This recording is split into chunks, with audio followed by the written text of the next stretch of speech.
Başlayalım mı? Tolga'yla şey.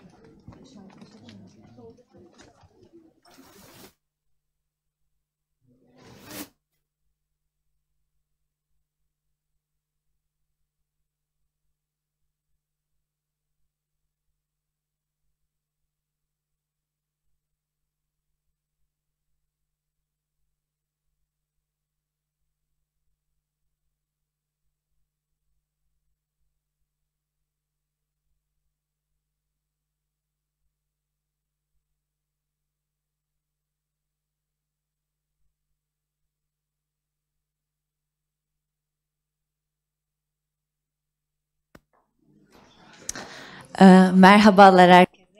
Good morning. You're all very welcome to our conference on minority rights in the Centennial of the Republic. During this two-day conference, we will have 8 panels in total. This will be a hybrid conference. Some of our panelists will be joining us online, and we will also have a live broadcast via YouTube, and you can also follow the conference via Zoom. Throughout the conference, we will have English and Turkish simultaneous interpretation available. If you wish to follow interpretation, you may get your headsets at the foyer. This conference is part of the project on minority rights. Actually, it marks the launch of our project too. As part of this project, we will have podcasts, workshops, and we will establish an academy. And through this project, we will be carrying out a number of activities. And on this occasion, I wanted to share this with you. We would like to thank the European Union and the Embassy of France in Turkey for their generous support. And with that, I now would like to invite Ms. Raquel Dink to deliver her opening remark.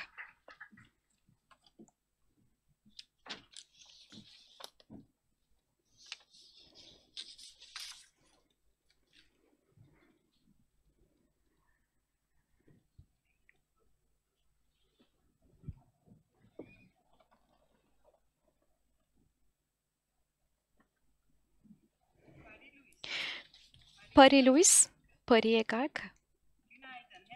Good morning. You're all very welcome. Salam Harbi, Hığutyun. Dear friends, today and tomorrow we will be attending and discussing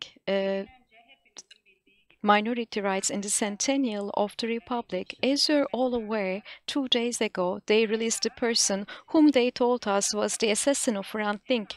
Once again, they threw their injustice on our face. They sent us to the depth of our mourning, and they once again reminded us that without talking Hrant's assassination, it would not be possible to talk about minority rights in Turkey.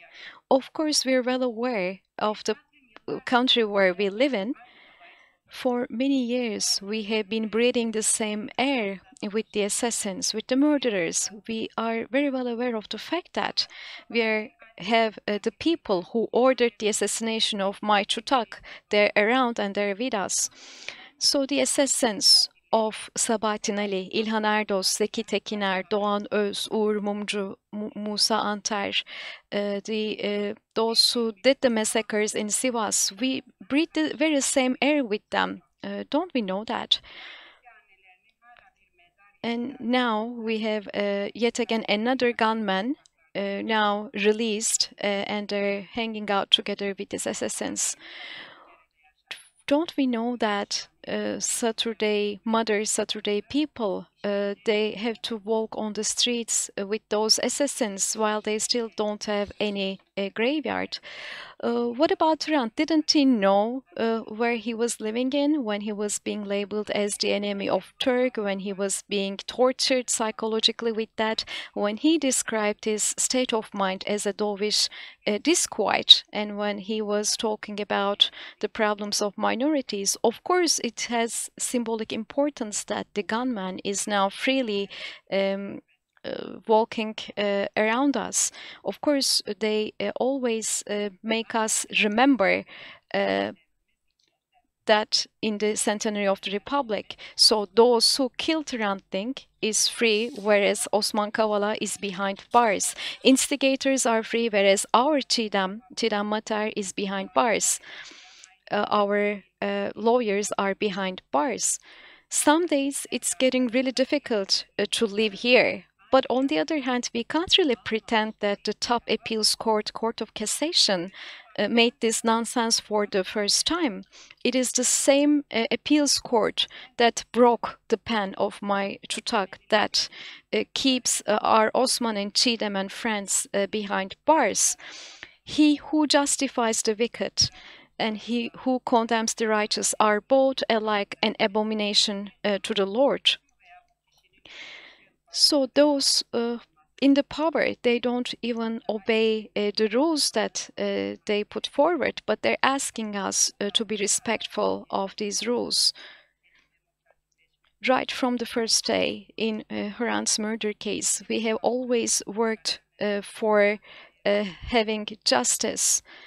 Right from the first day, we said that this darkness should be questioned, and we always said justice is a sine qua non for the democratization of this country. And what are we supposed to say right now? Shall we say that this decision should bring all the best to our country? Nowadays, we use the terms such as state terror and genocide very often, and very rightly so.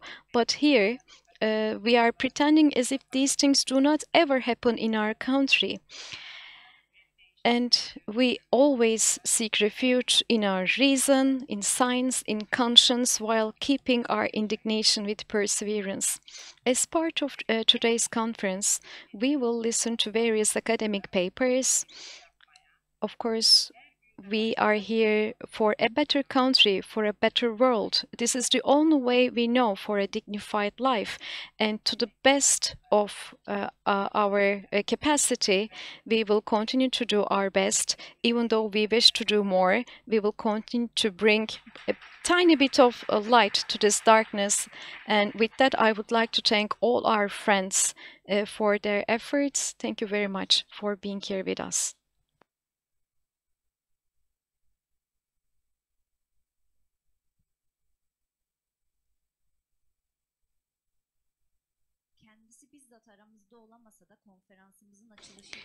We now have Ambassador Nikolaus Meyer-Landrut, the head of EU delegation to Turkey. He could not be here with us today in person, but he sent us a pre-recorded video. We would like to once again thank him for these opening remarks.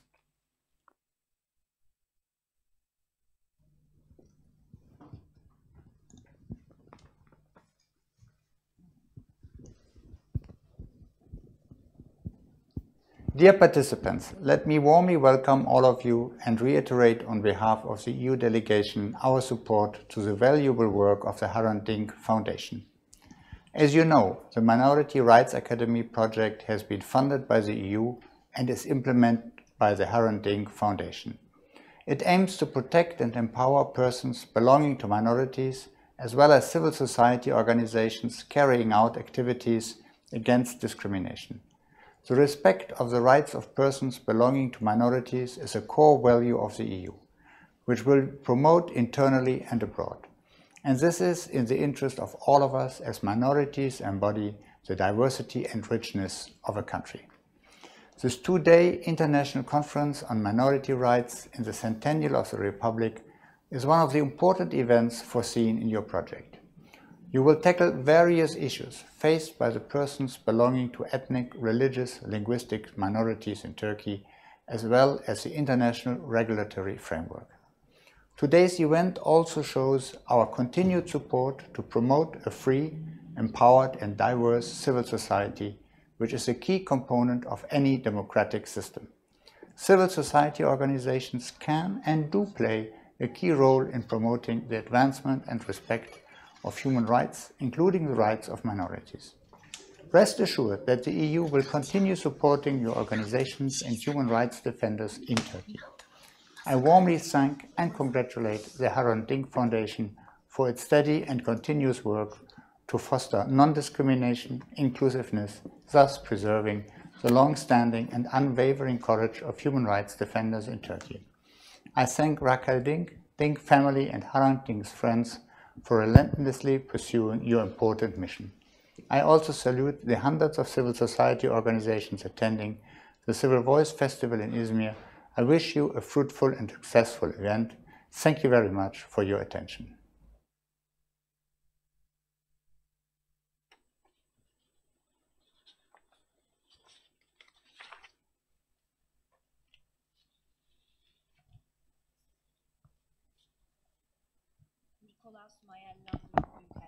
We would like to thank Ambassador Nikolaus Meyer-Landrut for his opening remarks. And now we will invite for the keynote speech Fernand de Warenne, former UN Special Rapporteur on minority issues.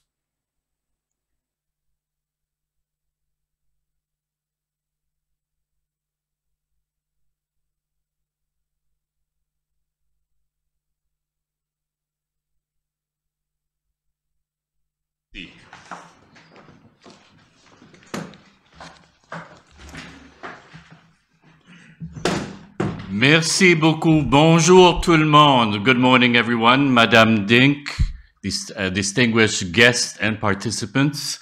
I wanted to continue in French, but I was told perhaps it would be easier if I spoke English. So I hope you'll be able to understand me as I proceed. First, let me express my gratitude and appreciation at the privilege and pleasure to be invited to take part in this conference on minority rights in the Centennial of the Republic. Thanks in particular, obviously, to the Hrant Dink Foundation for this opportunity to be with you here this morning and to contribute to this, important event for the next 2 days. It may be useful to begin by remembering how much the world has changed. Not always for the better, but the world has evolved, changed, especially obviously after the Second World War, where we developed, the international community developed a human rights architecture that we began to actually protect and recognize human rights as part of international law. And especially, I would say, in the last 30 years. 30 years, when we look at the human rights of minorities in Europe, that we could try to summarize by using the very first words in a famous novel written by Charles Dickens. These were the best of times, these were the worst of times. And I think we have a combination of both that we can say we're experiencing in Europe, but also elsewhere around the world. 30 years ago, it seemed it was the best of times. Why can we say that? Well, most would agree that there was 30 years ago a particularly favorable context for trying to acknowledge and also address human and minority rights. Now, this was a period of the late 1980s, early 1990s. And in Europe and other parts of the world, this was a period that was really shaken by a number of conflicts. In Europe, remember the breakup of Yugoslavia, remember the war in Bosnia. We also had separatist violence in Corsica, France, Basque Country, Spain, Northern Ireland, and many others, which occurred often, and we could even say mainly, because of competing majoritarian nationalism, but also claims and grievances coming from ethnic, religious, or linguistic minorities. Because all of the examples that I mentioned involve actually minorities who actually felt excluded, discriminated, not really accepted as part of the country in many cases. It was, in a way, perhaps the worst of times, but it was the best of times in the sense that from this very bad situation, very bad context, things changed and were developed. This is the period that led to the adoption of instruments and treaties, such as the Councils of Europe, a treaty called the Framework Convention for the Protection of National Minorities. It was also the time when another treaty, the European Charter for Regional or Minority Languages, was adopted. This is when the United Nations adopted the Declaration on the Rights of Persons belonging to national or ethnic, religious, and linguistic minorities. This was also the time of the creation of what is known as the OSCE, Organization for Security and Cooperation in Europe, the High Commissioner on National Minorities. And it was also the time when the what is now the European Union, adopted special membership criteria for countries that wanted to join the European Union. These criteria were called the Copenhagen criteria. And one of the requirements to join the European Union for new countries was, and I quote, stability of institutions guaranteeing democracy, the rule of law, human rights, and respect for and protection of minorities.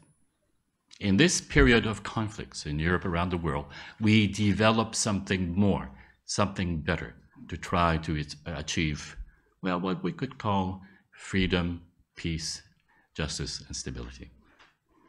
The international rights of minorities, which really began to develop during this period, and we have to call them for what they are human rights. The human rights of minorities include the rights of members of linguistic minorities to use their own language, the rights of religious minorities to practice their own religion, and the rights of ethnic minorities to enjoy their own culture. And it's time to close your telephones also. Oops.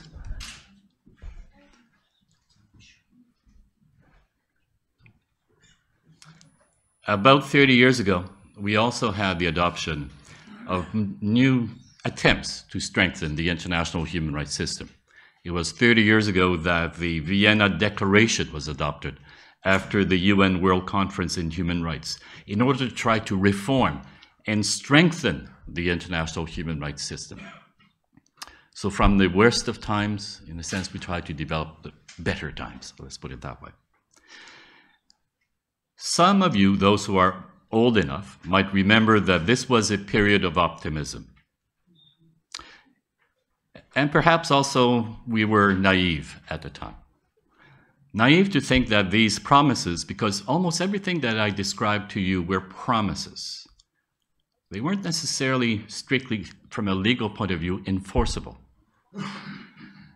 And at the time, we actually thought, and I was one of those, who thought that we had made great progress and this was going to be enough.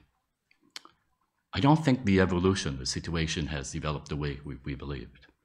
And part of the problem was what was developed 30 years ago. Once again, these were good developments. They were steps forward, but they were not complete steps.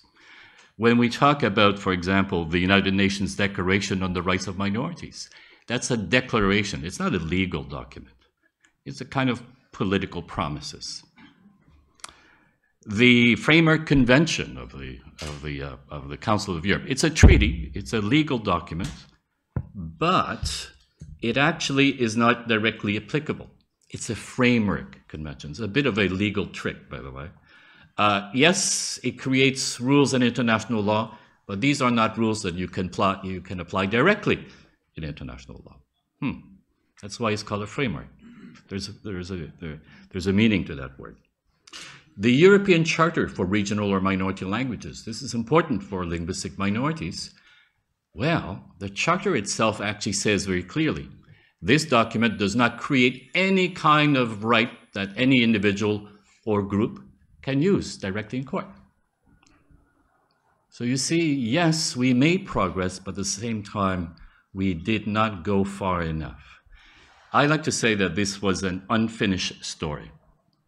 We made progress, but not enough, truly, to say that the human rights of minorities are fully established, and especially they can be enforced directly.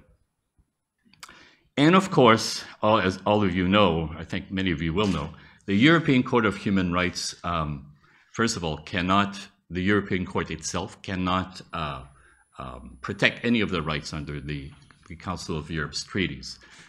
In other words, the Framework Convention and the European Charter.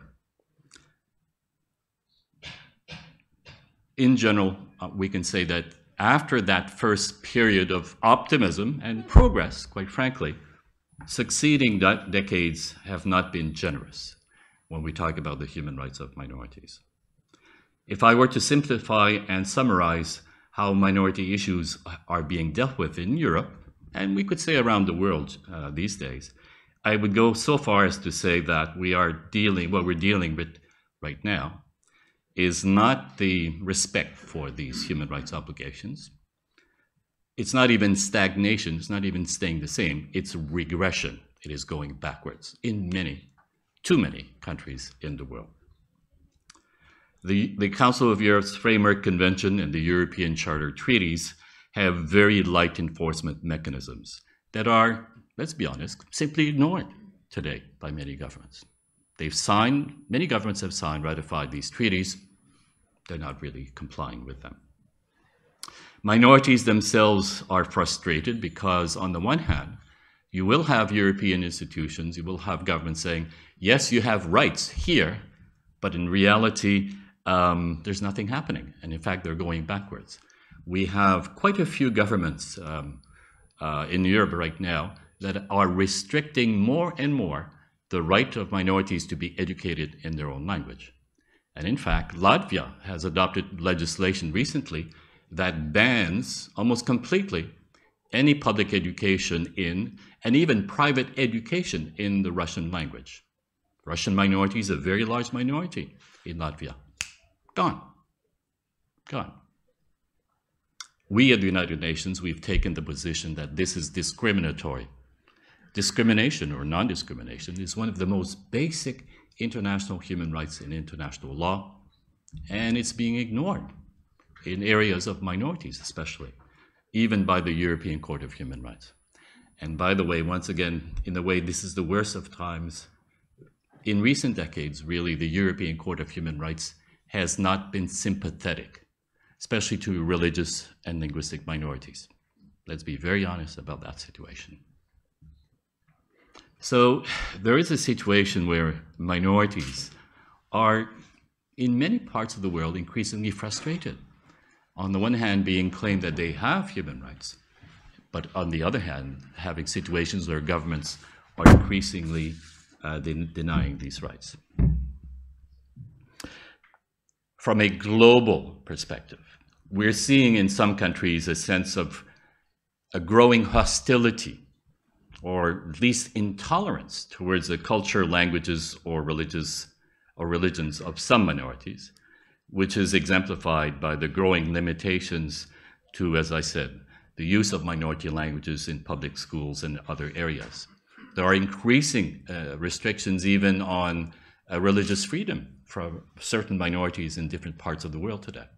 This is surprising. 20, 30 years ago, many of us actually believed that the world was becoming more rational, that secular democracy was better entrenched and so forth. That is not what we're seeing anymore in many parts of the world. There's a growing nationalism that actually has a religious tint. In India, we've seen that very clearly. Even in the United States, there's Christian fundamentalists, which is actually not very tolerant, to use rather diplomatic language. So we're seeing regression, going backwards in a number of areas that are deeply affecting minorities, in areas of religion, language, and others, which we did not expect would happen. I am one of those who believe in the evolution, that human beings are getting better and better and better. But I guess that's rather naive once again. And we have to acknowledge that throughout history, there may often be progress, but then there are sometimes steps backwards.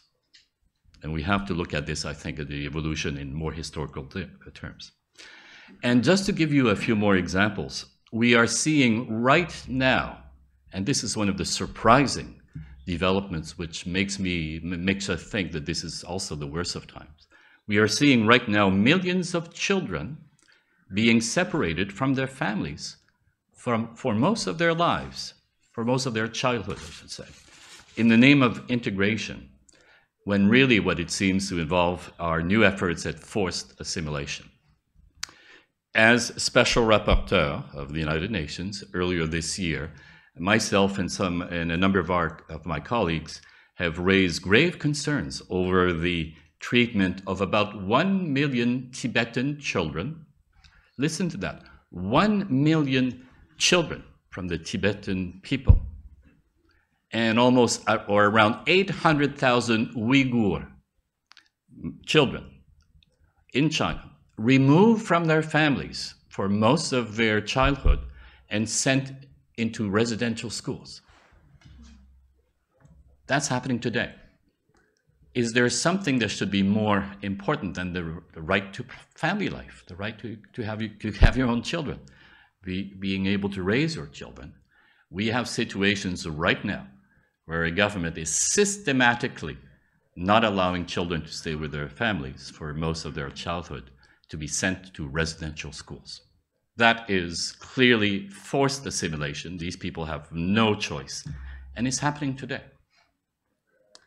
And it is a situation which, until recently, not much international attention had been put in that situation, which is, I think we can say, inhumane. How can a civilized society be doing that in this day and age? And even in historical terms, some of you will know about situations where children are removed from their families and what that represents for communities, for peoples, for minorities. At the European Union, or even in Europe, we saw last year another deeply disturbing development. There was last year a petition for the European Union to develop a series of measures to protect minorities. It was called the European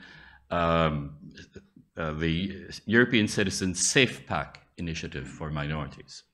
So more than 1 million people signed this petition so that the EU would consider adopting different measures, including legislation, to better protect minorities in Europe.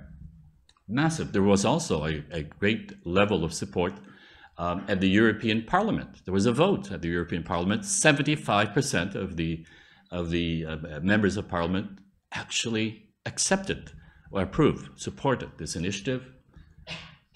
And also quite a few regional and national governments also said, yeah, we agree. This is an important direction the European Union should take to better protect minorities and their rights in the EU. And what happened? Well, the European Commission said, well, thank you, but no thank you. Nothing. We don't need to do anything. Everything is good for minorities in the European Union. Now, they've changed their explanation a little bit, but I wish to raise this to point how there seems to be a disconnection even between political leadership, even within the EU, which is a rule of law organization committed to democracy, and yet they were unwilling to listen when it came to the democratic rights or the democratic expression of more than 1 million of its own citizens. Essentially, what we're seeing, therefore, I think, is a situation where the human rights of particular groups are no longer sufficiently respected because the context has become hostile. As I said, let's be honest, there's a rise of nationalism in many countries where minorities are not always fully respected, including their rights. We're also seeing in recent years a dramatic increase in hate speech in social media. What the UN Secretary General Antonio Guterres called a tsunami of hate. That was a very good expression. I have a different one. I think it's almost as good as his. I call it a poisoning of the mind. Hate speech is poisoning the minds of societies around us, in Europe and elsewhere. What is perhaps not always appreciated is overwhelmingly who are the targets of hate speech. Well, we do have data, disaggregated data in a number of countries, which shows that most of the targets, not all, but most, even around 75% of the targets of hate speech in social media are, guess, minorities. Racial minorities, ethnic minorities, linguistic minorities, religious minorities tend to be the targets of hate speech in social media, overwhelmingly, where we have clear statistics about this. And this is contributing to, in many countries, not all, but many countries, polarization. You have situations of increasing violent attacks and hate crimes against minorities. Think of the rise of anti-Semitism, Islamophobia, anti-Gypsy, and it goes on against especially minorities, that this happens around the world. So we are seeing situations where especially social media is amplifying intolerance and prejudice. And it's easy to scapegoat, to blame others, isn't it? Who is responsible for the loss of jobs? It is those immigrants that come from somewhere else.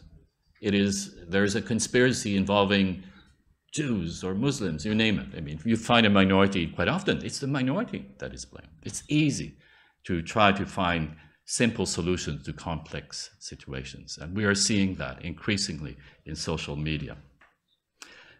But it's not only words, it's also action. We are seeing increasing calls to genocide against minorities, by the way. Surprisingly so. We are seeing people actually beginning rumors about a Roma person attacking someone in the village, and then you have a pogrom against a Roma in some parts of Europe. Attacks against Roma because they're blamed for all kinds of things. We're also seeing an instrumentalization of prejudices, scapegoating of minorities, incitement to discrimination against minorities by politicians.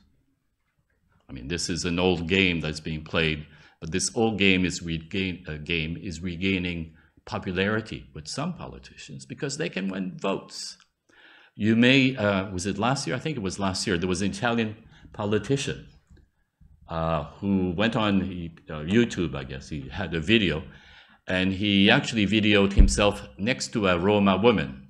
And he said, "Vote for me and we'll get rid of this person." By the way, he did get a lot of votes. But you see how easy it is for politicians to use social media and try to scapegoat minorities in order to advance their own political agenda. And we're seeing that, in fact, in many parts of Europe. We could even say that minorities are being demonized as never before since the end of the Second World War, in ways that create real threats to justice and peace as never before. And it has also contributed to a rise to instability here in Europe and elsewhere. We have conflicts and violence in a large number of countries: Yemen, Ethiopia, South Sudan, Cameroon, Myanmar. And all of those examples involve, in fact, situations where the minorities, such as you have the Shia minority in Yemen, you have the Houthi minority in Yemen, the Rohingya in Myanmar, the Nuer minority in Sudan, the Tigrayans in Ethiopia, the Anglophone, English-speaking minority in Cameroon. All of these minorities claim that they are the victims of discrimination and exclusion, and it contributed to the use of violence for minorities who thought, in some cases, they had to defend themselves. At the same time, these situations have been instrumentalized for political purpose. A politician will come up and say, "I will defend you, support me. I will fight for you. I will kill even for you." And this is actually contributing in a number of conflicts around the world. And that's why there is, one of the reasons, there is a growing unease and instability around the world, which has a lot to do with our inability to address quite often legitimate grievances that affect certain segments of society. And what has been happening? Let us look around us. In recent decades, conflicts overwhelmingly, violent conflicts overwhelmingly are internal inside a country, and usually they involve an ethnic, linguistic, or religious dimension. It's not about language or religion or even ethnicity, but there is a dimension there of grievances connected along those lines. Since 2010, so just over 20 years, the number of major violent conflicts has tripled. 3 times more conflicts in the last 20, 23 years around the world. Tripled. And most of these are internal, inside a country, and most of these involve minority issues or claims around minorities. And in fact, today, we have more violent conflicts in the world than we've ever had since the Second World War. And most of these are inside countries, and most of these involve minority issues, or claims anyway, or instrumentalization of minority issues.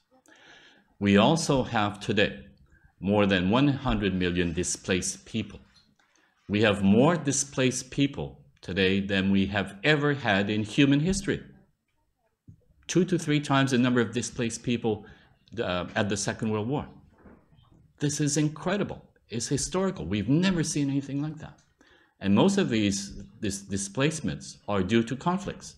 And most of these conflicts are due to the neglect or the instrumentalization of minority issues. So let me emphasize the point. There is around the world more instability, more conflicts, more displaced people because I think the international community and governments are not responding to the root causes of most of these conflicts. We're not responding to the conflicts, and therefore we cannot prevent these conflicts because we are not focusing attention on prevention, on dealing with the claims of exclusion, of discrimination that often are the center of many of these conflicts. And if you don't deal with grievances, you let them fester, just drag on and becoming unhealthy. And that is what is happening in many parts of the world. We are letting tensions, conflicts, drag on for years and years until someone uses violence. Or a politician will say, hey, I will protect you, but we have to use bombs to protect you. And we know what has happened in the Ukraine along those lines. We have, therefore, now situations where, as you know, even though they are complex, there are many factors around every conflict in the world. But think of the situation in Nagorno-Karabakh. Think of the situation in Palestine, in Ukraine, in Yemen, Cameroon, and others. We actually could have taken steps to try to prevent these conflicts, but it would have meant to try to criticize the internal policies of governments and say, you're not treating your minorities well enough. And let's be honest, international organizations, including the United Nations, do not feel comfortable criticizing governments too much when it comes to many of their internal affairs. And this has been contributing. It was led to the situation where we are not stopping, we are not preventing conflicts. We have record level of conflicts today and everything that flows from that. The risk of atrocities, of humanitarian catastrophes, and even genocide have never been higher in recent history, partially, perhaps even to a great extent, because we at the UN and European organizations have not focused efforts and attention where it is most needed, prevention of conflicts. You might be very surprised to hear that at the United Nations, even though in theory the United Nations is supposed to help prevent conflicts, most of its efforts are in conflict resolution, not prevention. It's not the same thing. Conflict resolution focuses to intervene after a conflict has started. Not before, after. And this, in my opinion, is one of the greatest failures of the United Nations. Not only that, there is expertise at the United Nations in New York on conflict, let's call it mainly conflict resolution, a little bit on prevention, just a little bit. But there is no expertise, unless they've changed this year. The UN expertise on conflict has no one with a background on minority issues or grievances. Now, just think for a moment about that. Most conflicts today are internal. Most conflicts today have a minority, ethnic, religious, linguistic dimension. And at the UN in New York, in the section that deals mainly with conflict, there is no one, absolutely no one with an expertise on minorities.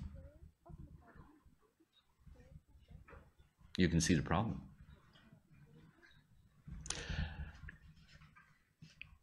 I'm an optimist by nature, and not everything is doom and gloom, to use an English language expression. There are good examples that could be called, I think, good practices in Europe and elsewhere. But to name just a few, I think governments in Italy, in Moldova, and in Finland have in place interesting legislation, autonomy, and other participatory arrangements for minorities. If you look at the situation in South Tyrol in Italy, it's a German-speaking region, the German-speaking minority. There's German and Ladin-speaking minorities there. In South Tyrol in Italy, It actually was a part of Italy after the Second World War where a conflict was beginning. There was beginning to be violence. And to prevent the conflict, the government of Italy adopted an autonomy arrangement, but also language rights, education in the German language and Latin language in public schools, and also a proportionate employment opportunities in the civil service for these minorities.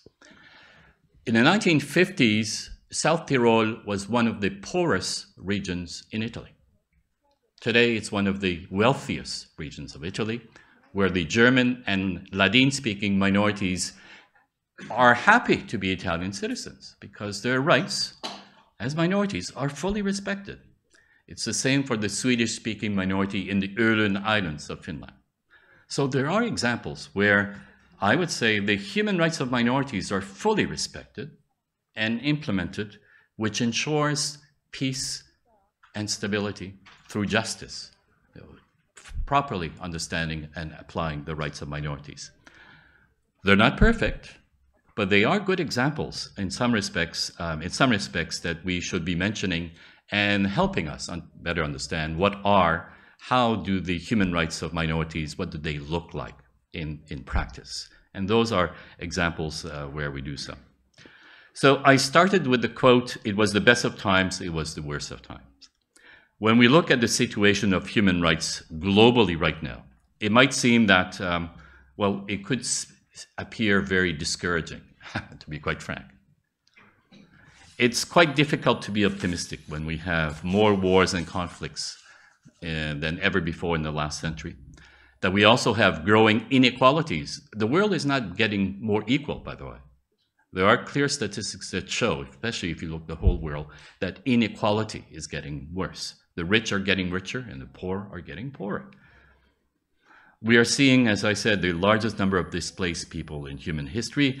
And add to that the global dangers that many of us are beginning to see because of the dramatic effects of human activity in our environment. Climate change is real. It is affecting us. And it also is affecting our future and our human rights also. And all of this is interconnected. And if you look at all of that, it's easy to become discouraged. Think of the situation here in Turkey. I don't think we can say everything is great in every area, can we? Let me finish with a tale, a folk tale, a traditional story. And it's a story that is found in some Slavic traditions, Slavic countries. Some of you may have heard about this. But it still has lessons. You know, many of these fables, these folk tales, have lessons for us that can still be usual. Now, this will sound funny, but please stay with me for a few moments. It's a story of two frogs, you know, Ribbit the frogs, two frogs that fall in a bucket of milk. The walls in the bucket are too high and they're too slippery, so the frogs cannot jump out of the bucket. So at the beginning, you know, the frogs are there and they're floating in the milk, and it's okay, no problem, we're frogs, we can deal with this. So they are rather content, but after a while they have to make more and more efforts to stay afloat, despite at the beginning thinking it was going to be easy. Gradually, they begin to have to work, you know, to paddle more and more to stay afloat. They're stroking and stroking, and they're beginning to be tired after a while. And eventually, they become exhausted. Exhausted, I could say, like some minority and human rights organizations and activists around us. It is exhausting, isn't it, to go against the current, to always have to struggle. Eventually, our two frogs are beginning to be desperate because there really doesn't seem to be any hope. And there's no hope to jump out of the bucket, and they have to physically continue all the time. And eventually, one of the frogs gives up and says, well, that's it. I can't do it anymore. And the frog drowns, of course. The other frog, well, decides to continue. Despite the odds, despite everything being desperate, doesn't seem to be any hope at all. And then something happens.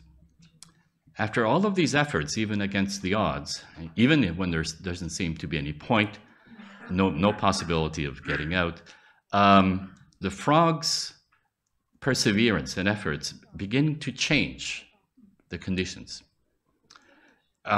Because all the paddling, eventually, all the efforts has started to churn the milk into butter.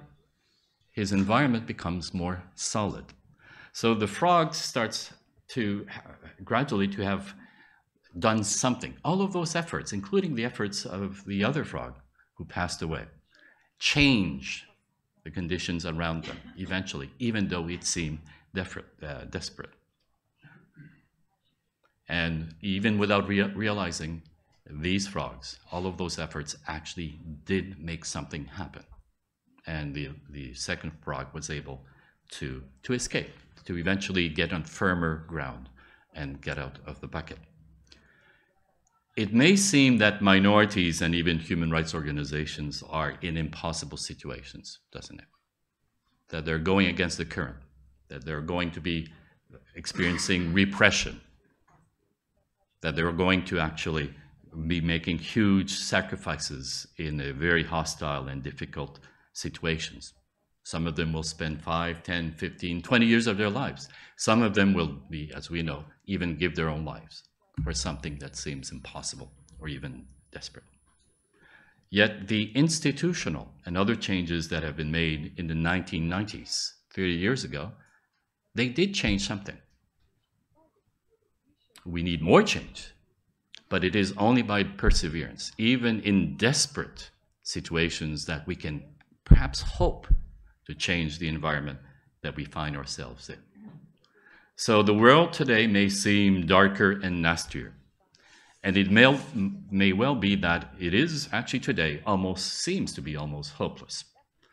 But the perseverance and efforts do have an impact in the environment, even though initially we may not see it. And even though today may seem as the worst of times, and some of the situations of minorities and human rights activists and advocates may seem hopeless, nothing will progress, nothing will change, nothing will move forward unless these efforts continue, despite the odds and desperation even. It is because of all of those never-ending efforts, the commitments, and yes, even sacrifices, all of these create a foundation eventually, a foundation which may eventually lead to other changes. And that is how human rights evolved after the Second World War. Human rights are not automatic. Human rights, in a sense, a modern version of human rights, emerged after many atrocities during the Second World War. Human rights, and especially the rights of minorities, began to take better shape in the 1990s as a result of efforts in a condition of conflict, and that did seem very hostile. And that is how the global human rights architecture, however, did become stronger in the 1990s, even though we have to continue to make this foundation stronger and more effective, because clearly it's not enough today. It's not enough. We're failing, so we have to do more. But we do have foundations on which to do more and do better, as you have in Turkey, because of the Hrant Dink Foundation. It is a foundation, isn't it? It is a foundation for building more. The Hrant Dink Foundation, other human rights organizations, which are all built on the efforts and even, yes, the sacrifices of people such as Hrant Dink himself, who have given everything, even their lives, to make the world a better place, and trying to protect the human rights of everyone, but especially those who are most marginalized or who cannot protect themselves, quite often minorities. So the 1990s showed us that changes are possible. We have more tools today to work with. We can work with some governments, we can work with regional organizations, we can work with human rights and the rights of minorities, we can work with treaties, the European Union, the Council of Europe, the OSCE, and other human rights commissioners. You have the United Nations and various mechanisms. But I think now is the time to improve on what you have in Europe and to change some of the noble sounding promises and commitments into reality by focusing on implementation, but especially focusing on minorities. They need to be much better protected, including here in Europe. In my last report, and I'm coming to an end, just to let you know, I know you've been very generous with your time. In my last report to the United Nations General Assembly in New York last month, I called for the human rights of minorities to be better protected and recognized in an international treaty. We do not have an international treaty for the protection of the human rights of minorities. That was one of my last recommendations. But we also need, at the United Nations in particular, and maybe something to consider in Europe, we need to have what we call a permanent forum, that minorities have a space and visibility at the United Nations, as we give to indigenous peoples, by the way. Indigenous peoples at the United Nations have a permanent forum, which allows them to lobby, to actually be part of the United Nations efforts and activities. We need that for minorities, to prevent conflicts, to address hate speech, and so on and so on.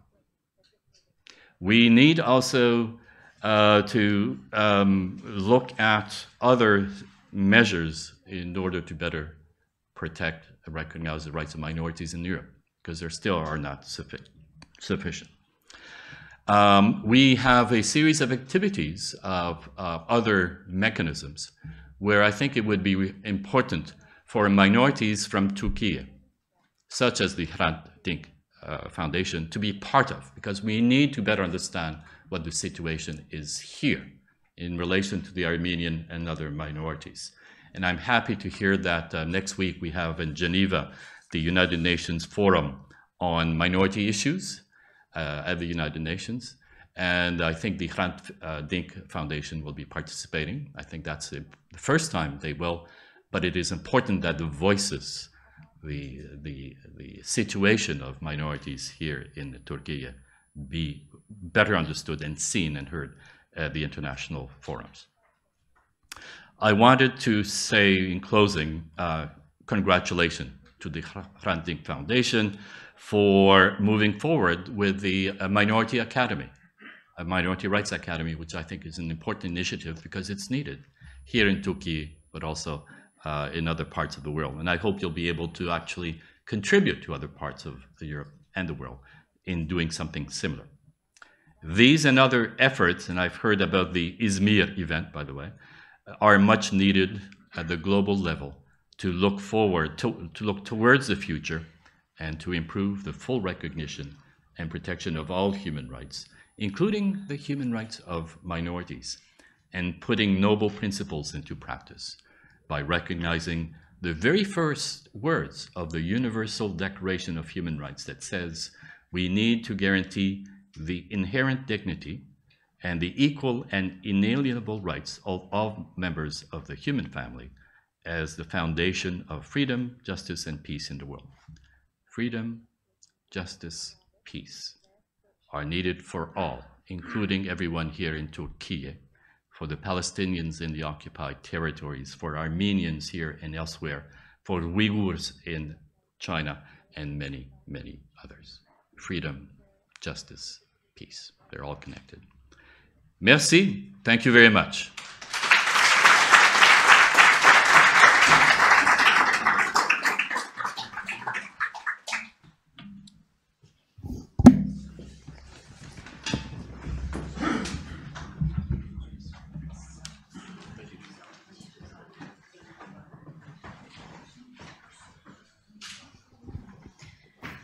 Çok teşekkürler. Thank you very much. We are now starting with our first panel. It is the conceptual framework and the protection of minorities.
Şöyle, konuşmak istediğinizde buradaki düğmeye bastığınızda sunumunuzu şu anda açıyorum. Ben yaparım. Tamam, ekran paylaşımı yapacaksınız.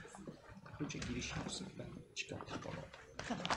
Mikrofonun dik olmasına dikkat. Konuşacağınız zaman düğmeye basmayı çektiği zaman da. Tabii. Yeşim Hanım size.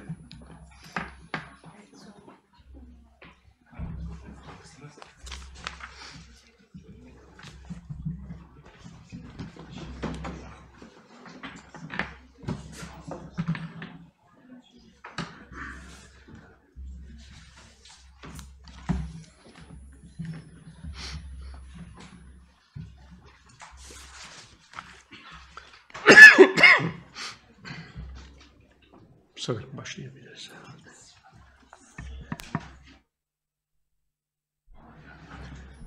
Evet, tekrar hoş geldiniz, merhaba. Bugün bu oturumla birlikte ilk Welcome, everyone. Good morning. And today we have our first session, and we're going to have 1 hour, and we have two valuable panelists with us. We're going to talk about the conceptual framework and the protection of minorities. And I'm not a speaker here, but I am closely monitoring these issues, and taking this opportunity, I would like to comment on the remarks of esteemed rapporteur, and I took immense pleasure at listening to him as a person who monitors this area. Legal people and law practitioners have a particular approach. Maybe it's a professional deformation, or maybe it's vulnerability, and everything under the sun can be described and defined by law. This is the argument that we support all the time. Yes, even the sun itself, well, for example, there is a United Nations instrument, and the sun can be described there. However, life cannot be established on the basis of such legal concepts, and it is basically a fallacy to be able to frame everything with law and legal descriptions of these concepts, and the inability to describe these concepts. And in terms of non-legal aspects, the description of minorities should be discovered in all its spheres and dimensions, and such a perspective should be developed and formulated. And esteemed Special Rapporteur has mentioned all the human rights ideals and in the world after the 1945, and since then great progress has been attained, and there is now human rights standards, and there is a human rights framework, so we shouldn't be really undermining the function of the legal systems around it, but a specific framework and mechanism for minorities, and an agreement in this respect does not exist, as the Special Rapporteur has also expressed. And panelists will be making reference to that, but in some human rights agreements, some provisions are made specific to the minorities, and Turkey has an unchangeable practice, which is basically putting a reservation on that. And when it comes to the definition, when it comes to the description, it's quite a tricky matter. And extra legal dimensions of this description and a cumulative perspective to establish reality would be something that we will be discussing in this particular panel. If you have questions, we have a Q&A session for 15 minutes at the end of the speeches. I would like to start by introducing the first panelist, Olgun Akbulut. He is from Kadir Has University. For over 30 years, he was a student of mine at Istanbul University, and now we're colleagues, and I'm proud to be sharing the stage with him. And briefly introducing him, he has taken part in various programs in human rights. For example, he was in Lund. He also had his PhD studies at Harvard, and in constitutional law and human rights law are the areas that he works on, and he has had certain publications. The legal grounds of living together in peace, for example, was his PhD thesis, constitutional and religious diversity from theory to practice in minorities, a publication dating back to 2019, and the historical evolution of minority rights is also one of his publications. Now you have the floor, esteemed Olgun. May I start with 20 minutes? Thank you very much. Thank you very much for this kind introduction. I already sent my text to you, so let me also open that up and share that with you.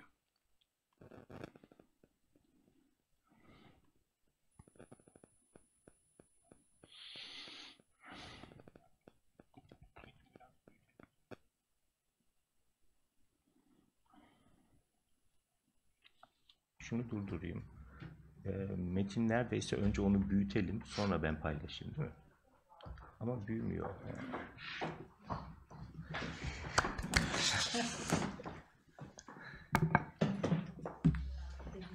Büyütebiliriz.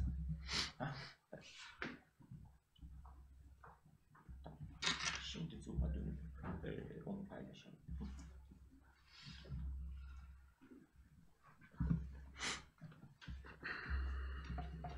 Çok teşekkürler. Efendim.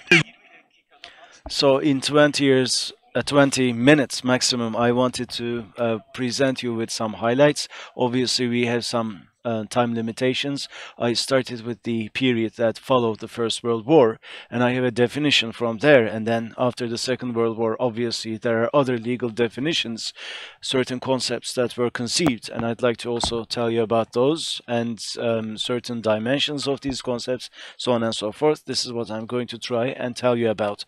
Now, in 1930, what preceded the League of Nations, the International Permanent Court of Justice, has, well, actually, to protect minorities, it interpreted certain concepts, and one of these concepts, in one of the jurisprudences, one of the definitions is as follows.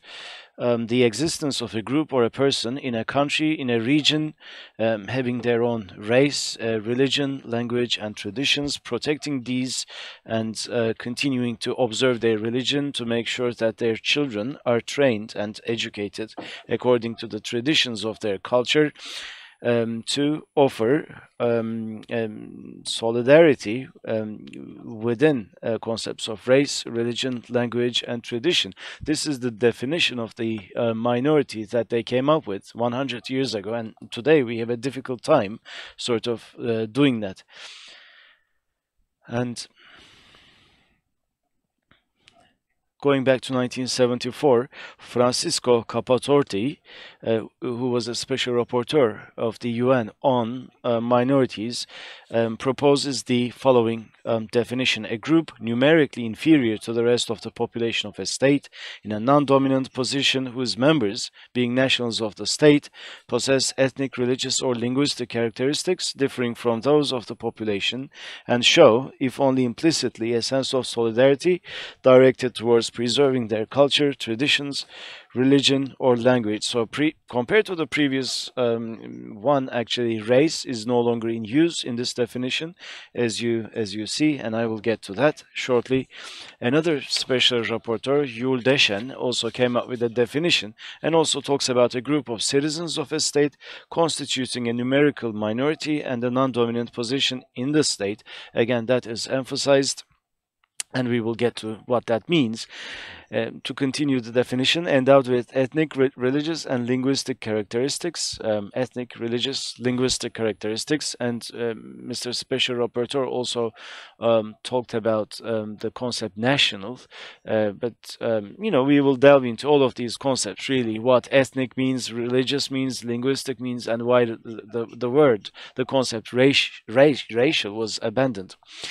So, to continue with the definition, these characteristics, which differ from those of the majority of the population, having a sense of solidarity with one another, motivated, if only implicitly, by a collective will to survive, and whose aim is to achieve equality with the majority, in fact, and in law and minority rights, actually.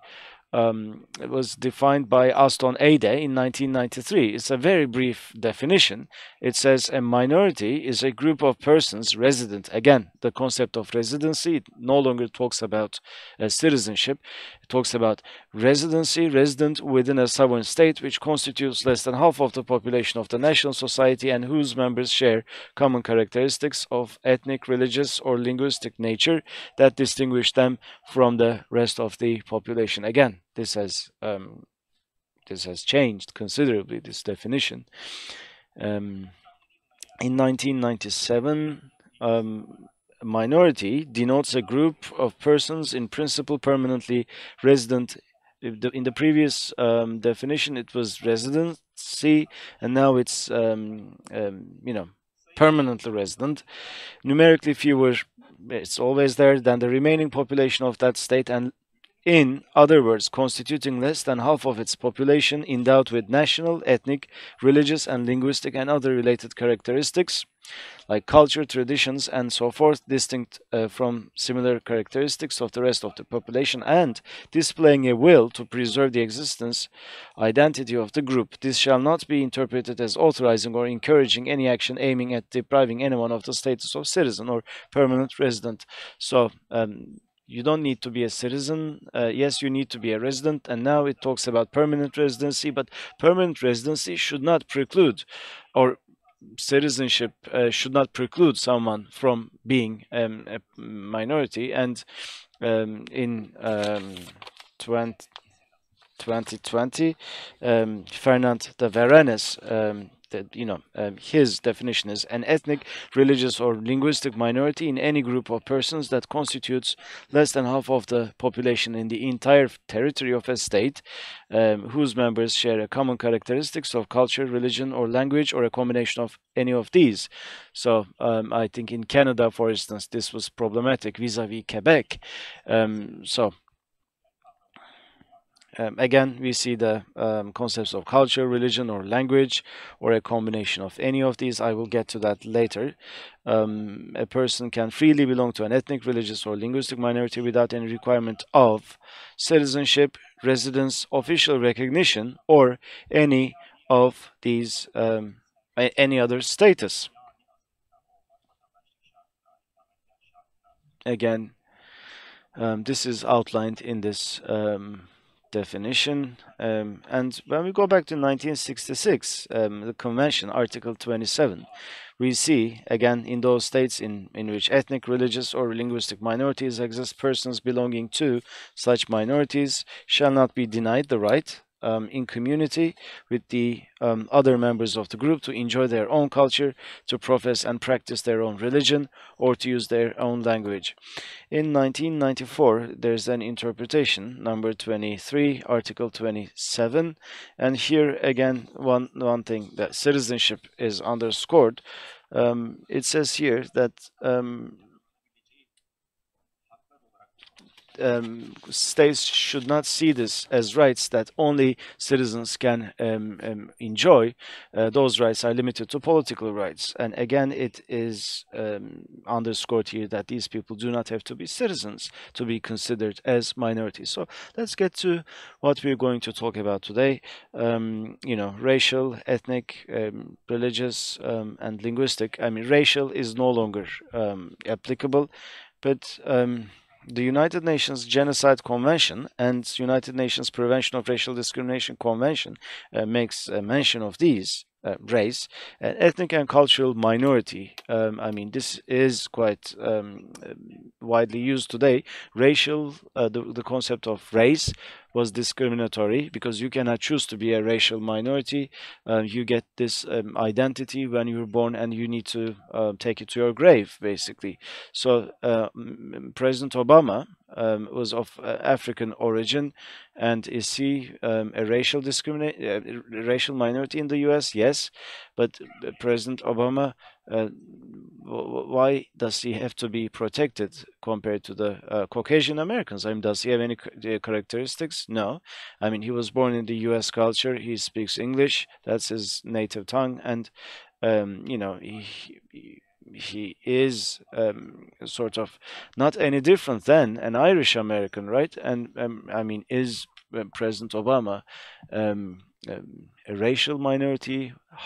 I mean, a racial minority doesn't really make sense. And similarly, ethnic minority, again, that has turned into culture, evolved into culture, because people may come from different ethnicities, but they share the language of the majority, or share the faith of the majority, and you may come from different ethnicities, speak the same language, have the same culture, have the same faith. So ethnic origins is also sort of defunct. We need to talk about cultural differences. Yes, ethnic differences may yield cultural differences, but that is not always the case, and not necessarily the case, and there might be other reasons behind this as well. But that is why, where we are today, we talk about cultural, religious, and linguistic minorities. These are the three main categories. As for religious minorities, here's the debate and the difference between sect and religion. If you're a part of a different sect, does that mean you're a minority? And I cannot give that an answer. Are atheists, for instance, a minority? Would they fall into that category of minorities? I mean, that's another contentious issues, or philosophical persuasions, for instance. When we talk about linguistic differences, again, mother tongue comes into the picture. If you have a different mother tongue than the dominant language in the society, that might be a consideration. Is your mother tongue what you learn from your mother? And that's not always the case. It's the language that you're born into, right? And one person might have more than one mother tongue. Different dialects, I mean, does that mean a different linguistic category? Or if you use the sign language, for instance, are you a linguistic minority? And my answer is, in many countries, the sign language users are actually seen as minorities, linguistic minorities. So let's also talk about national minorities. And, you know, we also talk about that quite often, because when we obviously the Lausanne Treaty, when we talk about minorities, we immediately talk about the Lausanne Treaty. And also because we're part of Council of Europe, we're part of this debate. National minorities are actually people who have a kin state outside the state that people live in. And if you have that status, for instance, if you are a Slovenian living in Hungary, or Germans living in Poland, or Polish living in Germany, this has to do with the history of Europe. In the Middle Ages, religious states were dominant, and there were religious minorities only. When nation states triumphed in the end, obviously borders changed and nation states were built, and national minorities emerged as a concept. So this is very much entrenched in European history. But you can also question who are the people who do not have linguistic or cultural differences. And I think the UN definition makes more sense. But anyway, there's also this concept of national minorities. So there needs to be kin states. That's number one. But as far as I can tell, when we look at European countries and when we look at who they recognize as minorities, we do not really see kin states only. For instance, in Spain, in the Basque country, the Spanish state sees them as a national minority, not because there is a kin state of the Basque people, but there's something else within this concept, I tend to think. And numerically, if the population is wide enough, and if they have a national identity, if they have a strong national identity as a group, then states also recognize them as national minorities and sort of limit that category, because the Basque people, they want a Basque country, so minority rights given to the Basque people partially are national, but also as part of the Spanish constitution, they have this autonomy, and that's the maximum they could get in that state, and they do not have the right to self determination. So it is, it makes sense from that point of view. They delineate this group. And the other one, in certain European states, we also see that if groups that serve the national culture for a long time, they're also seen as a national minority, like the Romani people in certain countries are recognized as such, not because of the fact that they have a kin state. In many European as well, the Jewish minority is seen as such a minority, not because of Israel, but because of the fact that they have been living in these cities, in these countries for a very long time, and that because of the fact that they have been contributing to the national culture. Now let's go down. These were subjective components, but there are other components at play, such as subjective components, definition of one's own identity, and if a person, the person needs to see themselves as a minority for you to be able to implement minorities policies to them. I mean, sometimes people say that no one should be forced to, own the identity of a minority. Yes, obviously, if the person doesn't want to see them as such, obviously that's fine. But one thing that we need to look at is, despite the fact that they have these objective features, if they don't want to be a minority, is there a reason behind that based on objective criteria? If the person feels disadvantaged, then they might opt out. But if you guarantee to them that it won't be a problem if they still want to opt out, then yes, obviously they might wish not to define themselves as minorities. For instance, we were visiting Germany and we went into a McDonald's, and there was this young person helping us, a worker, and the name was Turkish name tag, and they wanted, our group wanted to speak in Turkish with him. And he said, I don't speak Turkish. Yes, maybe he was born into a Turkish family, but most probably, he was voluntarily assimilated. He's of Turkic origin, perhaps, but he's German and he doesn't speak Turkish. So how can you label that person as a Turkish minority in Germany? Because he's not interested. Simple as that. And there might be some people in Turkey who are not interested. So, what we're talking about here is those who are interested, who want to preserve their identity, their linguistic features, and pass it on to their children, and who want to continue to live as who they are. Or otherwise, you cannot force people to become or to be categorized as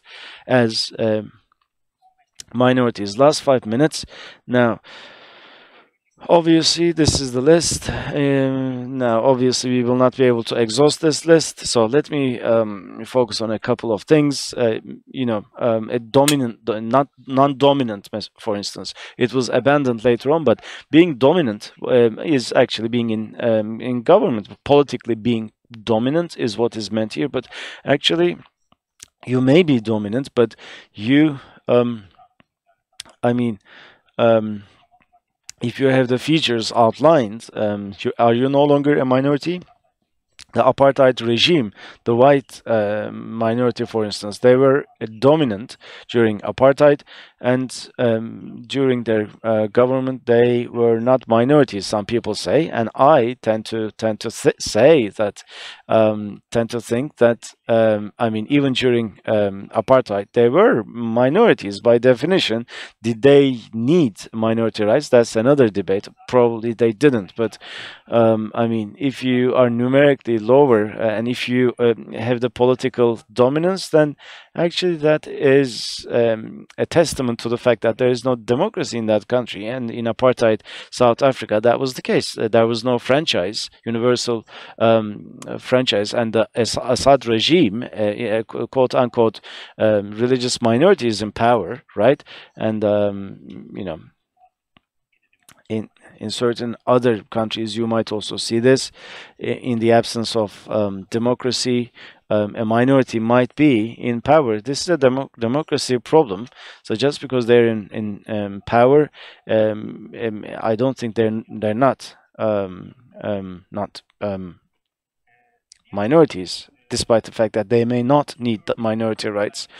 And you know, a culture of solidarity, albeit implicit, this is also abandoned. I mean, why should people have to exhibit solidarity with one another to benefit from rights? I mean, a member of minority group X brings their child to school, family Y, family Z also bring their kids. I mean, that doesn't mean that there's solidarity between them just because they send their kids to a minority school. Why should we be engaged in solidarity? Obviously, solidarity is good, but it should not be a prerequisite, right?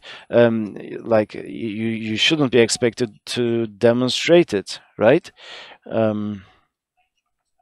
So I think that's also redundant. Yet another topic, residency versus citizenship. Obviously, this is a lengthy debate, but let me conclude with that. If you pre-require citizenship, then minorities may not be accepted as citizens. In one of the conventions of Council of Europe, it says 10 years of residency. I mean, once you complete that, the path to citizenship should be opened. But states, many countries around the world, sort of extend that. I mean, will you wait to become a citizen? Before becoming a citizen, you should also be able to enjoy these rights. And secondly, residency, permanent residency or residency. Now, the UN interpretation says those visiting a country, even they can be minorities, and this brought about the debate whether tourists would be minorities. That's why they had to take a step back and underscore the concept permanent residency. So permanent residency and permanent working permit, I mean, there needs to be some permanence in that relationship. It is indicated. So from a liberal point of view, jurors and theorists accept this explanation, but I tend to think that not every permanent resident is necessarily someone who needs to benefit from minority rights. And I knew two siblings when I was living in Sweden. They were both Turkish. They're both Swedish citizens. Let's push that aside. But one of them was looking to purchase property in Istanbul, and they wanted to come and start a new life in Istanbul. So, I mean, the whole thing is up for debate. I mean, individuals' needs need to be also taken into account. If states are good-natured, they should recognize their minorities. It's not so difficult. OSCE, the first, the Van der Stoel, the first rapporteur, actually says something wonderful. You know a minority when you see one. We probably all know a minority when we see one. And legally, to define them shouldn't be so difficult. Thank you.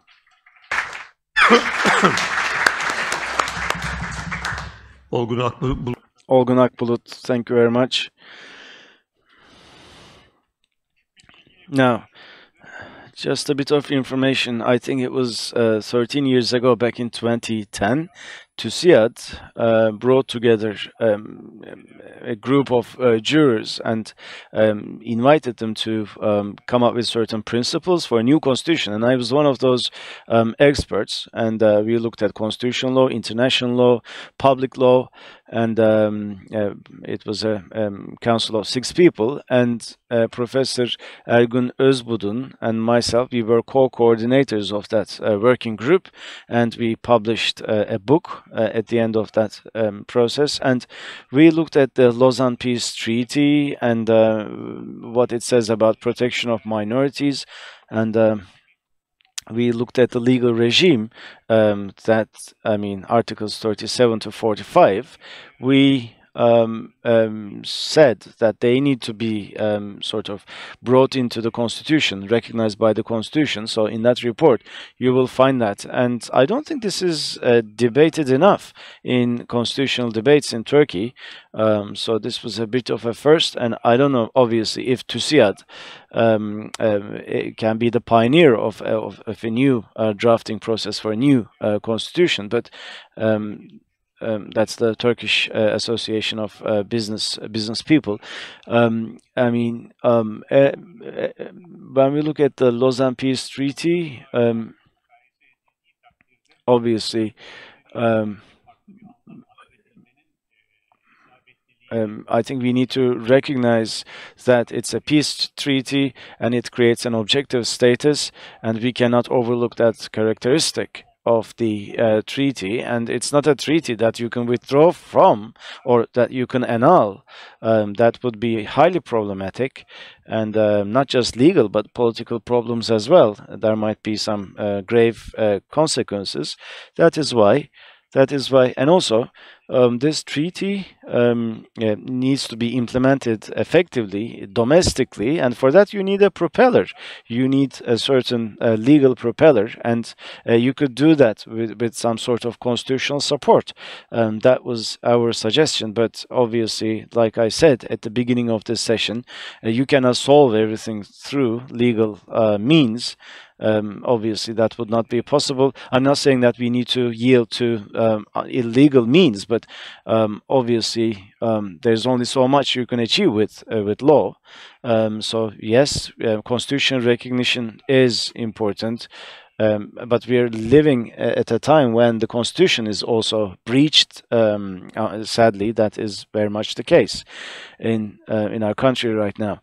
Now, let us continue with our second speaker. But before that, let me introduce them very briefly. Yeşim Bayar is her name, and she's going to talk about international actors, minority regimes, and restructuring after the Ottoman Empire. And she teaches at St. Lawrence University at the Department of Sociology. She studied at Middle Eastern Technical University, and also she continued her studies at London School of Economics and McGill University Sociology Department. And she focuses on the relations between states and minorities and nationalism as well. And she has also published extensively in many different academic publications throughout the years. So please, over to you. You have 20 minutes. Thank you very much.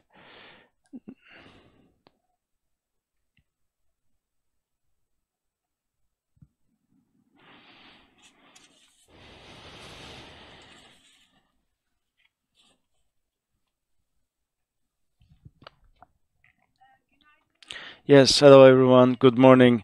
First of all, allow me to thank Hrant Foundation for bringing us together at this significant event. We're here for the next 2 days, and I'd like to thank them for their hospitality. I feel so grateful to be here.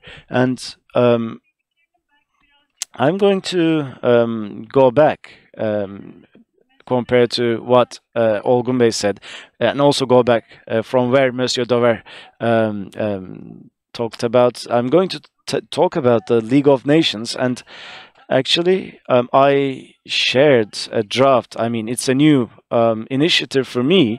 It's a big project, but I wanted to give you a small portion of that project, and by no means is this final, so apologies if anything is amiss, and with your permission I should like to continue in English. So but please bear with me, and also if I take too much of your time, please issue a warning.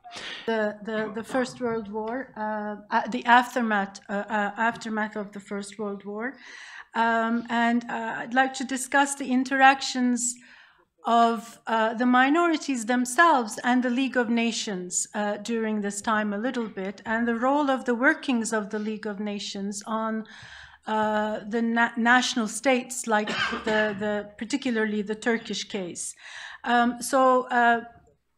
but I'm going to start with a more personal story, if I can get this to work. Go on to the next page.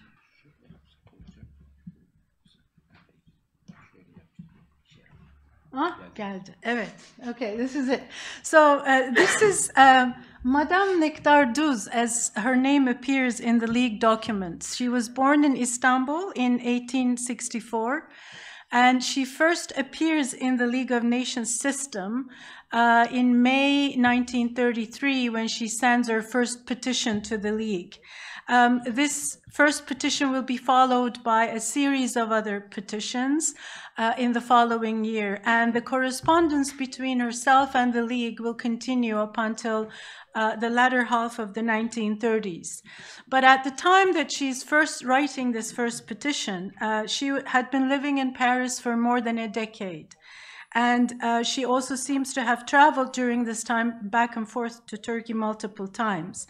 In the petitions, she seeks restitution for her properties that she had in Istanbul and Izmir, and which were confiscated by the Turkish state at the time. And we learned that her sister, Madame Mısırlıyan, and Nektar Duz inherited from their father an apartment in Pera, 2 shops in the same area, 1 house in Parmakkapı Sokak, which I believe is in Beyoğlu, a yalı in Yeniköy, and some land in Izmir. And she mentions that while her sister, who had become at one point an Italian national, was able to receive some material compensation for these properties, Nektar Hanım did not. So she's seeking a total of 400,000 Swiss francs from the Turkish government, or she says a cancellation of the seizure over the properties. And in her petitions, she also informs the League that she first sought redress in Turkey from the state. And she had court cases that were looked at, and the Turkish state basically eventually decided to dismiss her case, saying that the law of abandoned properties applied to her case. And her appeal to the League comprises a long list of documents. It's well put together, argued in detail, and where she makes a case. She makes cases for the fact that she was not a fugitive firari. She always remained a Turkish national. She actually held a valid passport, who was constantly renewed by the Turkish consulate in Paris, and she did not abandon her properties in Turkey either. She had a manager who was running these properties or managing them. She also makes a strong case as to how the Turkish state's actions violated multiple articles of the Lausanne Treaty, including Articles 39, 40, and 44. And as an Armenian minority and Turkish national, she appeals to the League for help.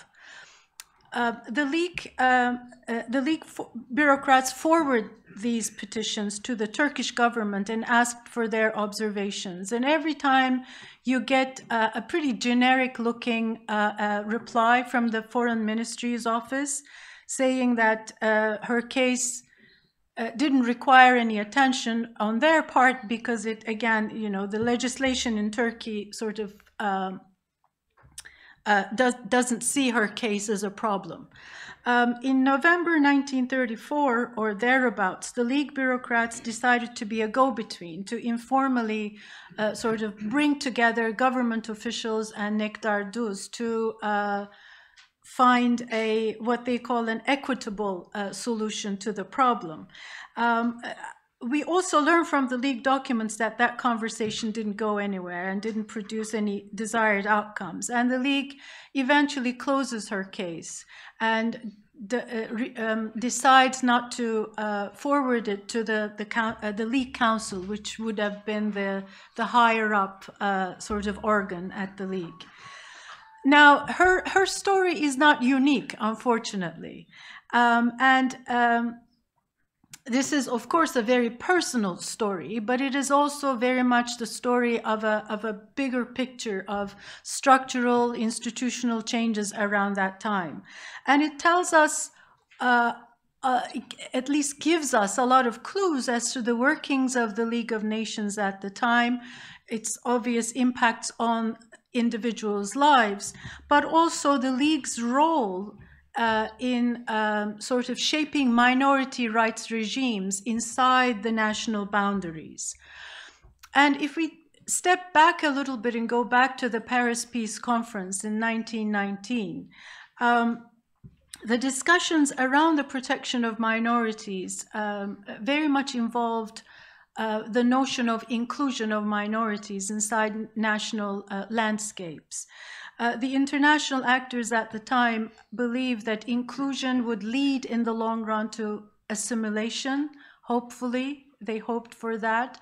And they said, which in turn would lead to domestic stability and peace. And domestic stability via inclusion will lead to international peace and stability. This type of sort of liberal look at minority protection regimes was also accompanied by a particular understanding of nationalism at the time, which looked at nationalism in a bifurcated way, right? So very much like some of the scholars at the time, actually. So they described good nationalisms of the West as being friendly, as a source of social cohesion, right? Bringing the community of citizens, acting as a form of social glue amongst them. Then they said there's the nationalism of the East, which was of a reactionary source. It was aggressive and destabilizing. And this type of nationalism was what needed to be reined in. And the minority right regimes, as it was formulated in the 1920s and 30s, was seen particularly important for those nations like the Turks, for example, so that, you know, again, nationalism shouldn't be a destabilizing force. So closely connected to this bifurcated way of thinking about nationalism was also the argument that not all countries had a minority issue. Henri de Jouvenel, at the time, who served as a High Commissioner of Syria and Lebanon, was quoted to have said that France, for example, did not sign any minorities treaties after the war because she had no minorities. To have minorities in France, they would have to be created in imagination, he remarked. So this frame of thinking and legitimation, as we know, was further embedded in a civilizational narrative, right, where there was this notion of a hierarchy of nations provided, a hierarchy of nations that existed, which in turn provided the justification for the mandate system, which was also overseen by the League at the time. So the ideological framework around this time that colored international actors and institutions such as the League's thinking was a great mixture of a particular sort of nationalism and liberalism, accompanied with a civilizational narrative. Imperialist type of thinking also continued. And above all, of course, there was this sort of notion that there's the sanctity of national sovereignty as well. And it is an extremely mixed bag, right, which involves loads of tensions within itself. And this mixed sort of ideological framework very much colored League's workings. And it also existed side by side by the nation states at the time that are being built or recreated, whose vision of nationhood, such as the Turkish one, for example, revolved around achieving homogeneity, right, and which was also increasingly and directly impacting the lives of ethnic and religious minorities inside the national territories. So what I am seeing when I look at the workings of the League and how they approach the petitions of the minorities themselves is working with this mixed ideological bag and against the sort of the demands of the national regimes. It is a picture where the League contributing eventually to the national state's pursuit of homogeneity, really, as opposed to finding resolution on behalf of the minorities themselves. So the League was tasked, as we know, with maintaining international peace, as well as the protection of minorities inside these signatory nations. When you look at the workings of the bureaucracy of the League itself, what you see is it's a handful of bureaucrats who made the final decisions that oversaw the petitions, like Madame Douze's petitions. And ultimately, the system worked in such a way that it sheltered treaty-bound states while providing a limited modicum of voice to the individuals or groups that are demanding restitution, like Madame Douze. The director of the minority section at the League, Pablo de Azcárate, I have a picture of him here somewhere. I don't know if I can get to it. Maybe I can't see. Ooh, okay. Like this? Oh, there he is. Okay. So he served as the director of the minority section in the 1920s up until 1933, I believe, or 34. And in his memoirs, he writes that the minorities treaty's aim was not humanitarian, was purely political. The object of the protection of minorities, he observed, was to avoid the many interstate frictions and conflicts which had occurred in the past as a result of the frequent ill treatment or oppression of national minorities. For the League, what was paramount were those minorities who would be at risk in initiating such interstate conflict. Otherwise, he wrote, the ending or lessening the oppression of minorities was considered a humanitarian activity which was beyond the League's mandate. Neither was the League tasked, he noted, as a dispenser of justice, even though petitioners like Nektar Douze thought the opposite, right? I mean, for the minorities themselves, this is what the League should have been there for. Otherwise, what was it doing? So tasked with a political purpose, as Azcárate wrote, the minority section bureaucrats were very careful in refraining from actions and decisions that would be considered interference with national sovereignty.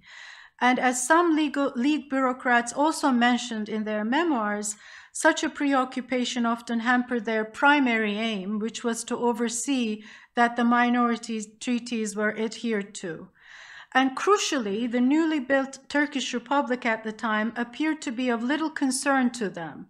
As Azcárate explained in his memoir, after the Greek-Turkish population exchange, the minority problem ceased to exist, those are his words, to a large degree.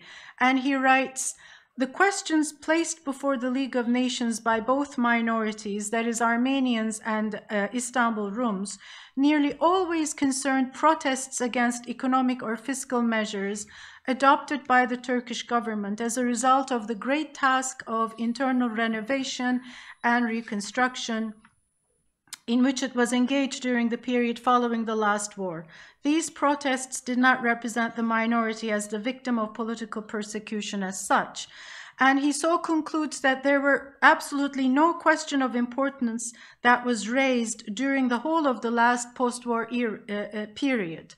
And he certainly, while he's saying these things, of course, we know, right, I mean, how the Turkish Republic at the time was formulating policies and practices that targeted ethnic and religious minorities. So he's certainly minimizing the problems that existed even during his directorship inside Turkey.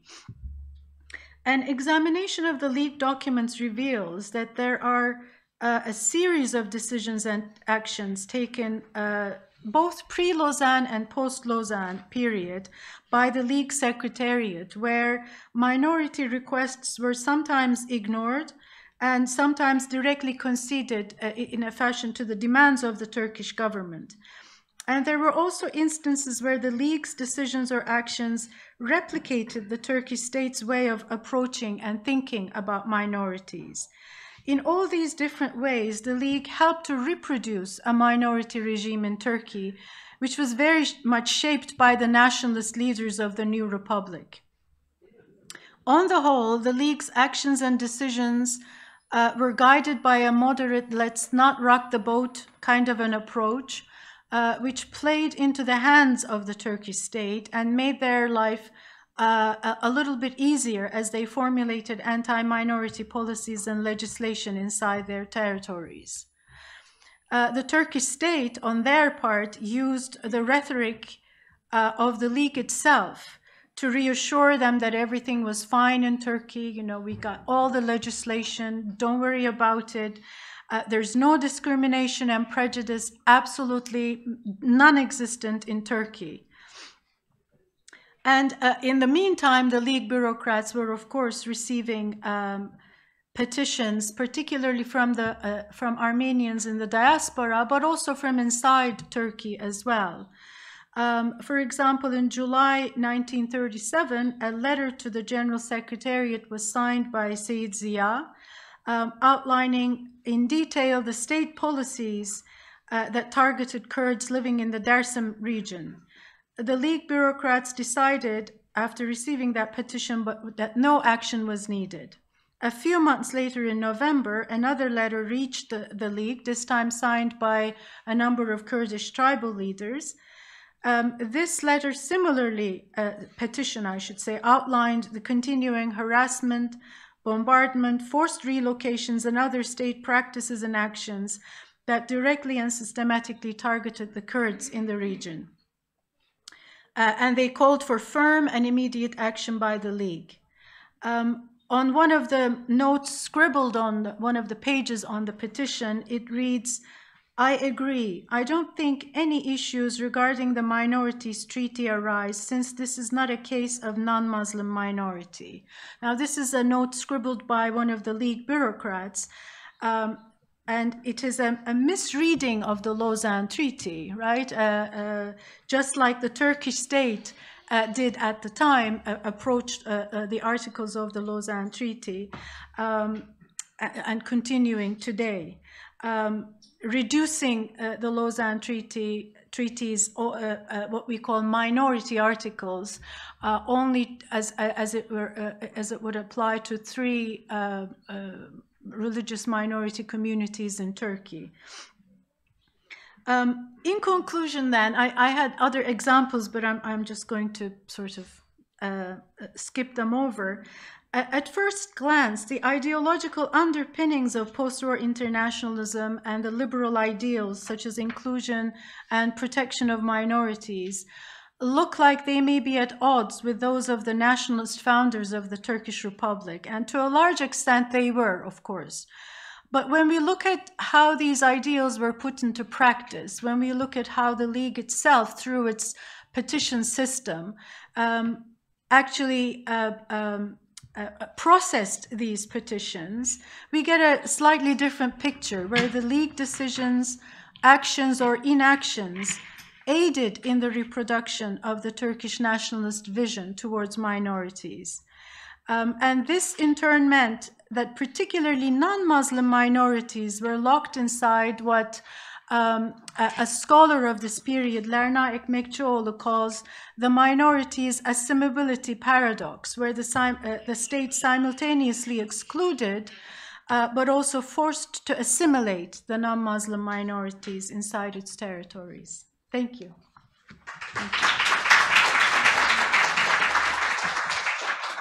Yeşim Bayar'a çok teşekkürler. Evet, şimdi Yeşim Bayar'a çok. We would like to thank our panelist, Yeşim Bayar, who took us back to the years of the League of Nations. Of course, we can always have more debates about the Treaty of Lausanne. One of the generic questions of debate is the scope of minorities that the Lausanne Treaty covers. But then there is another discussion, which is how to enforce Lausanne Treaty as of today. Of course, there is an answer in international law. If there is a very big time lapse between the signing of the treaty and the day of enforcement, then the current legal provisions will be applicable. This is what the international law says. So the current prevailing provisions of law will be applicable as of today. So yes, in the past, there was a minority regime of the League of Nations, but that was not actually defined as part of human rights. But right now, we have international instruments and pieces of legislation on human rights. So it is quite important to approach the issue of minority rights from the perspective of human rights. And then there is another issue, something we have been discussing with Baskın Oran at large since the 90s. So Article 45 of the Lausanne Treaty. You might remember, starting with Article 37, there are provisions on minorities, and there are also some enforcement related provisions and how minorities will be benefiting or exercising their rights. So Article 45 of Lausanne Treaty has a provision that stipulates this very provision will also be applicable to the situation of minorities in Greece. So the political elite considered that as a provision of reciprocity between Turkey and Greece, and this was even incorporated in our domestic law, be it the special education institutions or working life or our domestic regulations on foundations. So Turkey has interpreted that as a provision of reciprocity, so that minorities, Muslim minorities in Greece would also be treated. And of course, they had in mind Greece while making that interpretation. And we can also read the minutes of the Turkish Parliament sessions back then. Even at the expense of having misinterpretation,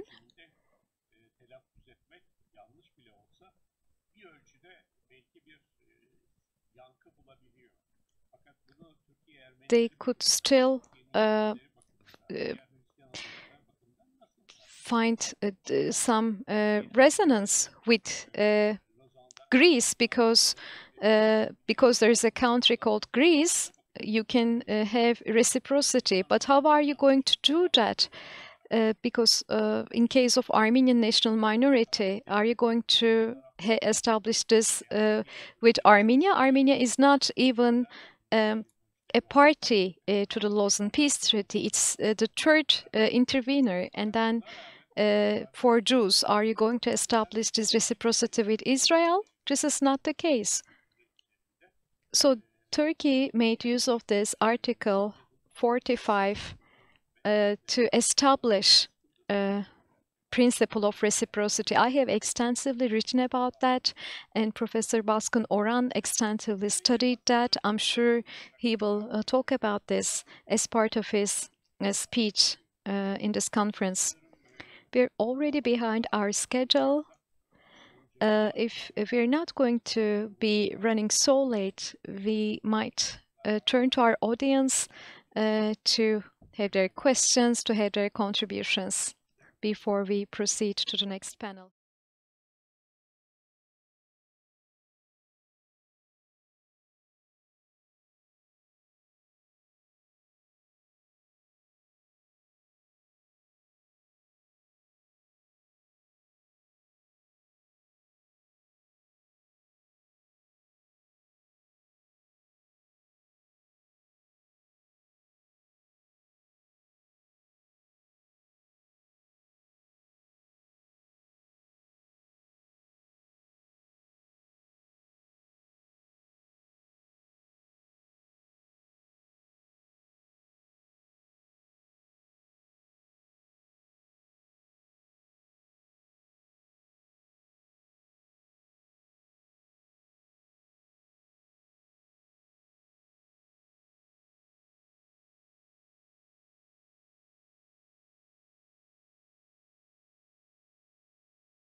So minorities after Lausanne is basically the general heading of this session.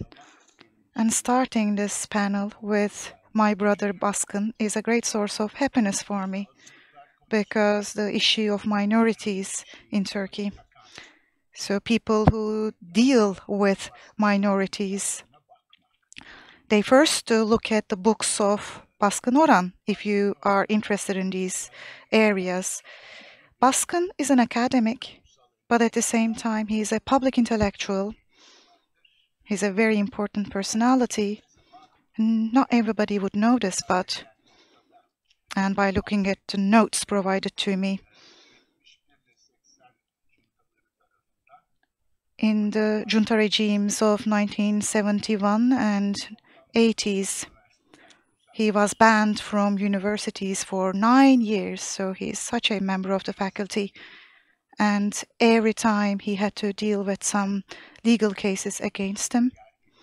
So in spite of all these tensions and conflicts, he continued with his academic work and production, and Western Thrace and Turkish minorities in that region. He first started to study on them, and then he extended the scope of his studies. And in the past months, he focused on the violations of Lausanne together with his student Ali Dayıoğlu. He published a book on that particular subject matter and how Turkey violated Lausanne and where and how Greece violated Lausanne. So it's basically a scorecard of the both countries. In addition to these, Baskın Orhan has many publications which are provided as part of the courses at universities, the position of minority, the minority law. So he has some studies and work on these areas as well. That's why Baskın Orhan will take the floor first. And Brother Baskın, you now may start your presentation. Can you hear me? Yes, we can hear you. I would like to greet everyone. And as I begin my speech, I would like to thank my dear friend Ayhan for his kind remarks. And the general attributes of Lausanne. Let me begin with this. There are two features of this. The first is that it's the founding treaty of Turkey, because states are established with international recognition, and this means July 24th, 1923 for Turkey. So the Turkish delegation that went to Lausanne, their name was Turkish Grand National Assembly Government Delegation, and upon its return, it became the Turkish delegation. The Republic, which is a type of regime, was established approximately 3 months after this date, on October 29th, 1923.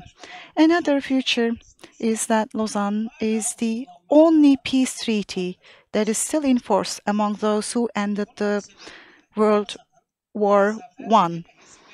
The reason for this is that Lausanne was neither a victory nor a defeat for both parties. We owe it to both sides. Peace treaties that result in victory for one side and defeat for the other side do not last long. For example, Versailles in 1919, for example, Sèvres in 1920. So Mustafa Kemal acted realistically and aimed for a compact state whose borders could easily be protected. But in addition to this, we owe this situation to the fact that Lausanne ended not one, but 2 wars. So 2 wars were ended. The First World War, in which the Turks were defeated, and the War of Independence, in which the Turks won. But let me immediately add that when we say state here, we need to make a point in terms of minorities. A nation state was established in accordance with the conditions of the period. It shouldn't be confused with the national state. The main feature of this type of state is to deny the identities of those outside the dominant ethno-religious group in the country. So it means assimilating those who can be assimilated and ethno-religiously cleansing those who cannot be assimilated. In the Middle East and the Balkans, due to the nation system, the millet system, which continues to be the operating system of the Muslim brain today, the Hanafi, Sunni, Muslim, and Turkish element, is the dominant nation, and it tries to ethno-religiously cleanse the non-Muslim, who are the condemned nation.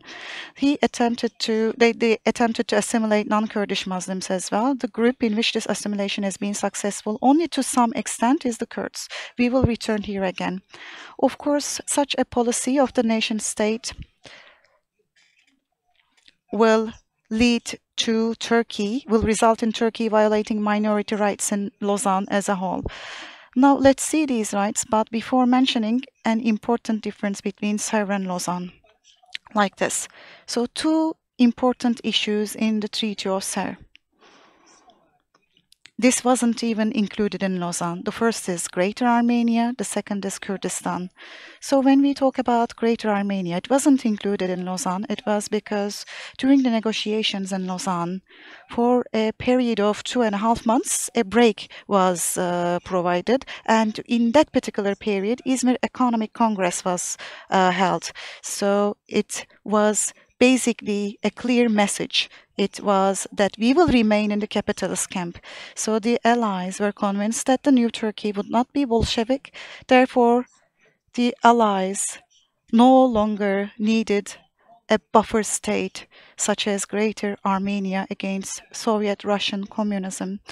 And on the other hand, it shouldn't be forgotten that the Armenian population in this region decreased significantly after the massacres of 1915 and 1916.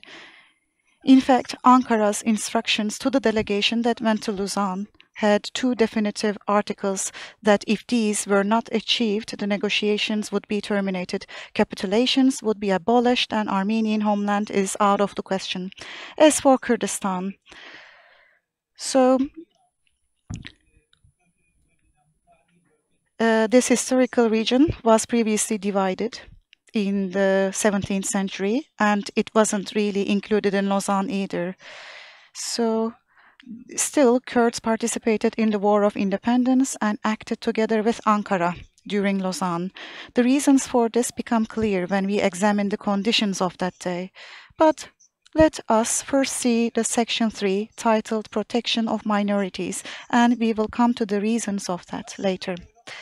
So even though its title is like this, the protection of minorities, the rights foreseen or stipulated in section 3 are brought not only to non-Muslims who are considered minorities, but a total of 4 categories. Category first is Turkish citizens belonging to non-Muslim minorities. Category 2, Turkish citizens who speak a language other than Turks. Category 3, all Turkish citizens. Category 4, everyone residing in Turkey. So this is the listing that we have. So whoever have more rights, it's been arranged accordingly. Therefore, section 3, despite its heading, despite its title, it's not only a minority rights instrument, but it's also a human rights instrument. This is because the term human rights was only introduced into international instruments in 1945. Among these groups, non-Muslims have 2 privileges. The first is they have the broadest rights. The second is that these rights are guaranteed by the League of Nations, an international guarantee, and the rights of other minorities aren't guaranteed within the scope of the League of Nations guarantee. By the way, before I forget, it should be added that many educated people, but by educated I quote and unquote, educated people in Turkey think that these rights are only brought to Greeks, Armenians and Jews. However, their names aren't even mentioned in this section. Rights were brought to Turkish citizens, non-Muslims. In other words, these rights concern all non-Muslims who are citizens. The rights and violations of each of these four categories can be explained as follows, starting with non-Muslims who have the broadest rights. So category first, Turkish citizens belonging to non-Muslim minorities. By the way, Article 14, we need to cite it. Local autonomy for Imbros and Bozcaada is granted in Article 14. And if you would like to find out more about local autonomy, I will describe it later. So these two islands have been colonized with the people from the Black Sea. Well, Article 38, and all articles, they cannot be amended in either way, and prohibition of discrimination, freedom of religion and worship, freedom of movement and migration is granted under Article 38. And this is why it is the broadest provision article of this treaty. And this also applies to human rights today, not only to that particular period. And the rights of non-Muslims have been violated. So in 1925, for example, non-Muslims in Istanbul were subjected to permission to travel outside the provincial border. After 1927, Syriac schools were closed, and 1934 Jewish exile in Thrace happened. 20 Lots incident happened in 1941. Wealth tax was introduced in 1942, and September pogroms in 1955. And in 1964, non-citizen Istanbul Greeks who were established in Istanbul were deported. Citizen Speak Turkish campaigns were carried out in the 1930s and 60s. And regarding the 1936 declaration, and in the 1970s, non-Muslim foundation properties were confiscated with the scandalous decisions of the Supreme Court, and Protestant missionaries were blocked and even imprisoned. And these are all among the violations of material violations of Article 38. Article 39 is about the right to enjoy the same civil and political rights as Muslims. However, there is an exception, Berk Acar, who was appointed district governor in 2022. Still, there are no non-Muslim civil servants, especially no members of the police and the military forces. Article 40 relates to the right to establish, manage, and control at their own expense all kinds of institutions, and to use their own language in them and to perform their own religious ceremonies. These were violated as well. In 1927, schools were effectively shut down in Imbros and Bozcaada in order to take it outside the scope of reciprocity, with a reference to the former panelist. So patriarchal and elections have always been interfered with. Students were forced to attend Islamic religious classes. In 1971, Halki Seminary was closed, and we still don't have an ongoing practice there. As for Article 41, the right to receive education in their mother tongue, and there is a right to receive a fair share from various budgets from the state and municipalities. However, the payment of allocation of these budgets have been stopped. It started again in 2013 and 16 with the decision to encourage private schools, and then was terminated again in 2019. To add immediately, under the influence of interwar environment, the guarantor Western countries didn't pay attention to these violations. So much so that even after the flight of approximately 1 million Anatolian Greeks to Greece in 1922, and the population exchange happened with Greece in 1921, which led to the departure of 190,000 Greeks. And while the rate of non-Muslims was 2.4% in the first census in 1927, today it is less than 1 per thousand. Category 2, Turkish citizens who speak a language other than Turkish, the right to oral defense in courts in their own language, Article 39, subparagraph 5, and we will come to this right below in the Kurd section. Category 3, all Turkish citizens. Differences in religion and belief will not lead to any discrimination according to the article. The right to freely use any language they want as they wish. And I will come to this in the Kurd section again. Category 4, everyone residing in Turkey, the right to equality before the law, regardless of nationality, language, race, or religion. It can be thought that the Allies put this in place to protect their own citizens, Levantines, who had been trading in the Ottoman Empire for centuries. But today, Levantines, for example, do not have the right to open schools. Yazidis, Alevis, everyone actually falls within this category, but Levantines, like I said, they do not have the right to open schools. Now, we can return to the Kurdish issue. One, as we have seen above, the Kurds participated in the 1922 War of Independence and acted together with Ankara in Lausanne. Why? Because first of all, Mustafa Kemal Pasha had emphasized the Islamic unity between Turks and Kurds.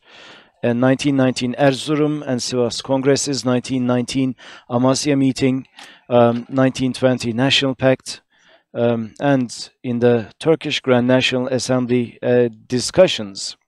And in particular, 21 Constitution that states that the provinces are autonomous. And especially where it says that this created the opportunity for Kurds to govern themselves autonomously in the provinces where they were the majority. At least as importantly, the Kurds' participation in the War of Independence was due to the Greater Armenia project, which was also mentioned in Sevr. Which we mentioned previously, because the borders of the Greater Armenia project, which was planned in the north of eastern Anatolia and stretched from Artvin to Giresun in the west, and then went down to the south and included Erzincan, Erzurum, Muş, and Van, would be finalized by US President Wilson. And of course, the further south this border goes, autonomous Kurdistan, which was promised very loosely in Sevr, would shrink that much. In fact, the Kurds were the judged nation and the Armenians were the condemned nation. In other words, the Greater Armenia project, which gives goosebumps to the Kurds, has pushed these people to Ankara's side. Then, after it became clear that they would take Mosul, British Empire or Britain was no longer interested in the Turkish Kurds. As a matter of fact, as Ismail Beşikçi said, it did not even grant them the status of colonial state, a status it granted to African tribes. The Kurds were already painting a largely organized and dispersed picture anyway. The second reason, Kurds gained language rights in the courts within Category 2, Turkish citizens who speak a language other than Turkish. Article 13.9/5 is as follows. Despite the existence of the official language, Turkish citizens who do not speak Turkish will be provided with adequate facilities to use their own language orally before courts, meaning interpreting and translation. Here, the principle is clearly based on the principle that a person can best defend himself in his native language. However, Turkish courts found a series of justifications to violate this right and prevented Kurdish defenses in courts by interpreting this right as only being granted to those who do not speak Turkish. So much so that in 2010, the main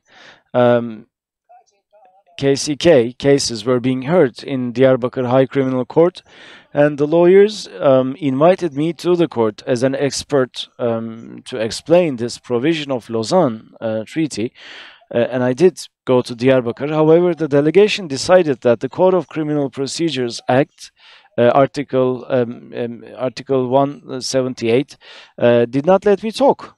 And the head of the delegation said, "We know all about Lausanne," and basically did not hear me out. And Kurds gained the broadest language rights within Category 3 as all Turkish citizens. Article 39/4 is as follows. There shall be no restrictions on the free use of any language by any Turkish citizen in private affairs, in commerce, in religion, in the press, in publications, or any kind of public meetings. So logically, except for government offices. On the other hand, and Turgut Tarhanlı is a friend of mine, and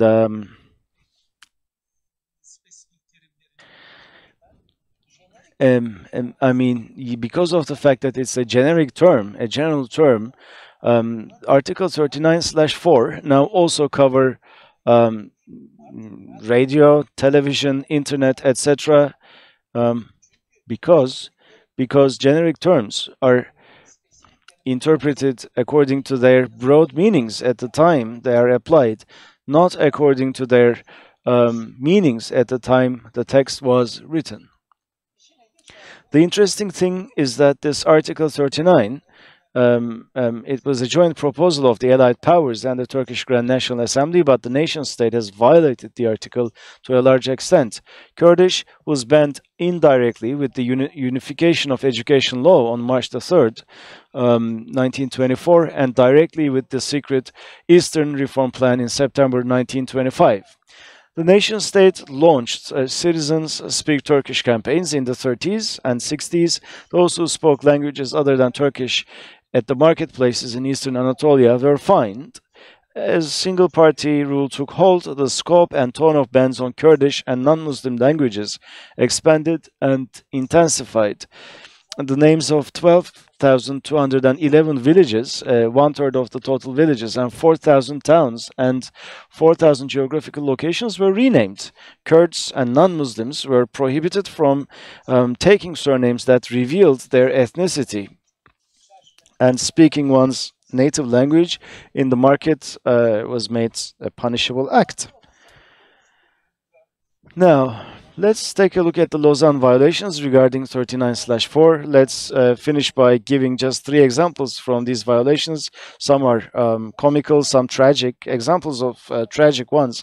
29th of March 2017, Tunceli governor, who was appointed to replace Dersim mayor, as an appointed governor, ordered that the bodies of PKK members killed in clashes should not be washed or buried.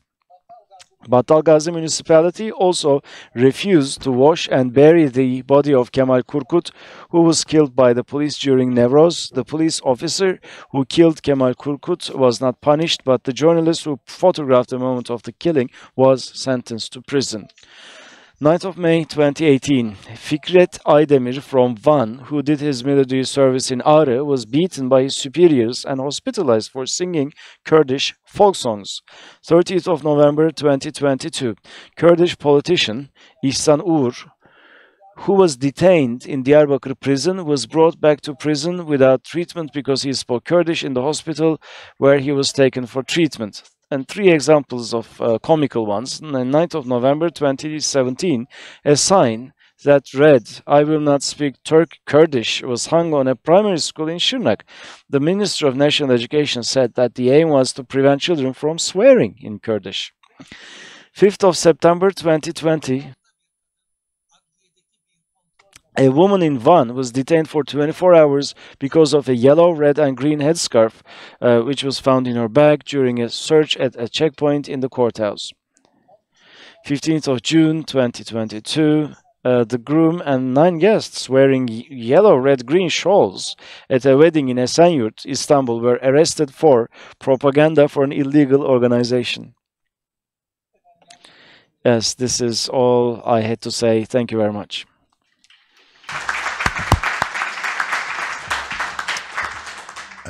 Çok teşekkürler Baskın abi. Thank you very much, Baskın. This was great. Exactly 20 minutes. And now we're going to proceed with our second speaker, who is Derya Bayır. Derya completed her PhD at Queen Mary University in London and London School of Economics Contemporary Turkish Studies Award is one of her accolades, and she has also a recipient of Lever Hurme Research Award, and she focuses on human rights, minority rights, diversity, and Turkey's legal and judicial systems, nationalism, Ottoman pluralism, constitutional law, autonomy, and federal state systems, and by linguistic rights. And she has publications under her belt as well. Derya Hanım, you have 20 minutes, please. Thank you.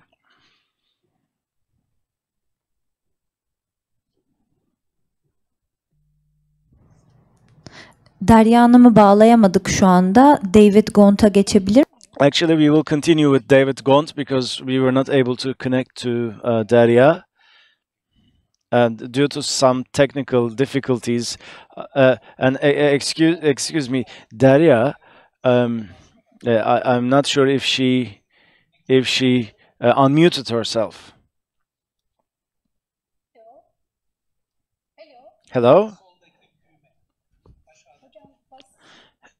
Hello. Can you hear me? Yes, we can. We can hear you now. Hello. All right. Okay. Thank you very much, Ayhan. And we are here for the centenary of the Lausanne Treaty. Thank you very much for extending an invitation to me. I would have loved to be there with you in person in Istanbul, but sadly I could not make it. So here I am online. Before I start with my talk, let me once again also thank the Hrant Foundation for bringing us together and everyone who worked behind the scenes to make this event possible. And also,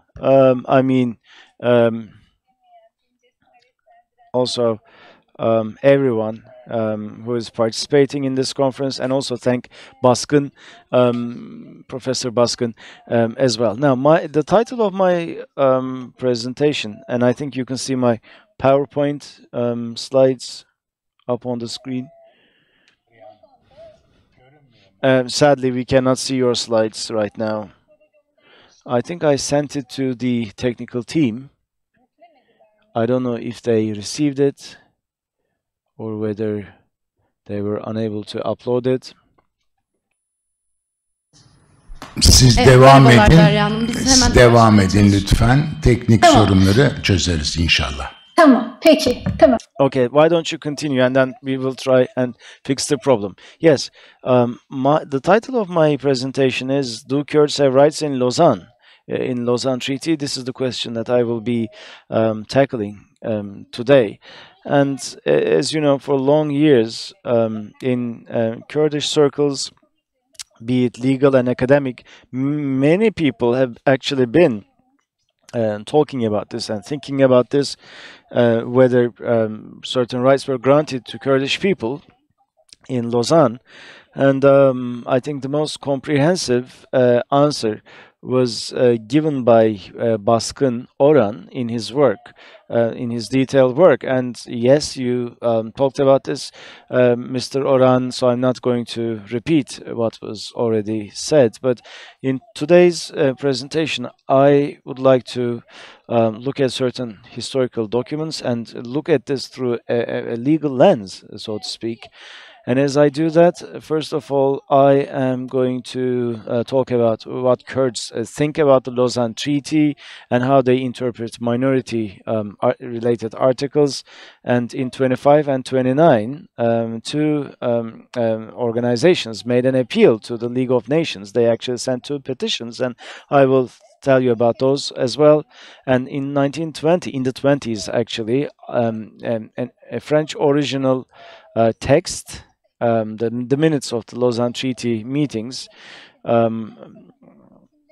they were published and shared, and we will take a look at those minutes, and we will take a detailed look at the relevant articles and try and understand what all of this means for Kurdish people. For non-jurors, let me say that the minutes of the Lausanne Treaty meetings, I mean, the reason why these are important is as follows. Actually, in the according to the Vienna Convention, it is said that a bilateral or multilateral treaty process should also take into account the minutes and the entire process.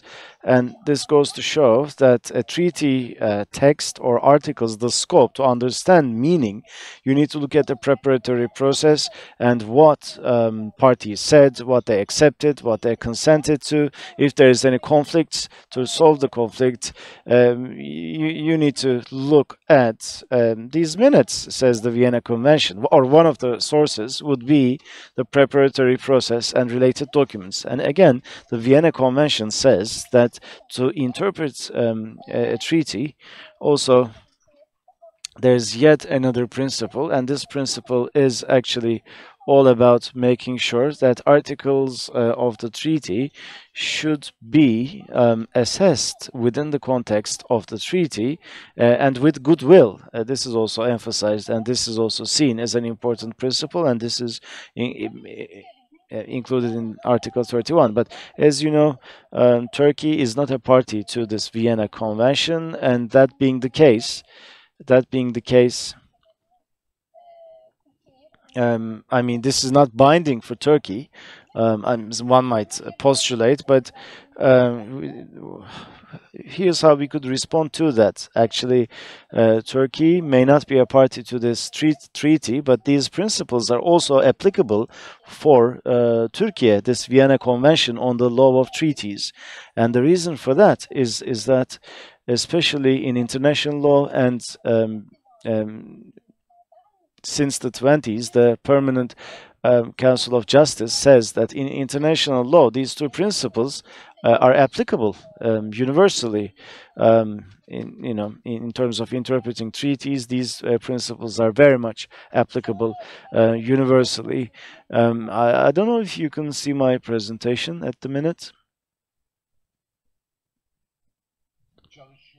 We're working on it, and hopefully we will see your slides soon. All right, now let me also tell you a bit about whether rights were granted to Kurds with Lausanne, and let me also tell you about what Kurds think about Lausanne, how they see this treaty, how they perceive it. And self-determination, right to self-determination, is not recognized by Lausanne. And as far as the Kurds are concerned, it is a huge disappointment as a result. And when we look at the implications of Lausanne Treaty, we see other manifestations of this disappointment. And in northern Kurdistan, there were uprisings such as Sheikh Said uprising in 25. Another watershed moment took place. A nationalist Kurdish movement, Kurdish League, actually made an appeal to the League of Nations, and where they complain about the oppression that they suffered. Halit Bedirhan, Mehmet Sedir, these two people signed this petition, and they made a call to the civilized world. And under the pretext of Sheikh Said uprising, massacres are taking place, and you need to act now to stop this, they said. And they made a plea for Kurds to be sort of saved from the Turks, and also because of the fact that Lausanne does not talk about right to self-determination for Kurds, and because of the fact that they're also not recognized as minorities, there's an objection. And here's what they said in that petition. The Lausanne Peace Treaty resulted in an unprecedented injustice. Kurdish people in their own land cannot enjoy rights of autonomy. The London Conference and Sèvres Treaty said otherwise, but Lausanne document actually is putting Kurdish people in shackles is to the detriment of Kurdish people, where they cannot enjoy rights that other minorities enjoy in Turkey. So if you could go to the 5th slide, please. But before that, let me also take you back to the 4th slide so that you can all see this letter. This is the letter that Ligue Kurde sent to the League of Nations in 1925. Now, in this letter by Ligue Kurde, it is said that minority status is not granted to Kurds, and as such, they cannot enjoy the same rights. And even today, we can say that the Kurds are not seen as a minority, and there's this discourse that is still going on. So it's quite interesting that this was actually raised back in 1921.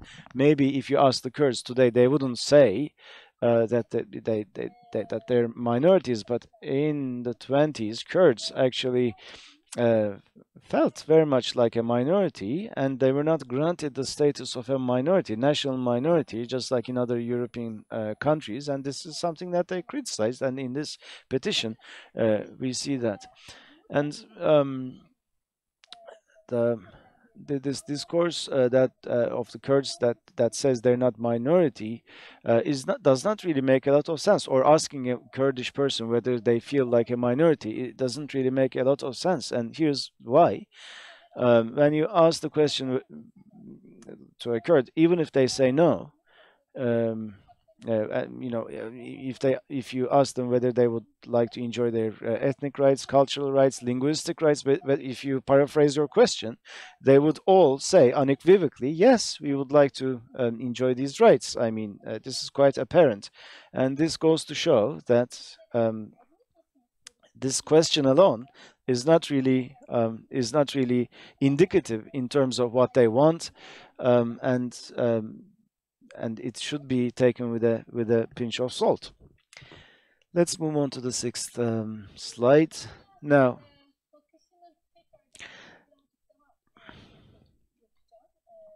let's continue with the Lausanne Treaty, and let me say a few more words about this. When we look at the Lausanne Treaty, we see, yes, it's a huge disappointment for Kurdish people because,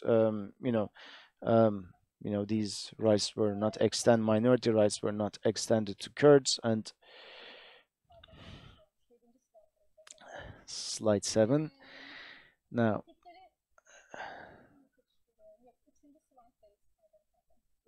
slide 3. Let's go back. My apologies. Now, they had demands to be an independent state, and they do not have minority rights. But also, the reason why Kurds didn't agree with Lausanne was because Lausanne is partitioned because of Lausanne. I mean, that's what many people felt.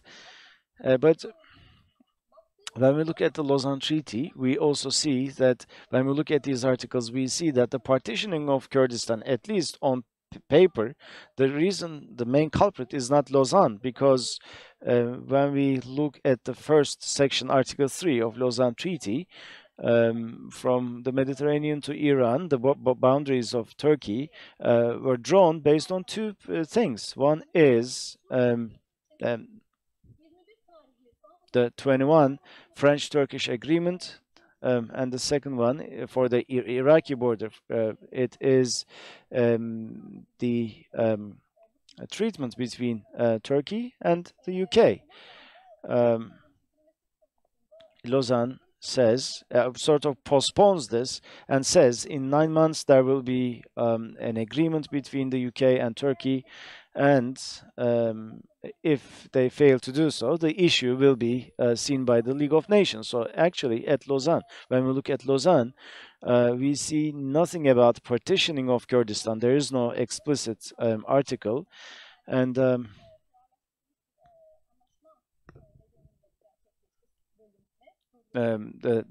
like I said, the Syrian border is set by the Turkish-French agreement, and the Iraqi border was actually set based on the agreement between Turkey and the UK. the League of Nations sided with the UK in 26. There was this agreement between the UK and Turkey, this 1926 agreement. And in Lausanne, there is no article that openly talks about the partitioning of the historic region of Kurdistan. Anyway, so this is what Kurds feel about the Lausanne Treaty. But let me also say that, if you could please go to slide number 7, there is yet another approach that needs to be explored, and this is about Kurds feel that the articles pertaining to protection of minorities, some Kurds actually see this as a reference in their pursuit of the exercising of their rights, and these were put to use in national and international platforms. In 2012, for instance, there were a series of incidents. Sadly, we cannot hear you anymore. I think that there's a technical difficulty. And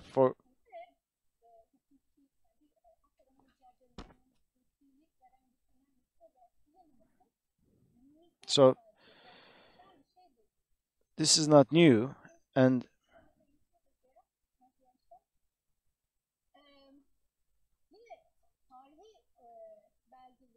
again, when we look at historical documents and the records of the League of Nations, we see that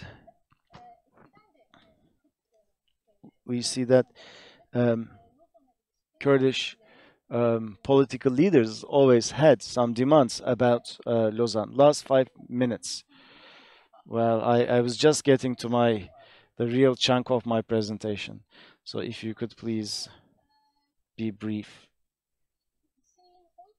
Now, Hığutyun sent this letter to the League of Nations, and as you know, Hığutyun is in an important Kurdish nationalist organization, and again, we cannot hear the speaker. We apologize.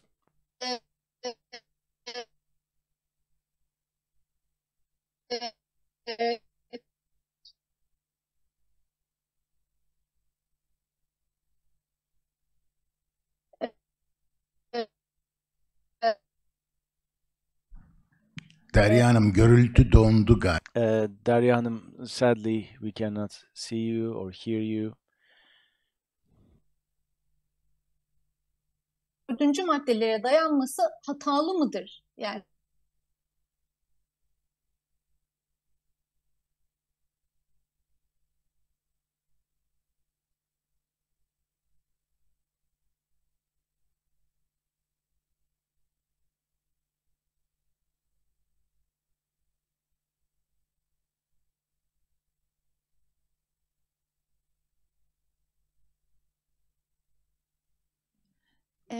Derya Hanım'ın bağlantısı koptu. O yüzden bir teknik... Okay, Derya is disconnected. We have this technical mishap, so let's continue from here. Hello? Hello?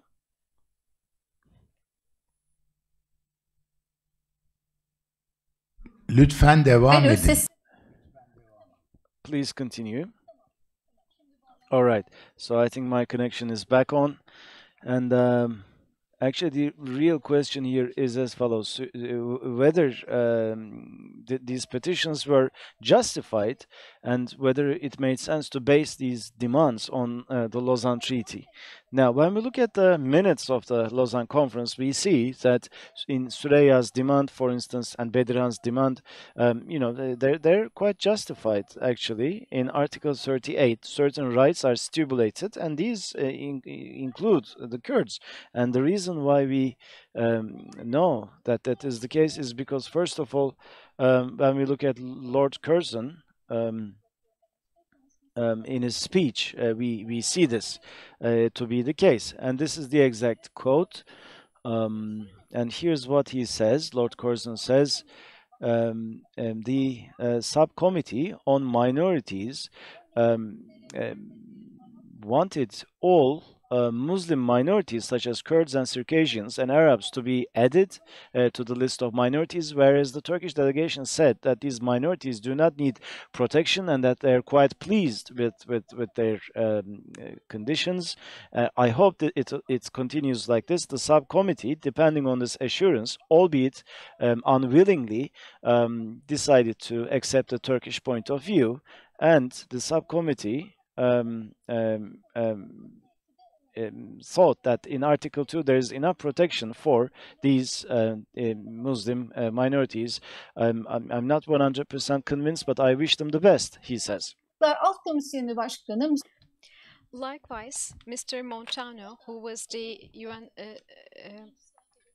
chair of the subcommittee on minorities, we see similar statements. So according to Mr. Montano, with respect to the protection of minorities, including Muslim minorities and as well as all national, racial, ethnic, religious and linguistic minorities residing in Turkey, he concluded that their applicability towards non-Muslims could be restricted. And this is quite important. There is also this provisional Article 2, which recommends that provided that Turkey guarantees fully and completely the right to life and the right to liberty for all minorities regardless of their language or religion or race. So Mr. Montana makes such a statement based on the fact that Turkey already assured the subcommittee that it will provide full and complete protection. That's why the subcommittee accepted Turkey's argument for restricting some of the rights.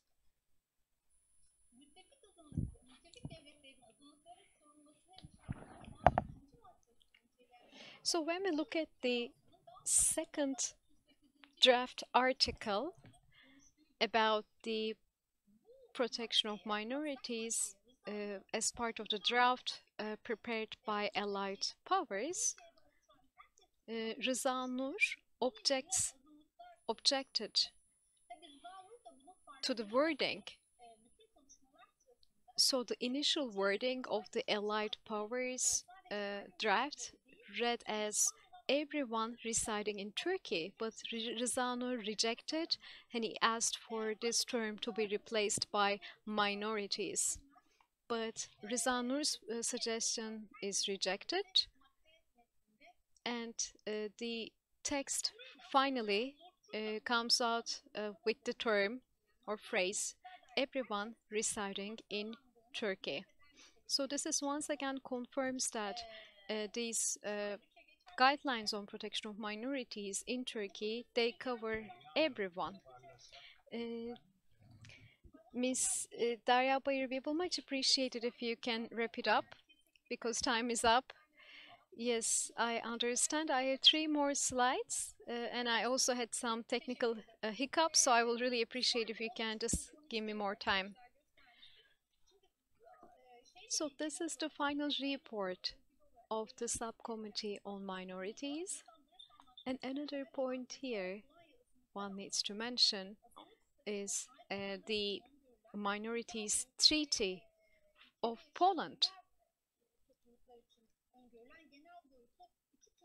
So there are 2 different categories of rights as part of the minority treaties for Poland. Again, if we are to quote the chair of the subcommittee, Montano, he makes a reference to the term all residents and all nationals and Turkish nationals. So this gave the impression that there were actually 2 different categories of rights. So if we are to take that statement bluntly, then we can conclude that there is one category of rights for non-Muslim minorities, and then there is another category of rights for Turks. So this is how protection mechanism is working. And we can see that these are also covered by Articles 38 and 39 of the Lausanne Treaty. So these are more like the generic rights as defined by these provisions. We know that Lausanne Treaty, its text was prepared based on the minority treaties of Poland. So this is where the inspiration came from.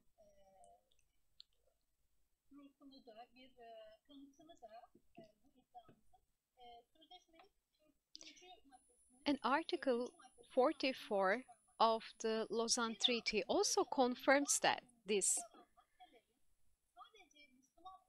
Here there are provisions about minorities, and it says only the non-Muslim minorities will be under the guarantee and protection of the League of Nations. So this wording tells us that yes, Lausanne grants some rights, but even if they are not under the protection or under the guarantee of international community, there are still some generic rights applicable to citizens.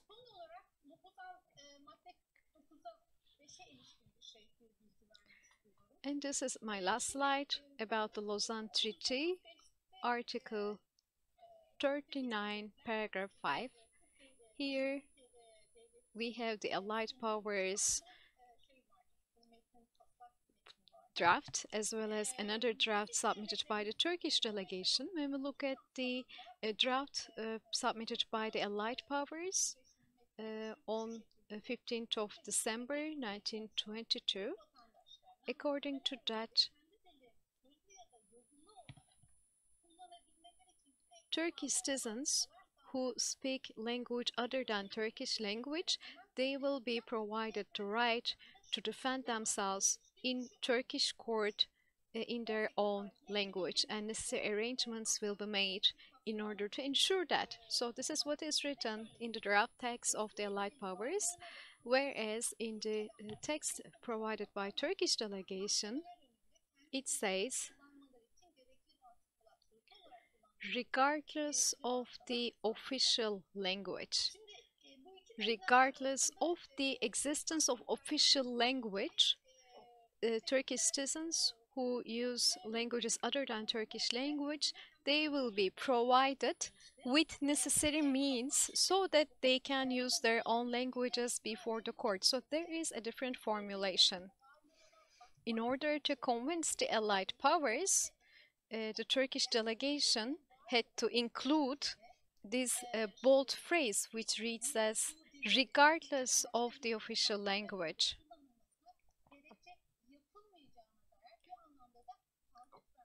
So this has also been some sort of commitment on the part of Turkey in order to convince Allied powers that it will live up to its commitment with respect to minorities. And ultimately, the proposal by the Allied powers to have this expression, the ability to use languages other than Turkish language in written form. So this tangible proposal by the Allied powers, it was taken from the draft. It was removed.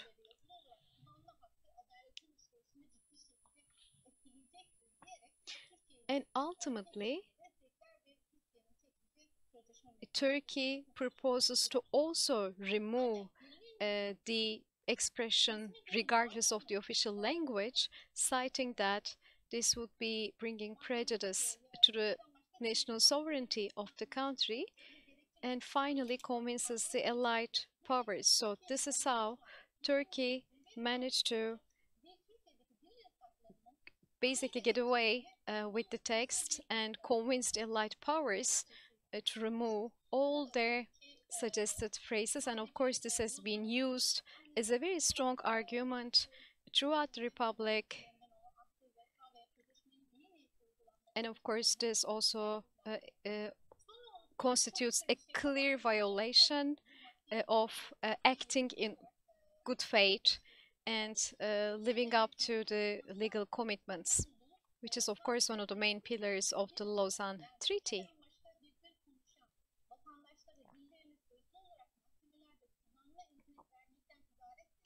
By the way, the Allied powers suggestion was not only limited to that, because once Turkish citizens who are not necessarily Turkish speakers, if they are granted this right, then this would also bring some positive liabilities on the part of the government.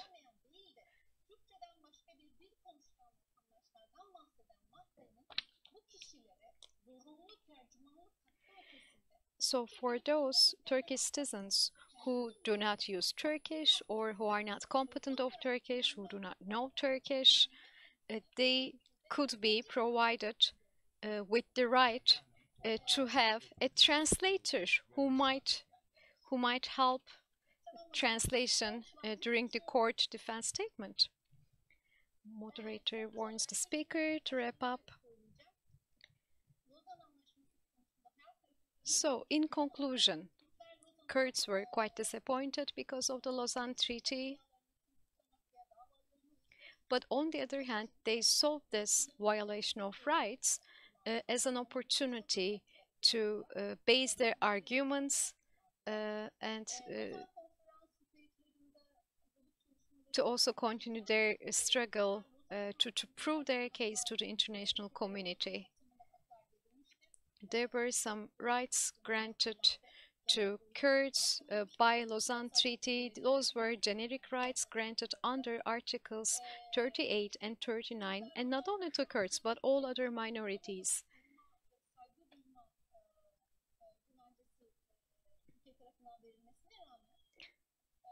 Even though Turkey provided assurances that rights of all minorities will be guaranteed, including Kurds. That's why Kurds were not really defined as minorities, and Turks as such were deprived of their minority rights.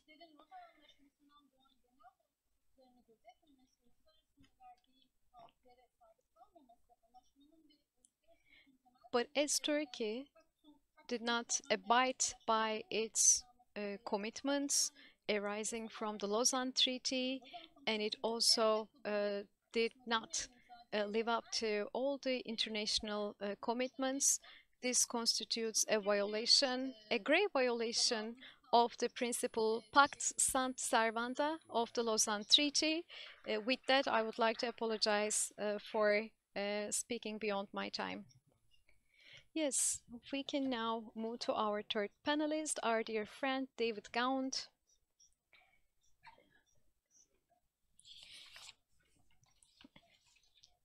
Mr. Gaunt is a professor of history at the Center for Baltic and East European Studies at Södertörn University, Stockholm, Sweden. He has extensively written on the history of Assyrian Christians and their neighbors in Anatolia. His most prominent work was translated by Belge Publishing in 2006, Massacres, Resistance, Protectors, Muslim-Christian Relations in Eastern Anatolia during World War I. And another book he co-edited, Let Them Not Return, Saipho, The Genocide Against the Assyrian, Syriac, and Chaldean Christians in the Ottoman Empire, was published in 2017. His most recent book, written together with Giulietta Rotaro, is The Wallachian Gold Washers. Mr. Gaunt is a member of Academia Europaea. And thank you. So, thank you, Hrant, Dink, Vakfi, for inviting me to come. It's my favorite vakfi of all time. Your conferences are always so interesting and broad and enriches me. And it also gives me an opportunity to talk about Assyrians, which I have hardly ever seen mentioned in normal books about Ottoman history, or even the Republic of Turkey, so a very obscure people. My presentation, I have written it up, so if anyone wants to get it, because I have a feeling that I may not be able to talk about everything inside it, give me, I can send it to you. So. Now, I will not be talking very much about Lausanne, but rather the reaction of the Syrian Orthodox religious leaders to the concept of becoming a minority, sort of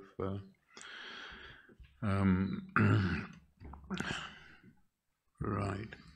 So this is a very complicated history in which the leadership for the Syrian Orthodox Church goes a flip-flop from one position of wanting to be part of an autonomous Assyrian country, or at least in an autonomous zone within Kurdistan at one time, to 180 degrees changing and wanting to be Turks and insisting upon it. So this is not an easy topic to research, because the Assyrians were very good at hiding, doing what we call the art of not being governed, which means that the government was not much interested in them either. They weren't worth the investment in money and in military in order to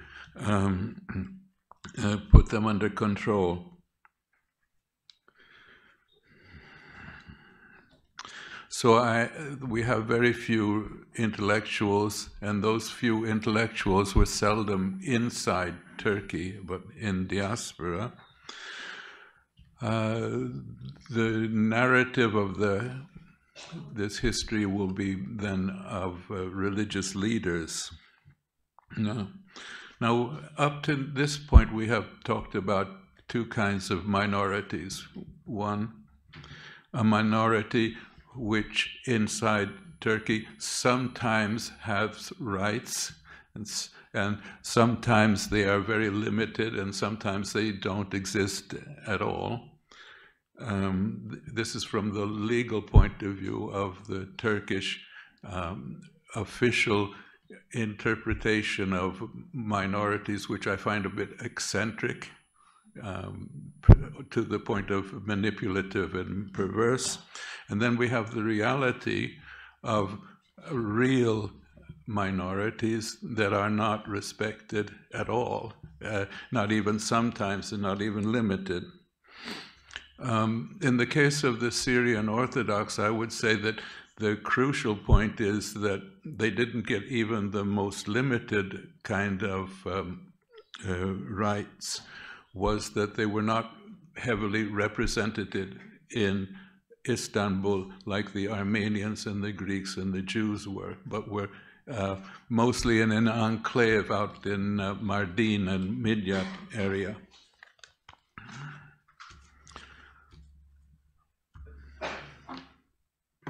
Okay, the basic story is that immediately after the First World War was over, was a period in which the Syrian Orthodox Church really wanted to be part of an autonomous area free from Turkish control. They presented a long list that they have made of the losses of their church, amounting to about 90,000 people killed, among them 6 bishops, 154 priests, and a lot of destroyed villages, mostly in the Diyarbakir and Siirt area. They demanded to be part of an Assyrian state. There would be the vilayets of Diyarbakir, Mosul, the Sanjaks of Urfa, Deir Zor, and a little bit of Iran as well. Very strange. This is probably an exaggeration, but the number of bishops, 6 being killed, that probably is not an exaggeration. So they were being targeted as a religious group by their neighbors and some military as well.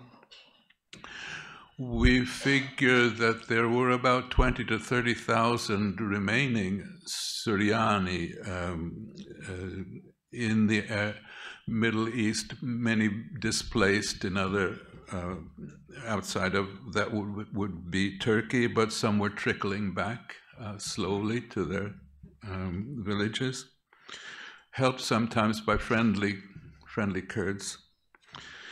The Syriac representative here at the Paris Peace Treaty was the Archbishop of Syria by the name of Afram.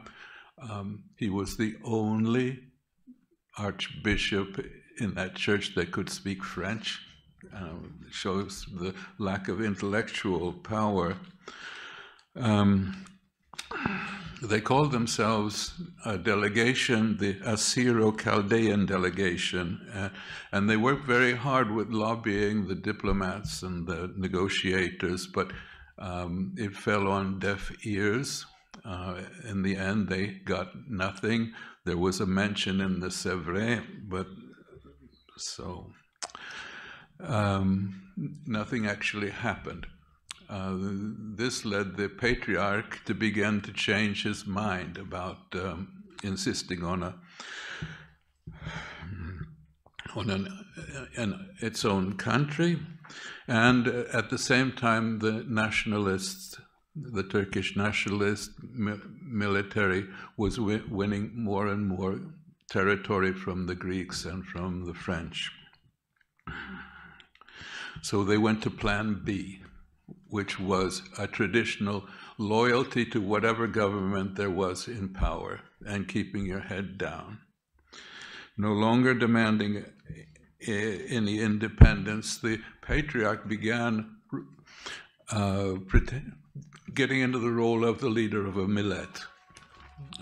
And it was interpreted also, I mean, even if he just made a mention in the newspaper that he wanted to be a Turk and he didn't want to be a part of a minority, it was accepted as an official statement.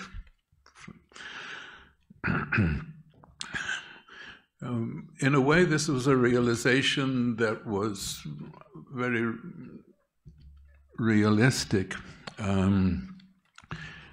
The patriarch realized that the survivors would eventually become part of a Turkish state, and that if he was in conflict with the state, these people would be in danger. This is change of face has led to a lot of bitter discussion within the Syriac diaspora, and even inside Turkey.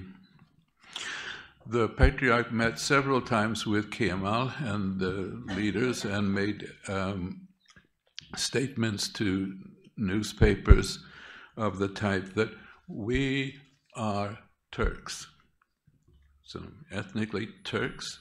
We don't want to be a minority. We want to be citizens. And I suppose this is against the background of what was going on in Lausanne.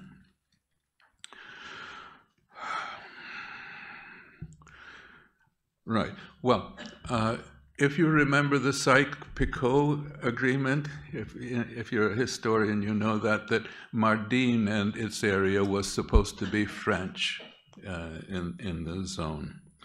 But the first person to come to Mardin was a representative of the British military. And the patriarch told him, no, we don't want to be part of a British controlled area. We want to stay inside Turkey. When the French, a few months later, arrived, also saying that we'd like to take over here, the Patriarch refused to even meet with them. So this was also not boots on the ground, but the opposite. In addition, the Patriarch warned those Syriacs who were in Urfa and Adana not to cooperate with the Armenians and the French in fighting against the Turkish nationalist forces, saying that this is against the interests of our community. And on top of that, even though they had presented this long list of deaths and losses in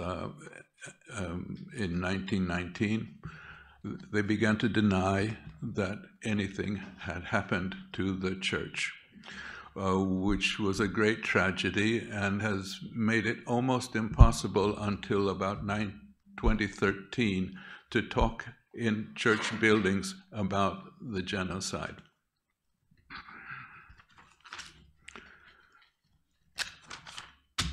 I won't tell you about some of the Syriacs who joined Sheikh Said's rebellion and Hajjo's rebellion, but it's in the paper that you can get if you ask me.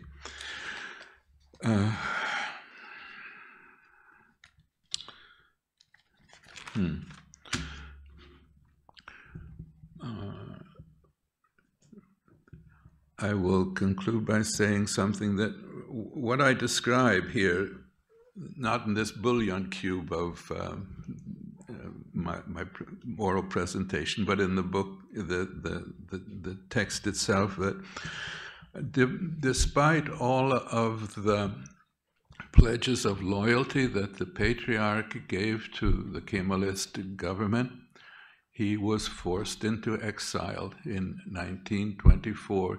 We don't know actually if he was ordered out of the country or that he just sort of went across the border and never got to come back, or whatever it was, but he was stripped of his Turkish citizenship, and he had to find a new patriarchal seat in Damascus.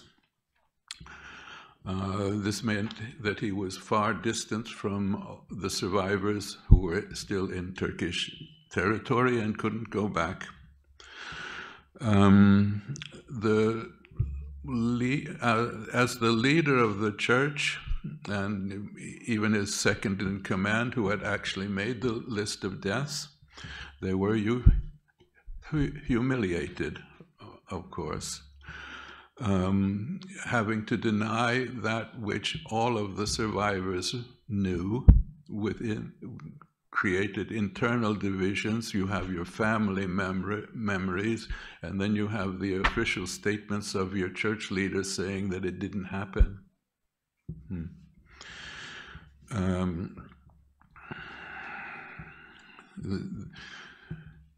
Right, okay. And this denialism, which was internal within the church, meant that research and even discussions, normal discussions, about what happened during World War I within the Syriac community just didn't happen. And this has contributed to the very, very late recognition, compared with that which happened to the Armenians, of a genocide. And I have a fourth point that I didn't even write down, and so I will finish here. Thank you. Thank you. Thank you, David. You finished before the allowed time. Efendim, Well, we are a little bit behind our schedule, so I'm going to receive only 2 or 3 questions. A microphone, please.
Ermeniler, Rumlar, Yahudiler ve Türklerin dükkanları çarşıda yan yana bulunurdu. Kimilerine göre Babil Kulesi'ndeki kadar çok dil konuşulur, farklı kokular, görüntüler, sesler birbirine karışırdı.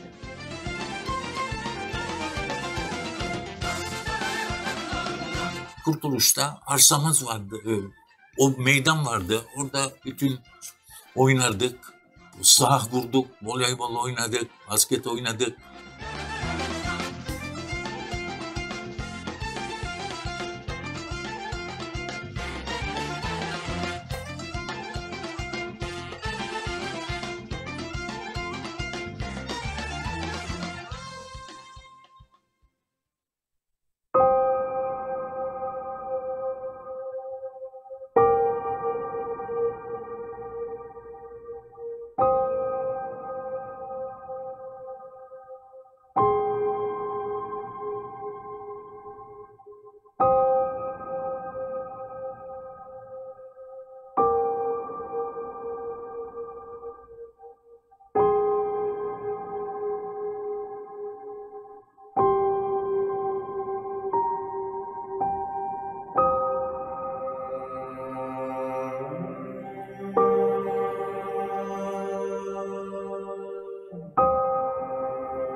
Ermeniler, Rumlar, Yahudiler ve Türklerin dükkanları çarşıda yan yana bulunurdu.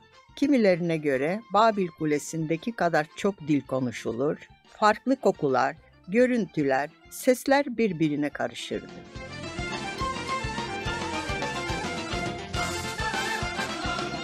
Kurtuluş'ta arsamız vardı. O meydan vardı. Orada bütün oynardık. Sah vurduk, voleybol oynadık, basket oynadık.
Ermeniler, Rumlar, Yahudiler ve Türklerin dükkanları çarşıda yan yana bulunurdu. Kimilerine göre Babil Kulesi'ndeki kadar çok dil konuşulur, farklı kokular, görüntüler, sesler birbirine karışırdı.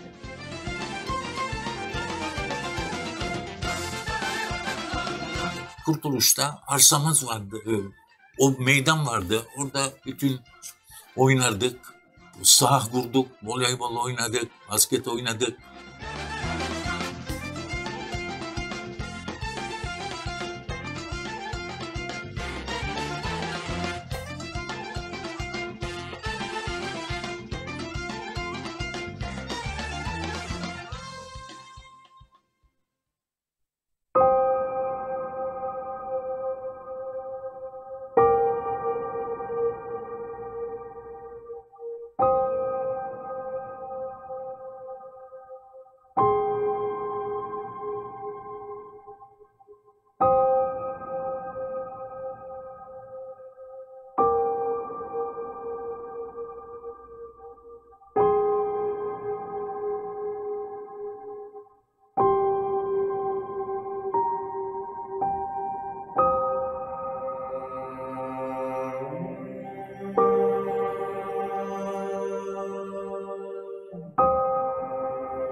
Ermeniler, Rumlar, Yahudiler ve Türkler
Şimdi merhabalar.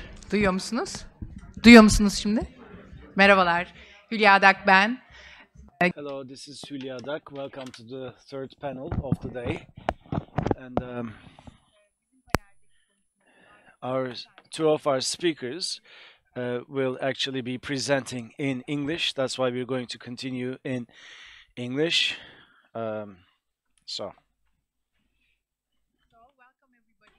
This is the third panel of the conference, Minority Rights in the Centennial of the Republic. My name is Hülya Dak. I'm very excited to be here. We've been listening to an amazing lineup of speakers since the morning. I just wanted to thank the Hrant Dink Foundation and all the organizers of this amazing conference, number one. I also wanted to emphasize what an important topic they've chosen for the Centennial of the Republic. We've been going to many conferences, but I think this topic is of utmost interest given the problematics in the region and in the international scene at large. Ayhan Aktar mentioned how we've been spending weeks watching a genocide in Gaza, and there have been a number of crises that are actually coming into our discussions here in this very, very important as part of these important discussions. I also want to commend the Foundation for launching the Minority Rights Academy, which I find extremely, extremely important. And I think it'll be beneficial to many different activists, students, and scholars at large. So congratulations for all of those. Till this panel, we've been listening to amazing analyses of institutions. There were discussions on the League of Nations, on the UN. We've also been listening to amazingly critical talks on treaties so far, looking at Sèvres, Lausanne, doing some comparative analyses. They were all extremely important. As we move on to this particular panel, and it's going to be on identities, most specifically, identities and recognitions. I think we're taking a historical turn, not that we didn't do it so far, but this is going to be particularly based on historical research. And we have brilliant scholars lined up looking at cutting-edge research on local historiography. So I think that's going to be the sort of divisive and unique aspect of this particular panel. And we're going to look at hitherto unacknowledged historical turning points. For instance, there's going to be an analysis of the 1950 to 1974 moment, bringing the Cyprus issue into the discussion of how minority rights were discussed and implemented, or the kinds of discriminations that occurred during this time. We also are going to address multiple sites of belonging, so not single belongings, but multiple sites where we really complicate our understandings of how some of these identities work out. The concrete examples from this panel include Arabic-speaking Christian communities in Antioch, for instance, as our first paper, the Armenian community in Greece, and Hakkari Assyrians. So I think these amazingly complicated identity formations should really enrich our discussions so far. What I found lacking in the previous discussions was this element of intersectionality, and I hope that will be brought into discussion either as part of this panel or in later panels, where we're going to be hopefully discussing multiple sites of discrimination and overlapping dimensions of discrimination. So I hope that will be part of the debates after the papers. Another missing aspect of our discussions, I thought, was gender. I hope we can address the elements of gender-based discrimination and violence that have hitherto been dismissed, and the fact that identities and identity formations also fluctuate and change. So one of the papers I see today addresses this issue, but what it means to be an Armenian or part of the Christian community in the 50s, 70s might not correspond to what it means to be part of this community today. So an acknowledgement about how these identities are also in flux would be really essential. So without further ado, I'd like to introduce some of the scholars. Our first speaker is going to be Emrecan Dağlıoğlu, who's renowned to many of the spectators, I think, or guests today. Emrecan is a PhD student in the Department of History at Stanford University. He did graduate studies at the Department of Cultural Studies at Istanbul Bilgi University and the Center for Holocaust and Genocide Studies at Clark University. Emrecan has published extensively on non-dominant groups in late Ottoman and Turkish history. Currently, his research focuses on examining the impact of global capitalism on financial networks, sociopolitical dynamics, and environmental changes within the late Ottoman Empire. Further, he likes to think about history, the history of the left in the Middle East. And in addition to their academic pursuits, Emrecan serves as an editor for Nehna. So we're very pleased that Emrecan is with us today. And the title of his presentation is The Liminality of the Antiochian Arabic-speaking Orthodox Identity in Republican History. So thank you, Emrecan, for joining us. Teşekkür ederim hocam.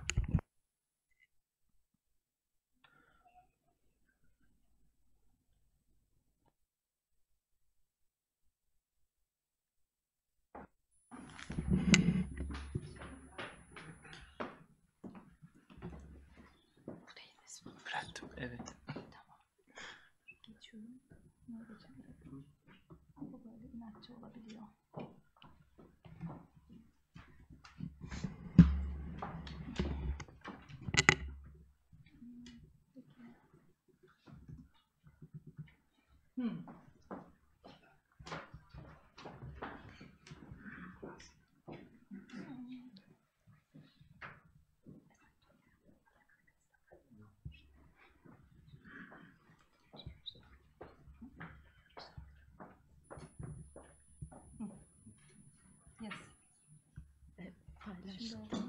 Yok, Paylaşmadım.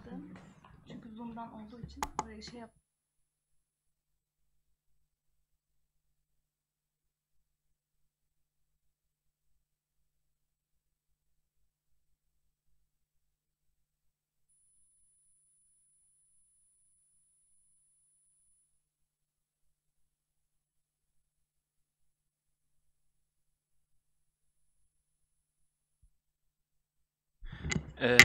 Öncelikle So yes, first of all, I'd like to also thank the Hrant Foundation for bringing us together and everyone who worked behind the scenes to make it possible.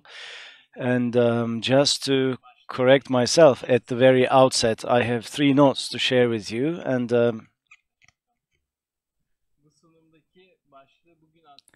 actually, you know,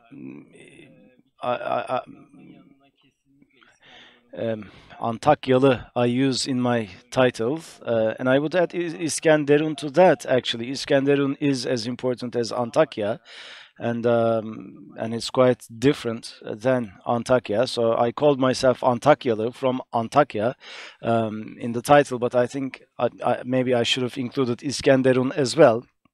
And also say Arab Orthodox instead of Arabic-speaking Orthodox.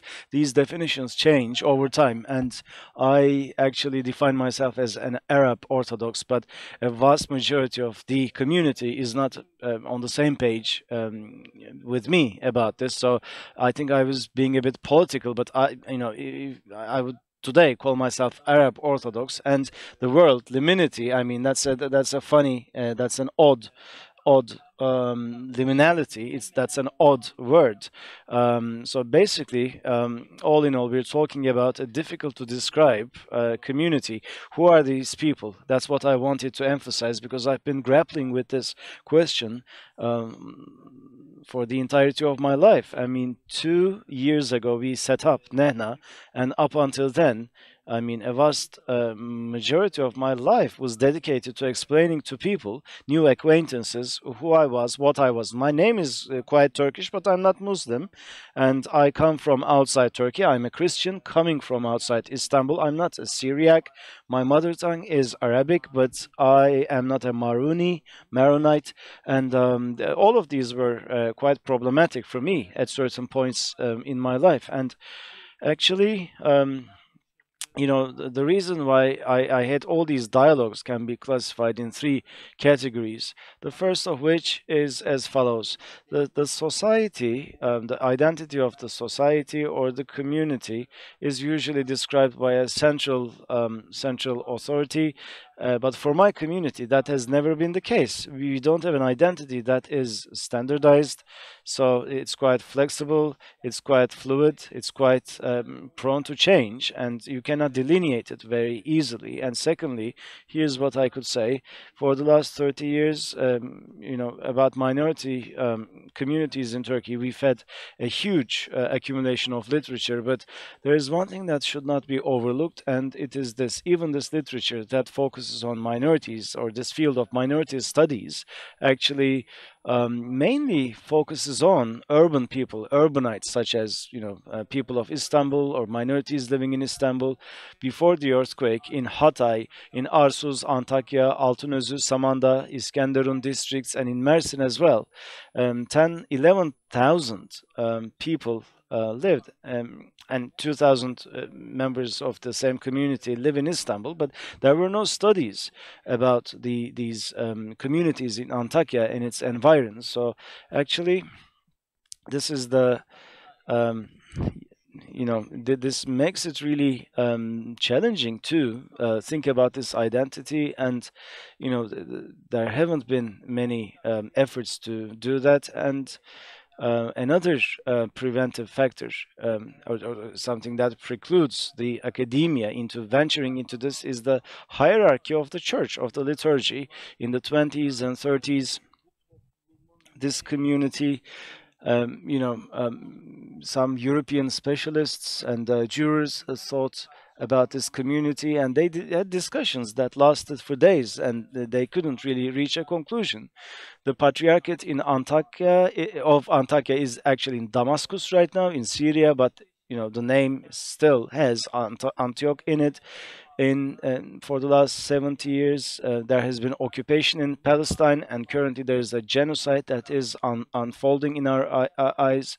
And in Jerusalem, you know, we have a patriarchate, and Hellenites are members of that patriarchate. As for the one in Damascus, the community is Arabic, but they're known as you know, Greek Orthodox, and Greek Rum is not necessarily ethnic always. So it's quite complicated. So I mean, it's a bit of a mess, if I'm honest. So yeah, this is the quagmire that we find ourselves in.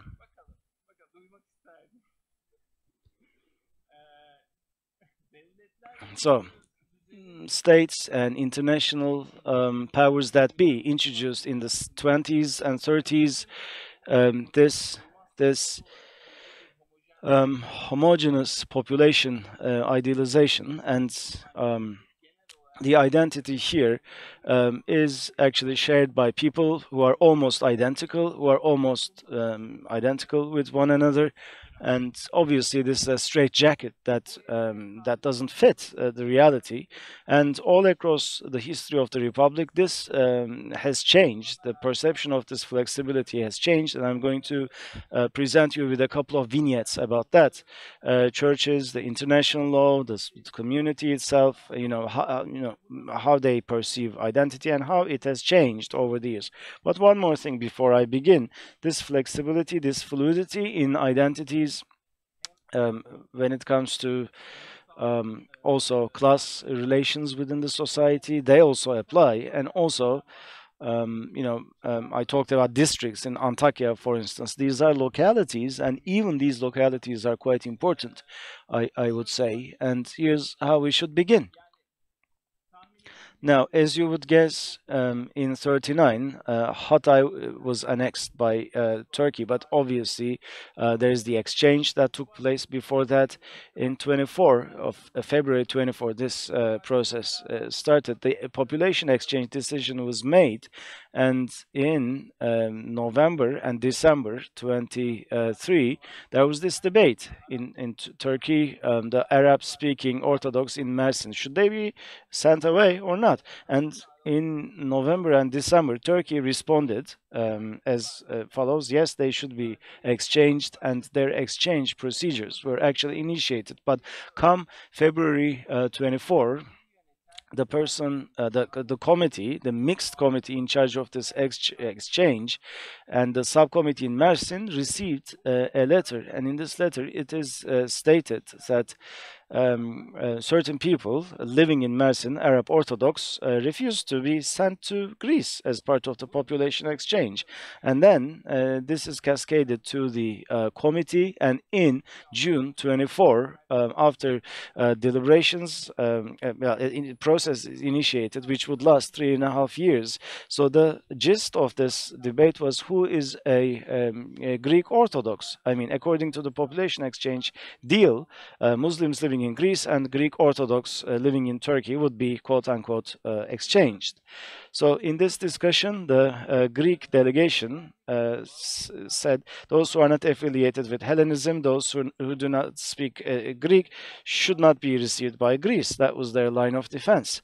And the Greek side, I mean, when they what they understood by Greek Orthodox was ethnicity, but the Turkey side wanted to define it as not ethnically Greek, but religiously affiliated with the identity of Greek Orthodox community. So this was a lengthy back and forth, and there were 3 Europeans in the committee as well, and they somehow found it very difficult to make a decision. Head of the Turkish delegation, Tevfik Rüştü Aras, wanted to propose a solution to this problem, and the people in Mersin, these Arab Orthodox, their properties should be confiscated, he said, therefore rendering them desperate so that they would willingly want to go to Greece. Be in a position to want to go to Greece. But Turkey never did this, really. Never ever did Turkey turn this into reality. But the committee in May 27 made a proclamation. Greek Orthodox means members of all, do not mean members of all the Eastern churches. And in December 27, the final decision was made. Greek, Rum Orthodox, Greek Orthodox meant people who are affiliated with the Patriarchate in Istanbul, they said. So if you're not a member of the Istanbul Patriarchate as a Greek Orthodox, then you're not a Greek, and I mean, it is decided that you're not a Greek Orthodox. And also the title here, the article here, isn't the committee a party? This was about a decision made in December. Turkey didn't favor that decision.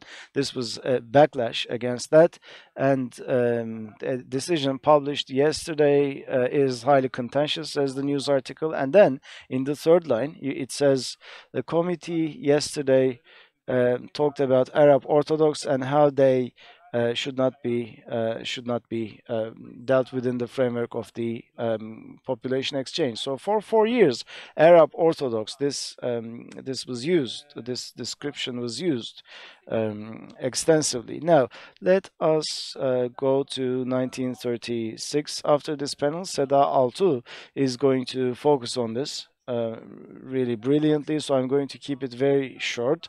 I'm just going to tell you about what world was like in 36. Syria becomes independent from France. I mean, and this there's this new province, Iskenderun province. There's this provincial area, and there's a debate about what the status should be. In 36, the demographics of this province. Let's take a look at who lived there. And here, as it indicates here, Ms. Williams reports that no one is in the majority. Every group is in the minority. It's quite a complicated and mixed picture. But of course, there would be intervention, and with Syria, Turkey will not accept that province to be independent with Syria, and in 36 there is going to be a counteraction to make sure that this province is not a part of Syria. In 36, at this very point, well, the Ismail Müştak Mayakon publishes an article, and a new name is bestowed upon this locale, which is Hatay, on the 10th of October 36. With this article, the name Hatay is used for the first time in December 36. Mustafa Kemal Atatürk adopts this name as well, and for Turkey, it becomes Hatay. The entire province becomes Hatay. Prior to that, there is no such word in use, but this was a step towards annexation for Turkey to annex this land, and this was a first step to do that, to change the name or use a different name. And then this was conveyed to the League of Nations, and League of Nations, after a lot of back and forth, rapporteurs, this and that, in 37 grants a special status to this province. And in order to put this to use in this province, parliamentary elections would take place, a council would be elected, and how to do that is also stipulated by this special status. People living in this locale are divided into 7 categories based on their race and ethnicity: Turk, Alevi, Arab, Armenian, Greek Orthodox, Kurds, and others. And actually, Keith Wotton's definition is quite applicable here. The colonial, ethnic election manipulation is what he called it. And the Arab category, for instance, you have, many Alevis who are Arabs are not in the Arab category. Alevis are presented as a different category, and we don't know why that was done. And if we're going to look at ethnicities, in Armenians, why do we have no distinction between Catholic, Apostolic, and Protestant? And also, more interestingly, like I said, in 28, in the region, people living in the region and people who were affiliated with the Antakya Patriarchate were not described as Greek Orthodox, but come 38, they suddenly become Greek Orthodox people. So this is again used, and obviously this was also not enough. In 38, a protocol was signed between France and Turkey, and as per this protocol, the region was actually left to Turkey. But to make it look official, the League of Nations also stepped in, and there were some violent incidents of violence, and the League of Nations left the region. And as they were leaving the region, they shared the consensus results. In 38, there was no majority in the region, but according to the Turkish census data, on the 1st of August, we see that 63% is Turkish, for instance, in the region. And as such, in September 38, the first council would convene, and 2 Greek Orthodox MPs would serve in the assembly. In 38, it becomes a part of Turkey, and there's this huge influx of Orthodox people to other places. Some people say 11,000 people. That may be a bit of an exaggeration. The total population, as per French records, was 13,000. So most probably it was around 5,000 Orthodox people who fled to Syria, Lebanon, and countries beyond. That is what we could say. And obviously the class status is really indicative when it comes to immigration. If you're politically invested in Turkey, if you're established in Turkey, if you're a part of the elite class, then you stay in Turkey. But those who were less established, lower classes, actually opted to migrate to other countries. Now, Now, as such, the Turkish period begins in the region, and this means loss of education in native language. All the Arab schools were closed down, and there were discriminatory political steps that were taken, and that's par for the course for minorities in Turkey, as you know. And there were reflections of international policies in the region. The Cyprus issue will pop up, and there's going to be a confusion vis-a-vis identities. I mean, churches are hindered, there are no schools in teaching in native tongue. So, and also the tax on the property tax, and this had an impact on the local population, and people who opted to stay in Turkey, the elites, they all of a sudden incurred these huge debts. And on the 6th and 7th of September, there was no anti-Christian uprising, but Aya Nikola Church, a couple of days later, survived a dynamite attack. So, come 58, Cyprus issue popped up, and this brought about a lot of tension. The identity of Rum, Greek, which is seen as dangerous, people shunned that identity, and the Turkish Orthodox emphasis was used much more extensively. And here's a quote from Supi Levent, the proprietor of İskenderun Daily. He is a member of our community. In 58, in the Cyprus demonstrations in İskenderun, he actually made a speech at the rally, and he said repeatedly, Turkish Orthodox, Turkish Orthodox, but people of the Turkish race, he said, but he knows that he's not a member of the Turkish race as such. And similarly, in all these rallies in 58, these happened. And in Christmas of 63 or December of 63, there's another crisis. And Antakya, head of the community, and the archbishop of the church also sent a telegram to the government, and again used the phraseology Turkish Orthodox in Antakya. Turkish Orthodox, I mean, you see it in title deeds, for instance, in the 50s and 60s, and in the 90s. When people started discussing these property ownership issues, this would lead to a crisis. The exile of 64, this also had a huge impact on the people who held Greek passports but who lived in Turkey. So we were not directly affected, but when we look at the İskenderun Daily, we see that they just mimic the mainstream media, the discourse used by the mainstream media in Istanbul. But people, when it comes to exile from İskenderun and Hatay, they were not using the same language. They used a much more neutral language, and there's a bit of an alienation here as well. We're talking about members of the same community, but there's a bit of a distance, and we don't see any emotion about the fact that these people are being sent away to Greece. But it's quite telling, actually. In the 60s, people started to flock to big cities and to other countries, and there's a big wave of immigration in the 70s to Istanbul, and this is the first encounter with the Greeks in Istanbul, and we still actually have this sense of ostracization, and that first started here in the 70s when these people came to Istanbul. In 68, for the first time, the government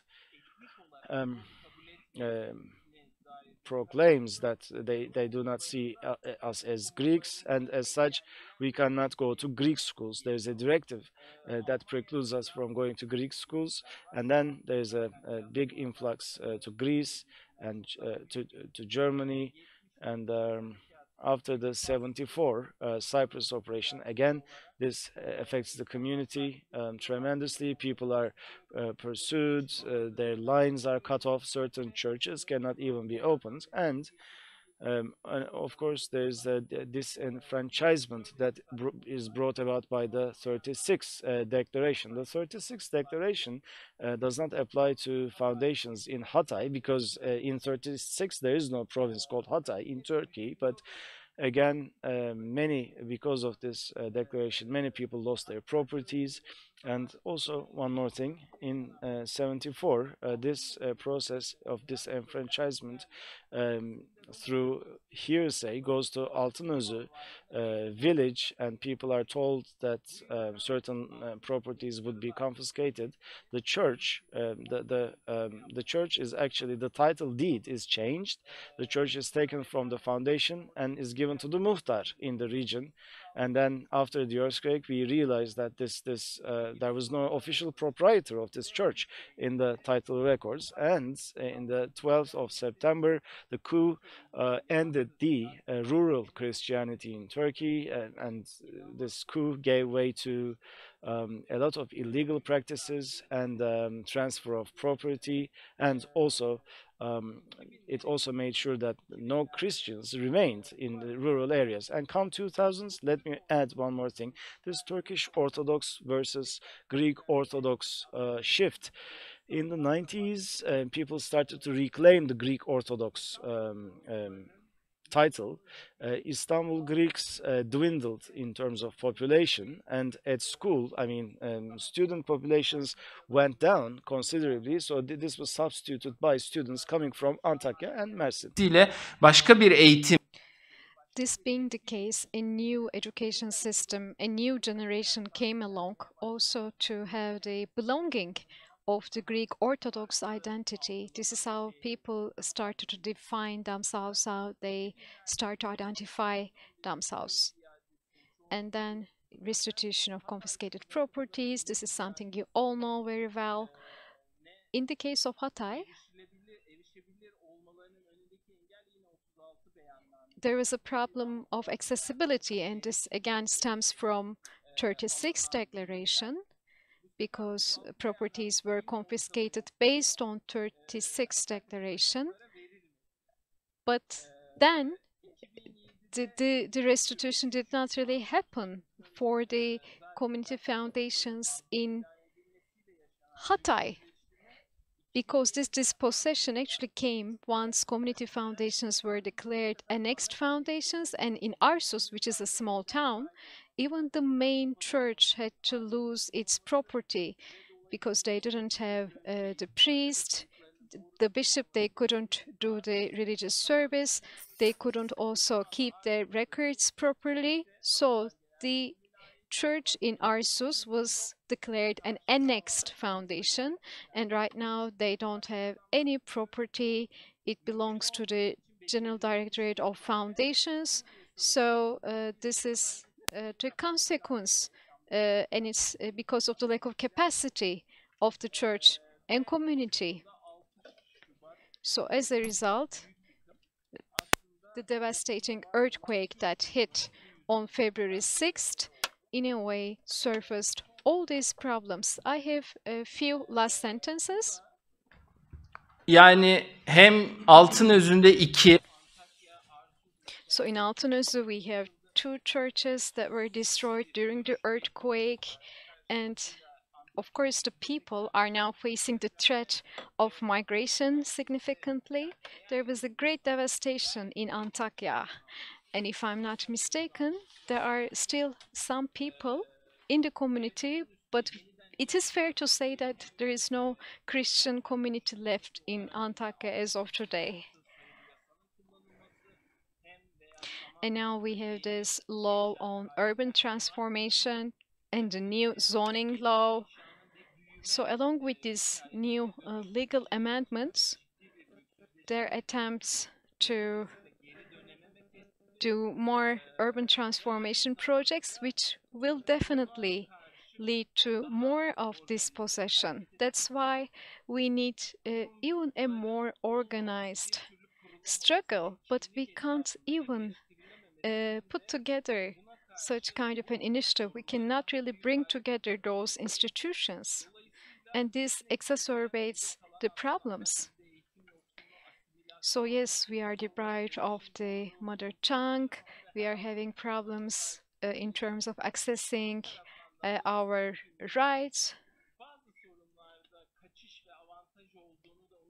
But sometimes this flexibility this flexible nature of our identity gives us some leeways. We can somehow just sneak out some occasions. For instance, the oppression or discrimination faced by Istanbul Rums, Istanbul Greek Orthodox community, is not exactly the same for our community. So at a time that Istanbul Greeks are under great oppression, we have a relative calm in our community.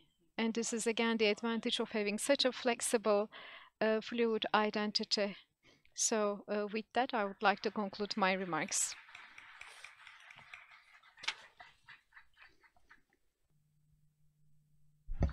Biz de çok teşekkür ediyoruz Emre. We would like to thank Emrecan Dağlıoğlu for this paper. Leonidas Tilsizia.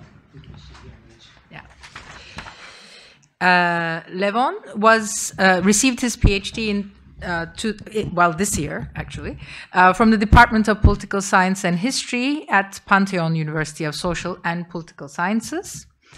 His dissertation is about Armenians' historical presence in Greece and Greek-Armenian relations. He holds a BSc in Political Science and History from the Department of Political Science and History, Pantheon University again, and an MSc in Southeastern European Studies from the Department of Political Science at the University of Athens. His research interests focus on Balkan history, foreign policy, and minority issues. Levon will talk to us today about the historical development of the Armenian community in Greece through the Greek state's minority policy and practices. Thank you, Levon, for being with us today. Thank you, and I would also to thank the Hrant Dink Foundation for bringing us together and for this opportunity to present our research. Armenians' community modern formation in Greece goes back to the end of the 19th century or even earlier. Roots of the Armenian presence in Greece can be traced even before the 17th century. In the slide, you can see the Armenian temple in the Dimotiko dating back to the 15th century. Despite the important role Greece's Armenian community has played in Greek affairs and the significant number of its members, up to today it remains to a large extent an unexplored field of research. The chronological period examined in this presentation starts in 1922 until Armenians' community legal recognition in 2004, focusing mainly on the interwar, post-war, and Cold War years. A brief presentation of the community will be attempted in the light of Greek state's minority policy, examining three issues. Firstly, citizenship. Secondly, education, as two key factors which both influence Armenians' daily life and which explain both aspects of communities' development. Thirdly, special weight is given to the diachronic refusal for granting a legal status to the Armenian regional communities in Greece and to the efforts made by the Armenians for communities' legal recognition. From the early beginning, it is underlined that the repatriation from Greece, the years 1946-1947, when more than 18,000 Armenians fled from Greece to Soviet Armenia, is a turning point which determined communities' presence in Greece. Let me start with the issue of citizenship, one of the most complex but fundamental issues concerning Greek state's relations with the Armenians in Greece. As soon as thousands of refugees arrived in the Greek territories, the years 1922-1923, the issue of citizenship emerged. Greece's defeat in the Asia Minor in 1922 was followed by a homogeneous state policy, a policy based not only on common language, national consciousness, or religion, but to the political and national ideology as well. A strict distinction based on the term genos, descent, was inaugurated, shaping state's minority policy. Among other minority groups, the Armenians as well were included into the category of allogenes, of non-Greek descent populations. The Armenian element had been characterized as stateless and of undefined citizenship. The large majority of the Armenians settled in Greece were immediately excluded from previous favorable citizenship laws. For instance, the law of 1920, with which a significant number of Armenians settled in Thrace had previously succeeded in granting the Greek citizenship. Armenians' exclusion from Greek citizenship had taken place in a period when immigration and repatriation waves, encouraged by the Greek authorities in combination with the international community, started shrinking the numbers of the Armenians in Greece. At the same time, the Armenians in northern Greece were displaced in the southern regions of Greece. It was the need to settle the Greek Orthodox refugees from Turkey, implementing the exchange population agreement based on the Treaty of Lausanne. But at the same time, it was the untold political decision to dismantle the united and solid Armenians' national community character. A decision reinforced by the fact that these communities were established in an area neighboring to the Bulgarian borders. In the slide, you can see an article in the Greek newspaper Macedonia of June 1924, with which the Armenians, in which has the title that the Armenians ask for citizenship. However, a number of administrative obstacles emerged by the Greek authorities strongly prevented Armenians' naturalization. Just a limited number would benefit from a legislative degree with which, in theory only, the Armenians could apply that period for citizenship. Armenian stateless character led to the protection provided by the international community. Armenians were granted the so-called non-sent passports, which ensured the right to immigrate to another country without securing the Greek citizenship. In the 30s, more and more Armenians who remained in the country would gradually apply for citizenship. The authoritarian policies implemented by the dictatorship under the Prime Minister General Ioannis Metaxas, the picture you can see, had a serious and long-lasting impact on minorities. Approximately 20,000 citizenship applications submitted by the Armenians were estimated to be pending in 1938. The compulsory law, ratified in 1940 by the Metaxas dictatorship regime, sealed Armenians' Greek citizenship abolition. The Greek citizenship had been retrospectively deprived for a group of Armenians and Circassians. According to this law, the compulsory law, military service fulfillment in the Greek army was set as an additional precondition for citizenship. Due to this term, a large number of Armenians lost citizenship. The Metaxas legislation had been widely implemented in the post-war and Greek Civil War years when a large number of Armenians lost their citizenship. Throughout the Greek Civil War, minority groups were treated as potential national enemies. A significant number of Armenians were deleted from official census and from municipal registration lists as soon as they left Greece for Bulgaria and mainly for Soviet Armenia.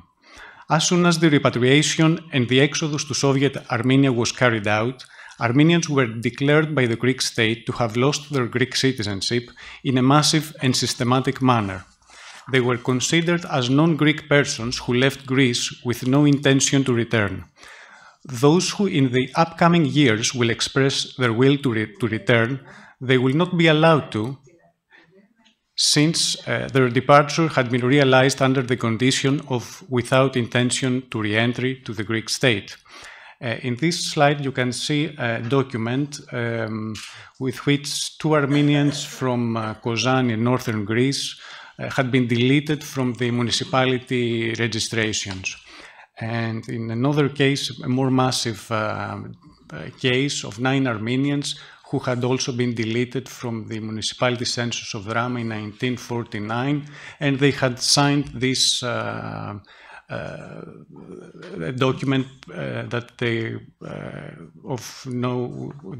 have no intention to re-entry to the Greek state, so they could not come back again in the future. During the 50s, the Ministry of the Interior started in a systematic way to list the non-naturalized Armenians of Greece not anymore as undefined citizens, but as Turkish citizens. This new policy disrupted states' relations with the Armenians of Greece. Finally, it was the Greek dictatorship regime in August 1968 which paved the way for acquisition of citizenship. The compulsory law of 1968 modified critical points of the Greek Citizenship Code in favor of certain minority groups in an attempt to liberalize the regime and approach the international community. Together with the Roma, the administrative obstacles were removed for the Armenians as well. However, for the next decades, Armenians who will apply for citizenship will still be considered as allogenes of non-Greek descent, continuing the ongoing discrimination against them. The institutional settlement will be restored only in 2018, when a circular signed by the Ministry of the Interior finally abolished this long-standing distinction. As it has been initially explained, the repatriation during the Greek Civil War defined the community and its role in Greece. The around 10,000 Armenians who remained in Greece in the 50s, consisting the Armenian community in Greece, were faced with the unresolved issue of community's legal status. It was during that time that came in surface, and to its entire extent, the fact that the Armenian community itself in the Greek state historically, and from the early beginning, had not been legally restored. It had no legal status, or to put it differently, the community itself had no legal self-existence under the internal legal system. Lack of such recognition had an obvious impact on communities' functioning. The community itself could not have one and united legal voice, for instance in a court, could not manage its enormous property, or even receive any special tax treatment, rights that could not be exerted by the Armenian Church headquarters, which remained for decades invisible for the state. Under this reality, the Armenian Central Committee sought communities' recognition in the form of a legal entity under public law, as it was the case for the sovereign Greek Orthodox Church. The Central Committee and the Armenian Archiepiscop were applying repeatedly in the 50s and 60s so as the Greek government to grant the legal status, but in vain. For the Greek state, legally visible had only been the national parish councils, the Askain Tahagan Horurt, which were recognized by the administrative and judicial authorities, as they constituted the body, Marmin, of the regional Armenian churches, which were the only ones with a legal personality. The Greek side seemed to make a distinction between, on the one hand, the invisible Armenian communities and the Armenian Church, which did not constitute self-sustaining legal entities, and on the other hand, the temples of the Armenian Apostolic Church, which were granted the right to function as legal private, not public, law persons or entities under the legal form of a foundation. However, in practice, for the Greek state, the Armenian Metropolitan and Archiepiscop had been recognized as the spiritual leader of the Gregorian Armenians, and with whom he maintained all necessary daily contacts for community's needs, even though de jure he had not been recognized. The function of the whole community's administrative pyramid, at the top of which is the Metropolis and the National Central Council, would not be hindered in practice, but it would remain invisible for the formal institutions. Under these circumstances, informally, the Armenian regional communities would be internally organized and regulated by the Armenian National Constitution, as issued during the Ottoman Empire in 1863. However, Armenian substantial demand for communities' legal status remained pending for decades. The Greek state refused to grant a legal personality to other minority groups as well. Any legal recognition would automatically lead to an official minority status and would create certain obligations for the Greek state. Furthermore, the non-recognition status would serve the goal for gradual integration into the Greek social and economic life. In the case of Armenians, the Ministry of Education insisted through this period to ensure exclusively the religious freedom, the only and one contractual obligation deriving from the Greek constitution and the international treaties, without proceeding to any further action. According to the Ministry of the Interior 1952 secret report, Greece's obligations towards the Armenians were just protection of life, liberty, free exercise of religious duties, and free organization of Armenians at their own expense. In the same report, the Ministry of the Interior considered the Armenian element as pro-Soviet and pro-communist, willing to encourage every attempt for repatriation or immigration to another country outside the Greek borders. Throughout this period, there existed an unspoken fear on the part of the Greek side not to give in to a development that would potentially open a window for legalization of another minority inside the country. The legal status remained unresolved for many decades in a state of silence under a modus vivendi based on mutual tolerance in the context of common effort not to disrupt bilateral relations.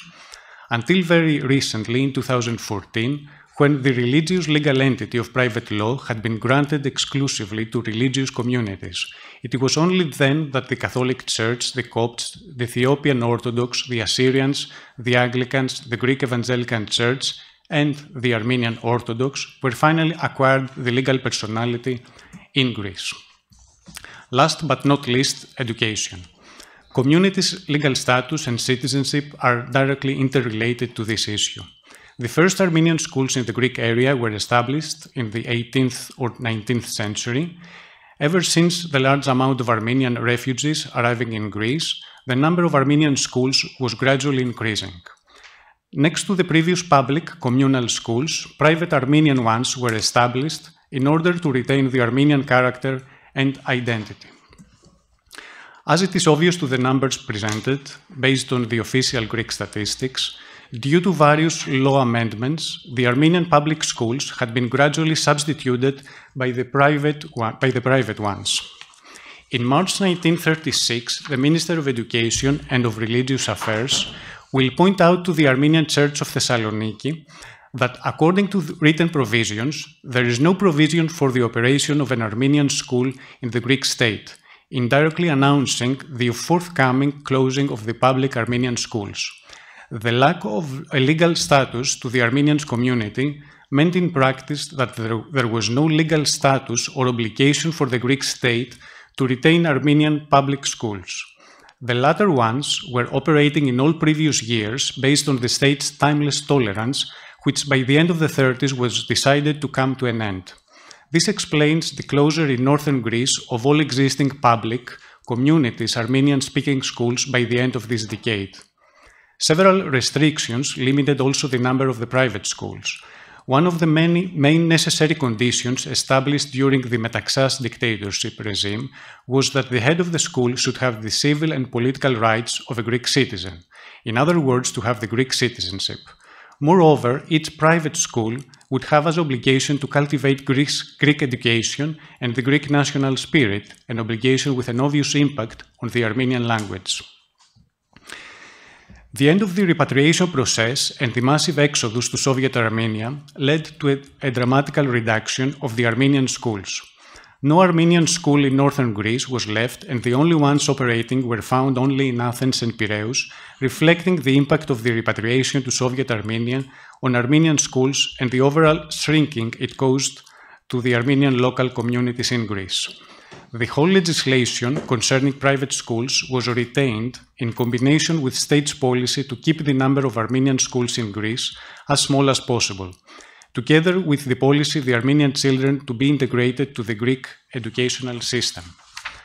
For decades, it was a common secret the fact that schools are not exactly private, but community schools, operating with the help of Armenian organizations of abroad and thanks to community resources. During this period, a balance between the state and the Armenian community had been invented.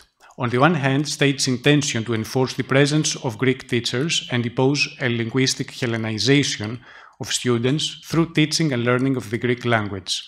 On the other hand, from the Armenian side, to preserve at the same time a minimum basis for continuation of the Armenian education, religion, and of national idea. To sum up, it is clear that citizenship, education, and legal status are interdependent throughout the development of the Armenian community in Greece. The law framework proved to be a key tool at the hands of the state, a tool with which the state could control the basic functioning of the community, but also the fate of its members. The absence of citizenship meant exclusion for several vital daily needs, for instance, the opportunity to find a job. It meant that an Armenian school could not be allowed to operate if there was no owner or director of a school with the Greek citizenship. It meant also an indirect pressure to find another country, as it was the case for the mass exodus of Armenians during the Greek Civil War. To all the above, there is a common denominator or a common cause. The legal regime, or to be more exact, the absence of a legal regime, which defined in many crucial moments the historical development of the Armenian community in Greece and of its members. Thank you for your attention.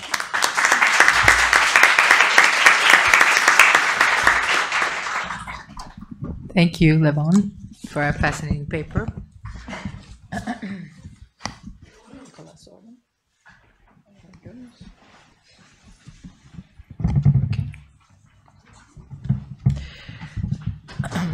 Our third presentation is going to be an online presentation.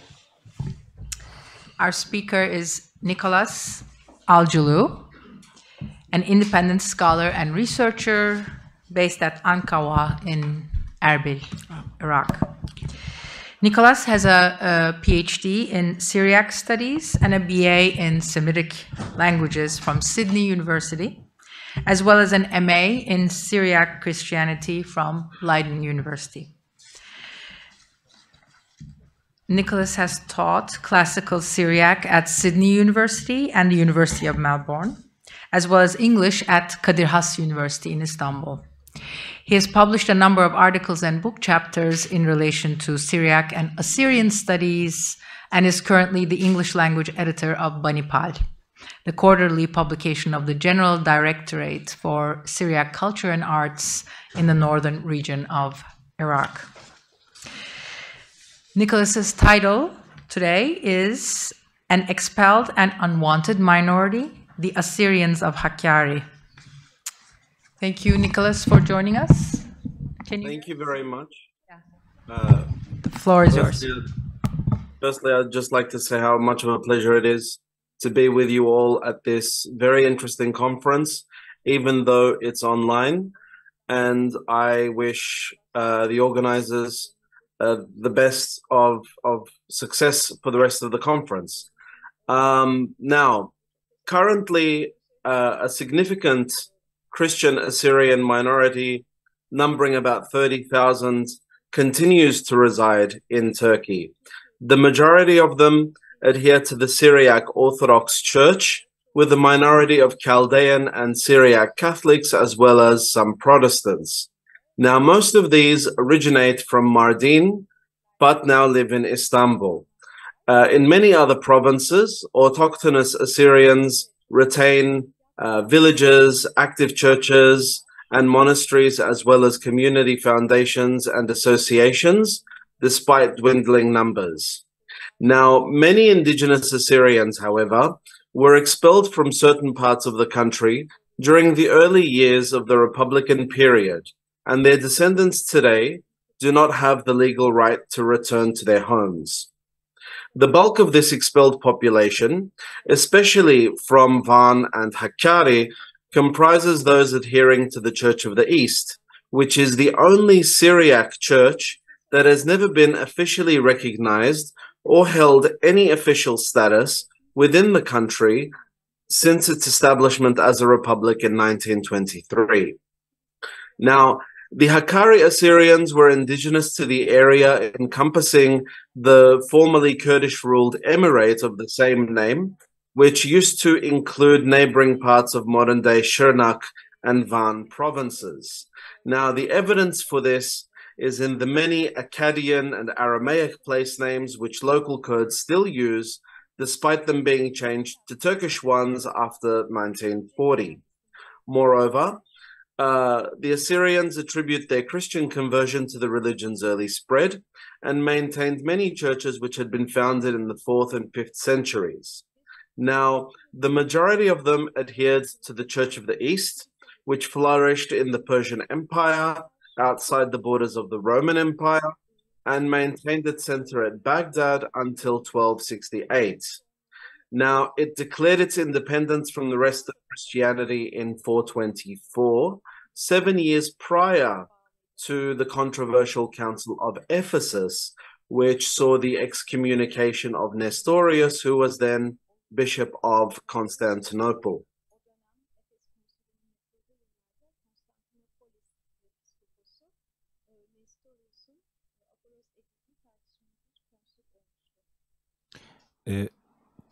Beyefendi koptu ama geri gelebileceğini söylemişti. Our panelist has a connectivity problem. We might wait a little to see if he will be joining us again. But I think Nicholas is going to be back. Geri döneceğini söylemişti. Böyle bir Our panelist actually warned us ahead of time that there might be some connectivity issues as he's joining us from Iraq.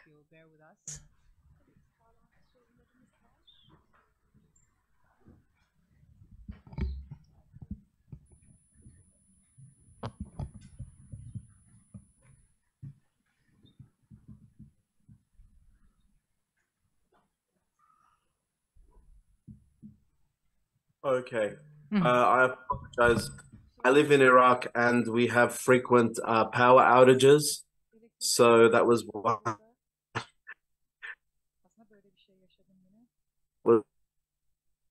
one of the power outages. Okay. So now the Council of Constantinople at the time, as well as those who agreed with his Christology. So having originally been tied to the Patriarchate of Antioch, the school of which Nestorius had been educated in, the Church of the East upheld these teachings and stood with him.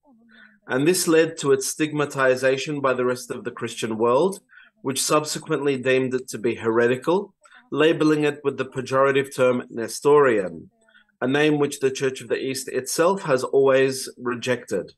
Nevertheless, this term, Nasturi, was used by Ottoman authorities to define the church as a religious community, and it has persisted well after the foundation of the Turkish Republic. Now, by the late 19th century, due to the conversion of many of its adherents in other areas to Catholicism in the form of the Chaldean Uniate Church, the Church of the East's remnants became limited to the Hakkari and Botan regions of the Ottoman Empire, as well as the Urmia plain in Iran.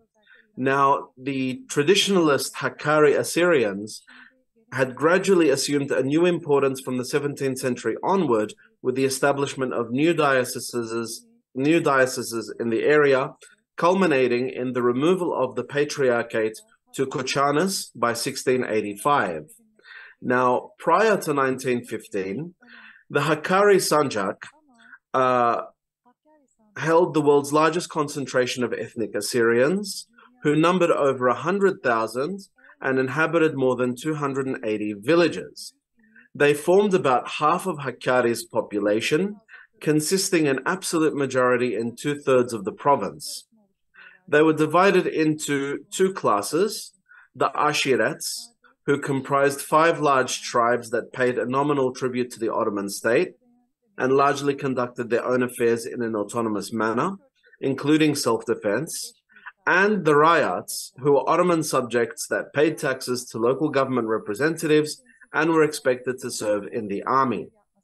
In Ottoman times, the Ashiret area had been known as Nasturi Arazisi, or the Nestorian territories, and was semi-independent. The Kochanas Patriarchate actually only first made contact with the Ottoman authorities in 1846.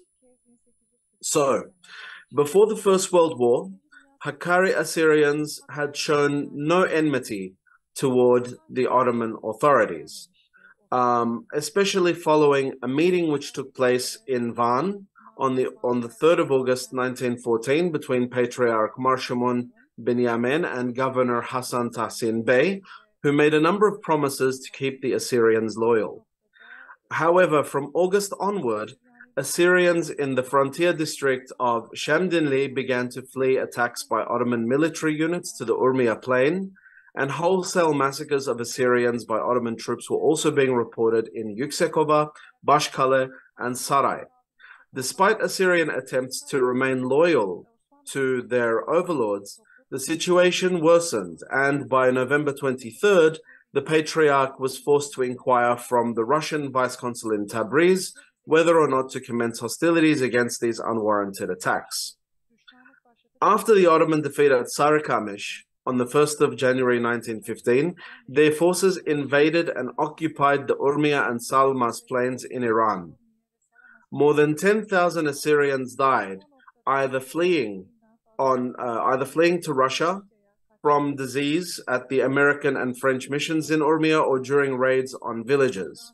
On February 23rd, the Church of the East's bishop in Urmia, Mardincha, originally from Shamdinli, was shot dead by Ottoman troops with 42 other prominent Assyrians. In April, so this is just some pictures of Urmia.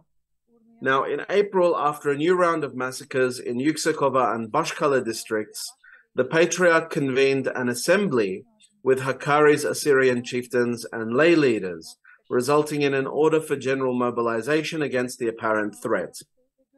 So that June, the Patriarch left for Tabriz to meet with the Russians, requesting military aid and protection.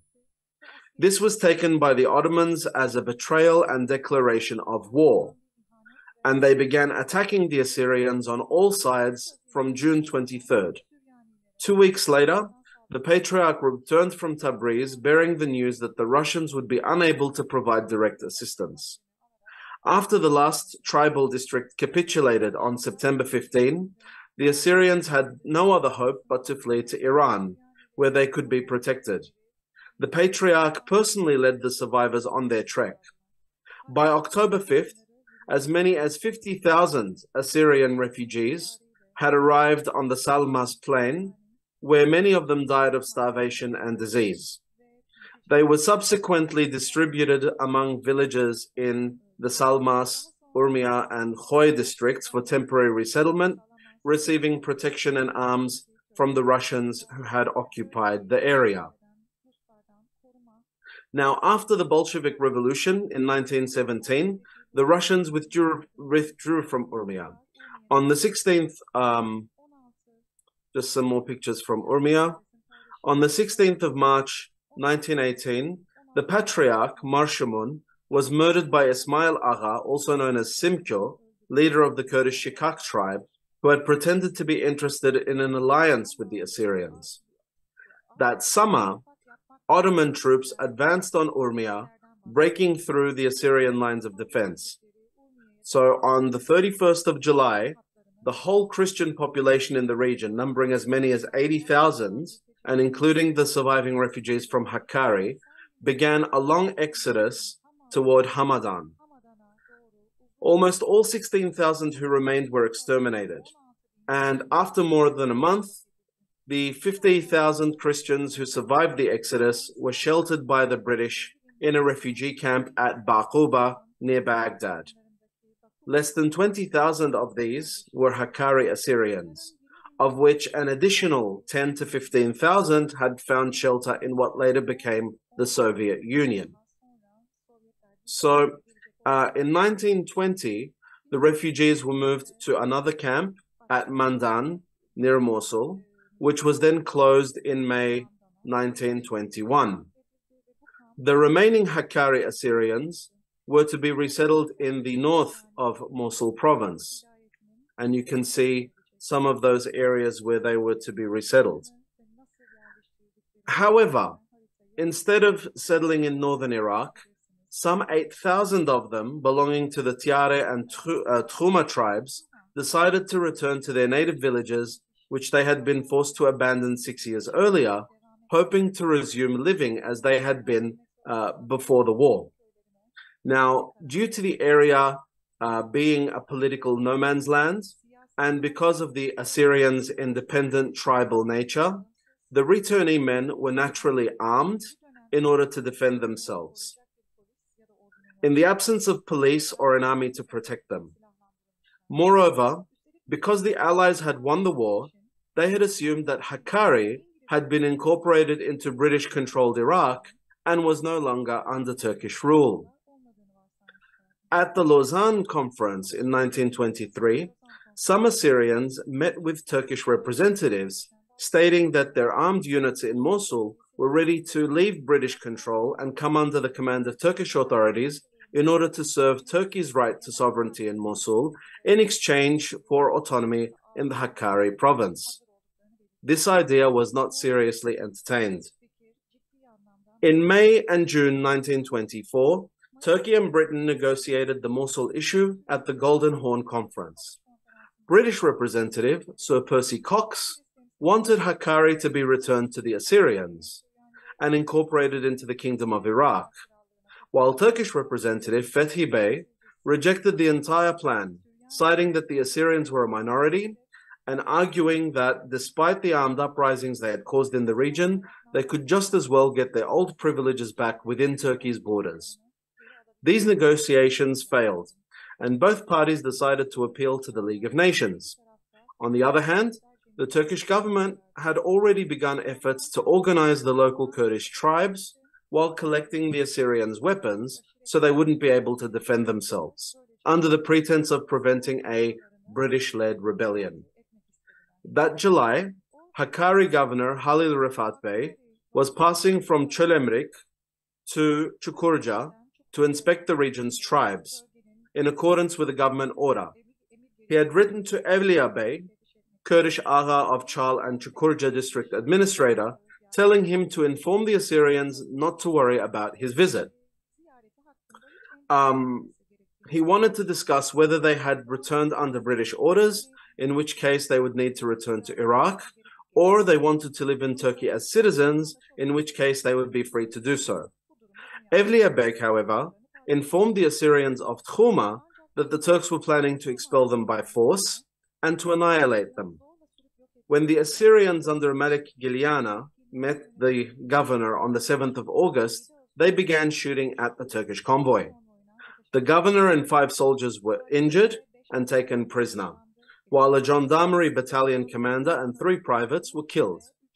The Assyrians intended to take the prisoners to the British at Ahmadiyya, but released them after Malik Khoshaba of Lower Tiare intervened, expressing his disappointment that they had been tricked by Kurds into attacking the Turks.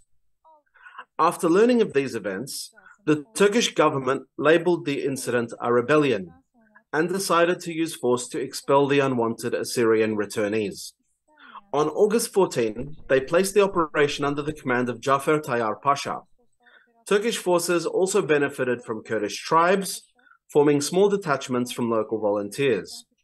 Any armed Assyrians detected were to be pursued and destroyed. In total, the force gathered against them numbered over 40,000. The Turks even established contact with Simko, who had murdered the Assyrian patriarch 6 years earlier. The operation began on September 11, a very ominous date. The Assyrians were in a difficult situation and could not put up a serious resistance, since their population was limited and the majority of their fighting men were in military service with the British in Iraq. In order to protect the embattled Assyrians, British planes attacked Turkish troops from the air. Armed Assyrians dispersed, and unarmed civilians abandoned their villages, fleeing to the mountains. The British ordered the Assyrians to return to Iraq and not to cross the border again. The operation was effectively terminated on October the 2nd. Because of his help in securing the governor's release, Malik Khoshaba was permitted to remain in Turkey with 200 of his people. However, because his tribe alone numbered over 2,000 people, he refused and politely left for Iraq. Only one Assyrian family remained in Hakkari's Çukurca district until 1935, when they also left for Iraq. In Ataturk's opening speech to the Turkish Grand National Assembly that November, he referred to serious crimes committed by some Nestorian bandits requiring special measures. This act of ethnic cleansing is recorded in official Turkish history as the Nestorian Revolt and considered the first uprising against the Republic, even though it all came from a total misunderstanding.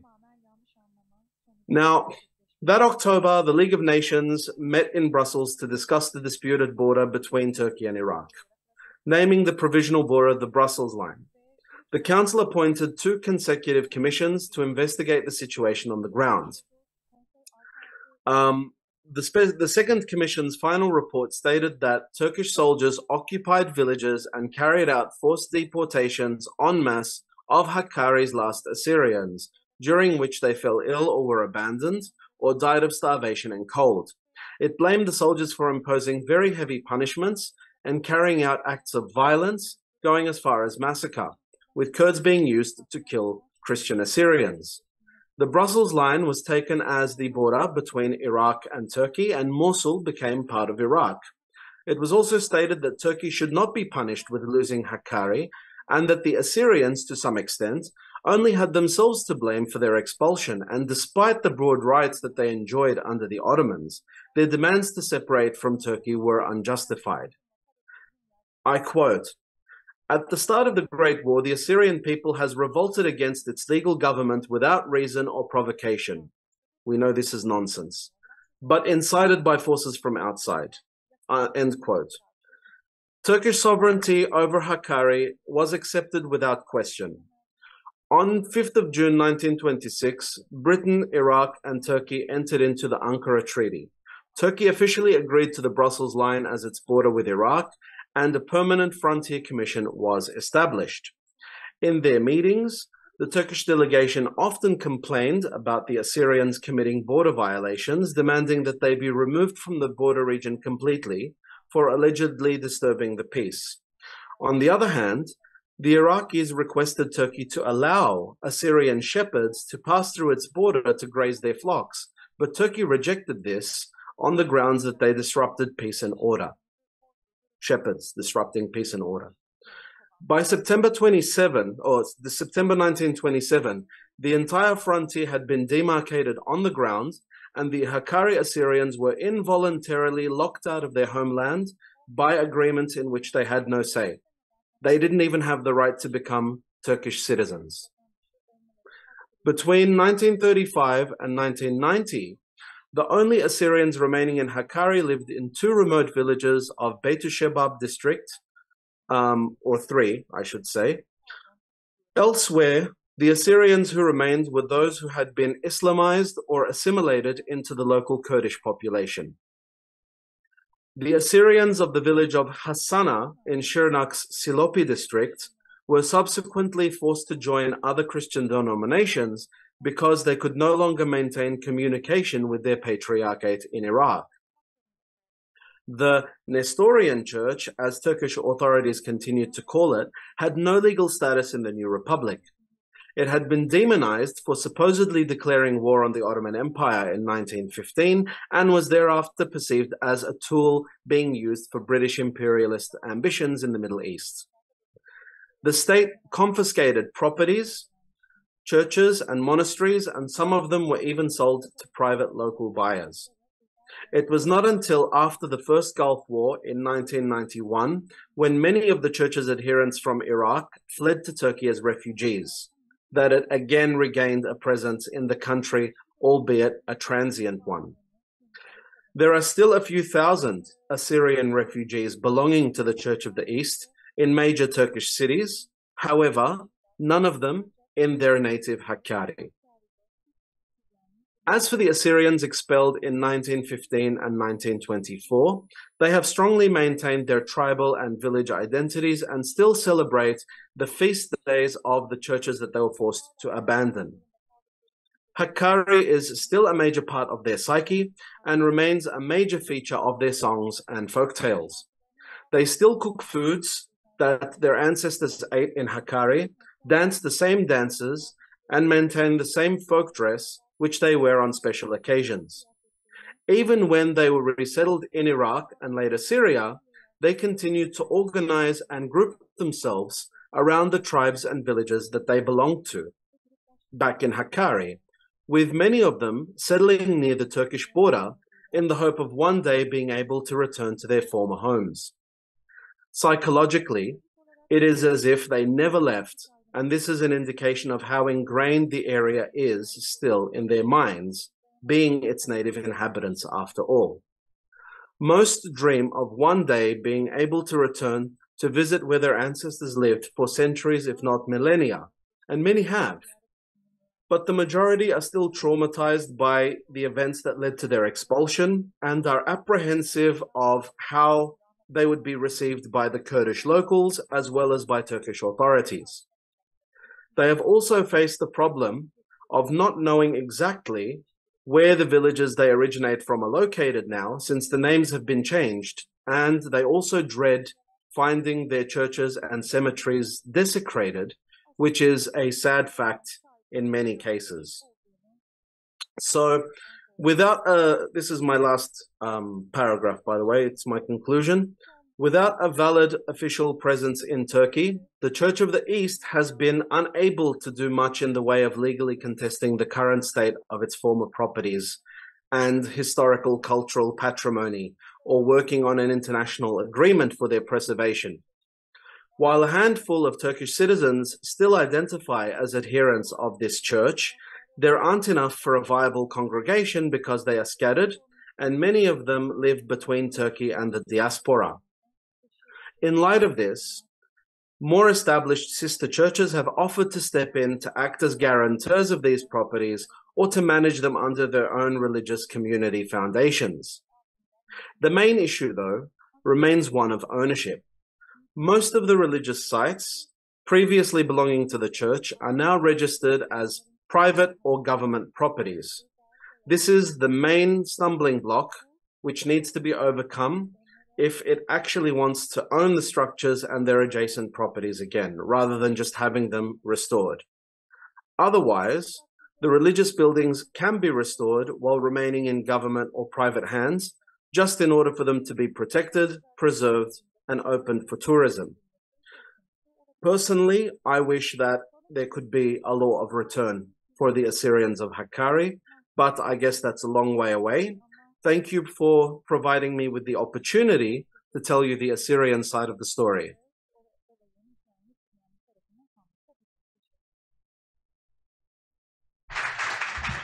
Thank you very much, Nicholas, and thank you all for these very inspirational, informative papers on quite challenging topics. So we have a bit of time, not a long time, for questions. Maybe we'll take 3 or 4 questions. Yeah, in the back, yeah, please.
Mehmet bu açıldı mı? Şimdi kapanacak. Tamam. 3. Online. Herkese merhabalar. Yavaştan. Hello everyone. So let us get started. This is Mehmet Polatel, and I'm actually the academic coordinator of the project that you've been hearing about today, and I work at the foundation. We were supposed to have 4 speakers, but sadly Ümit Kurt could not make it due to ill health, and we have 1 online participant and 2 participants here, and all the talks will be delivered in Turkish. We will be talking about exile, return, and dispossession, which is one of the most important subjects in the history of Turkish Republic, and we are here to talk about different dimensions of these today. The first speaker will be Seda Altu, and Seda is actually my advisor for my thesis, and I'm honored to be in the same panel as her. She teaches at Boğaziçi University, and she focuses on modern Syria and the history of the Republic, and she completed his PhD in Utrecht University, and she focuses on colonization, violence, land, and memory. And she is also someone who has published countless articles, and today she's going to tell us about Syria, governing the cross-border region in Syria and imagining the Turkish nation in Turkey, 1921-39 is the title of her talk. Thank you very much. Likewise, I'm equally as honored to be here with a former student of mine. And I also would like to thank Hrant Foundation for extending an invitation to us and for bringing us here together. Now, as the title of my talk implies, I will be talking about cross-border region in Syria, imagining the Turkish nation in Turkey. And since the morning sessions, and previously we talked about the minority policies in Turkey, the violence that it has engendered, and we have touched upon many important topics. But minorities, literature about minorities in Turkey are confined within the boundaries of the Republic of Turkey. But actually, cross borders, I mean, that's within the domain of, foreign relations or immigration studies, people tend to think. And I am going to change that paradigm, and I'm going to say something that is not necessarily mentioned all the time. Relation states established with their cross-border areas. And by the way, this is Turkey, and this is, I don't know if you can see it, but yes, 877 kilometers established in 21. Between Derik and Nusaybin, this division, and Iskenderun, apart from Iskenderun province, I mean, it was the same back in 21. It's almost the same. There have been certain amendments, such as the annexation of the Iskenderun province by Turkey, and between Derik and Nusaybin. And this is Syria, Lebanon, and this is from 38. This map, the Iskenderun province, it's within Syria at that time. And like I said, when we talk about the history of minorities in Turkey, we usually focus our attention within the boundaries of Turkey. But cross borders is not something that we discuss all the time. It's left to the remit, perhaps, of international relations, but immigration relations. But the relationship that states establish with their cross-border areas is also quite indicative, and the way how people live in these regions are governed is quite indicative of how minorities are treated within that country, especially when it comes to the post-colonial contexts. I mean, when we look at examples such as Israel and India, we can also see reflections of this. Now,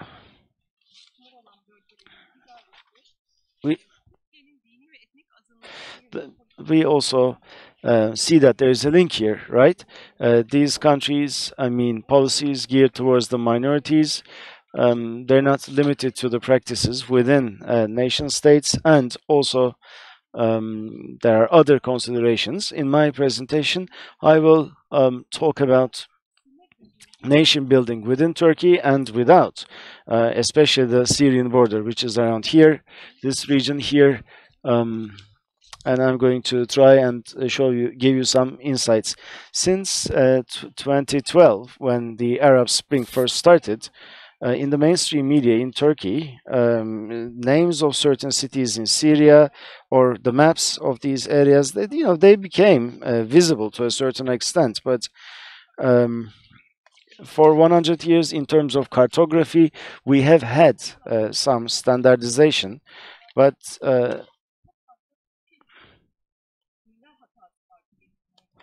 and there were some spelling errors as well in these maps, and they were not fully developed maps, and they were reminiscent of the maps in the 30s in the Turkish press. Syria was under French mandate at the time, and the Kurdish, Caledonian areas in Syria at the time. There were some images, and I'd like to show you three examples from the 30s Turkish media about Syria, where maps were shared in the press. One of these, actually, there were three uprisings. One took place in Turkey, actually, and it was organized in Syria. This is the Anarad uprising back in 1930, and in the northeastern part of Syria, Cezire Bilhet in Kurdish, because it means below the line, below the rail line, Baghdad railway. So the Cezire, it's an autonomous province. There was an uprising there back in 1936, and the reason for this, as I said previously, was because integration with the they didn't want to integrate with Syria. They wanted to remain autonomous. That was the bone of contention that resulted in this uprising, which ultimately failed, and Cezire became no longer autonomous. And the third incident, the third uprising, actually, just like the one in Cezire, it was concurrently happening, and the causes were the same, and that's the clashes in Iskenderun province. And in Turkey, in our curriculum, we call this the Hatay question. But actually, this was akin to what was happening in Cezire, just like the Cezire uprising in the Iskenderun province or Sancak. To the west of the border, there were clashes. Certain quarters didn't want to integrate with Syria, and they wanted to remain autonomous. And in Cezire, and also in Iskenderun, just like the Alevi Sancaks, the Jebel Druz, and the Alevi Sancak on the shore, this was autonomously governed in 36 between Arab nationalists and France. There was an agreement. 5 years later, Syria would be independent. Damascus would be the capital. They agreed, and these autonomous areas did not want to be a part of Syria. However, at the end of these agreements in July 39, the French gave up on the idea, and the negotiations came to a halt, and the independent Syrian project was postponed to 46. Independent Syrian project, despite this postponement, one of the Sancaks of Syria, Iskenderun, or after 38, as Emrecan Dağlıoğlu indicated, it was called Hatay. So this city was actually given to Turkey as a result of an agreement between Paris and Ankara, and this obviously created a furore in Syria, especially non-Turk and Muslim populations were devastated, and they had to flee their land, their homeland. And Arabs, Sunnites increased in numbers in certain areas, and the ghosts of the Armenian genocide were still very much intact. So there were, all of these sentiments in the region, and many people had to flee their homeland. So seemingly, this was an alteration of the border, and this was an agreement between the states. But actually, these historic moments, when we delve deep into it, we realize that the drawing of the external boundaries are not a force unto themselves. They're very much in parallel with the nation-making processes, internal processes. To put it in other way, this project of Turkification actually doesn't stop at the borders. To the contrary, when it comes to the drawing of the borders, when it comes to the meaning attached to these borders, we see that these are very much shaped by the Turkification process within Turkey. The Iskenderun province, plus the Cezire Sancak people living in these regions, their social identities, religious identities also support this proposition. In the Cezire region, people living there, a vast majority of them were either dissidents of the Kemalist regime, they were politically engaged people, or they were disenfranchised, dispossessed, poor people, or people who deserted the army, Turkish army, Caledonians, and so between 15 and 40, they lived in this area. And they were victims of the official powers that be in Turkey. Now, the autonomy movement in Cezire, apart from the Hatay question in Syria and Turkey, the border question in the 30s and 40s was not covered, but the border discussion has always been a part of intelligence reports back in 20s and 30s, and in my presentation I will look at these reports, but before that let me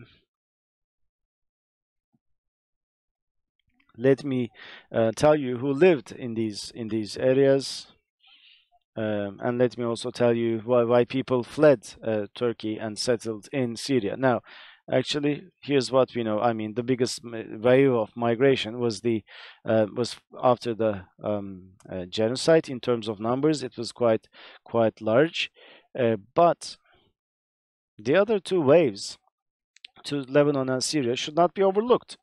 And these are this one is one before the Kilikia War that took place in 21. When Turkey received Adana, and right afterwards, as per Ankara Agreement, the Turkey-Syria border was established in the year 1921. This gave way to large waves of immigration. And the third large wave of immigration was right after the Sheikh Said uprising in 25, and right afterwards.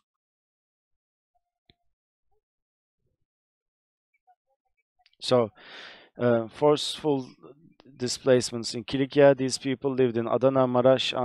These were Orthodox Armenians, or from Urfa, they were Syriac people. And these people either went to Iskenderun, part of Syria, or the Syrian side of the Turkey-Syria border, or in refugee camps up north in Syria. And the third wave is the Sheikh Said uprising, like I said, and in terms of destination, in terms of components, this was different than the previous waves of immigration. At the base of the third wave, you have the Sheikh Said uprising and the Turkish state. And Iraq was under British rule at the time, so they had this Royal Air Forces that they deployed to quash the uprising. And from Mardin Midyat, Syria, from Turabdin, from Eruh, Nusaybin, Silvan, and Beşeri, Garzan, and even Diyarbakır and Batman, people, Armenians, Syriacs, Caledonians, and Jews actually went to Cezire in Syria. They had to move towards that region, and this was the last non-Muslim immigration in the newly established Republic of Turkey. And in 1915, obviously after 1915, there were survivors, and many of these people were survivors of the genocide. They were protected by the Kurdish tribes. They lived for decades, but after the Sheikh Said uprising, they had to, because of the uprising, they had to flee. They were compelled to flee with their Kurdish compatriots or neighbors. They went to the French Jazira, crossed over the border to the French Jazira. And this actually took place until the 50s due to economic reasons. There were seasonal waves of migration as well. So Lebanon and Syria, under the French mandate, attracted people from Turkey. Those who were not wanted had to flee Turkey, and they are actually a microcosm, a reflection of what was happening in Turkey at the time. So my time is limited, so I'm not really going to go into the details of these debates in Syria, Lebanon, refugee placement programs, camps, citizenship. I mean, I am not going to talk about all of these things, or the relations between the local populations and immigrants. Armenians received citizenship in Syria, and Kurds, their citizenship was not so easy, it was not so fast. So let me also tell you about the administration of the borders, shall I? And how that pertains to minorities in these countries. And maybe we can entertain your questions as well at the end. So the drawing of the border, drawing of the lines is actually quite interesting in and of itself. We need to look at this from this historical context, and also look at how it was enforced. People living around the borders, how they were made to toe the line, and how the continuity of the border was achieved, and who was protected against whom, with what tools, with what methodology. This is important. The security, for the security of the border, every 15 days, in one of the provinces or towns, administrative staff would get together for a summit, and you have minutes of these meetings as well. I was able to look at these minutes, and I mean, they're quite illuminating as well. In these meetings, there are certain things that are discussed repeatedly. The crossing of the border, which represents the sovereignty of the state, permeability of the border, the French officers on the Syrian side, their arbitrariness, and the Turkish state's interests, and how these are sometimes disrespected. In every meeting, you have these mentioned. At every meeting, violations of the borders are laid down in a detailed fashion. Many names are cited in these minutes. Names of thefts, names of the indebted, what was smuggled, animals smuggled, wheat, other goods and merchandise. And on the Turkish side, the list is actually quite long, much longer than the French side or the Syrian side's list. And every 15 days, like I said, they convene and they look at what was discussed. The last time they got together, and they talk about the hot topics on the agenda. And if there's an outbreak of violence, there are two versions of the story between the French side and the Turkish side. There are always discrepancies between these two accounts. In these minutes, also you see that those who violate, there are certain gangs and persons violating the border, and thus endangering sovereignty of the Turkish state.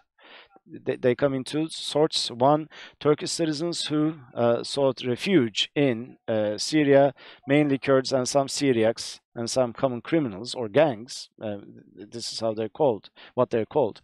And these people endanger the security of the borders, so they are to be expelled from the border area. This is what is expected. These common criminals should not reside in villages on the border. If that is the case, then they can seek revenge from their Turkish compatriots. That's the allegation. So they're asked to be expelled. And the second group is actually entirely different than the first group. These are what they call the unwanted, the political exiles. These are pro-Kurdish nationals, sheiks, Tashnaks, and members of the Hığutyun organization, and those who are in a similar situation. So these people are also living around the border, Turkey says. These people undermine the security of not just the borders, but the entire country, so they should be expelled 50 kilometers away from the borders. And similarly, Armenians, just because they're Armenian, should not be serving as army officers. And many Armenians then change their names as a result after this request from Turkey. Between these two groups, there's a marked difference, of course. And these people, when it comes to the ethnicity of these people, the unwanted, yes, Taşnuk, Hığutyun members, and so on and so forth.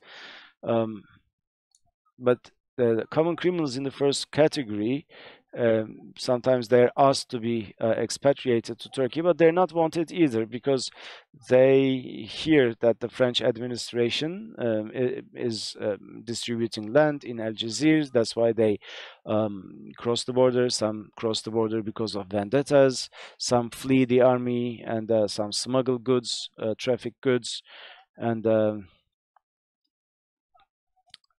some of them are dissidents. So there are people who are being suspected. And as such, these two categories start to overlap after a certain while in the documents. And on top of that, on both sides of the border, there are people who reside on these both sides, and they have a propensity to be political dissidents. And this is an intermediary category, which is very inclusive. And this is actually reminiscent of the political atmosphere in the 30s. So there's a lot of overlap between these different categories, but the lines are very much blurred. So when you look at the minutes of these meetings, when you look at these lists, you see exhaustive lists full of names, mainly composed of Kurds and also Syriacs. Armenians are very rare on the Turkish side of the border. Obviously, they don't really cross over to Turkey either from the Syrian side. Yes, in the 20s, right below the southern border of Turkey, again, one of the unwanted group of unwanted people, that there's a concern in Turkey that there's a pocket full of dissidents here, Christians who fled the genocide, or Kurds, dissident Kurds are filling up this pocket. Turkey thought, and this would be a source of threat for Turkey between 25-27, between Damascus, Paris, and Ankara. In the intelligence reports, you see this, and in the high-level telegrams, you also see this being mentioned. These cross-border Kurds, their mobility in this area, and the fact that there are also Armenians around the borders, and also the fact that there are people coming and going back and forth. And in 1930, Turkey's worst fears come true, and there's an uprising in Ağrı in 1930. After the Ağrı uprising, managing what's going on across the borders becomes a huge priority for Turkey in the 30s. Just like Yeşim said in the morning, in Syria and Lebanon, there's this huge debate on minorities, and any constitutional discussions, and Turkey is interested in this, whether people going from Turkey would be recognized as minorities, whether they'd be under protection under the constitution. And then after 36, in the Sancak of Cezire, there's an autonomy movement and the whole issue about İskenderun. So this also gains prominence, and Emrecan Dağlıoğlu also told us about this. There are all sorts of allegations, allegations of negligence, this and that. So these are hotly debated. But before the Second World War, regional geopolitical order is reshaped and Turkey has the upper end in the end. So pro-France Kurds are suppressed in the Jazira area, and in Iskenderun, obviously, that is annexed by Turkey. So that's the story. This comes to an end in 1939, and Syria becomes independent as well. So when there was homogeneity earlier, because of being partitioned into two sectors, it brought along political and emotional consequences.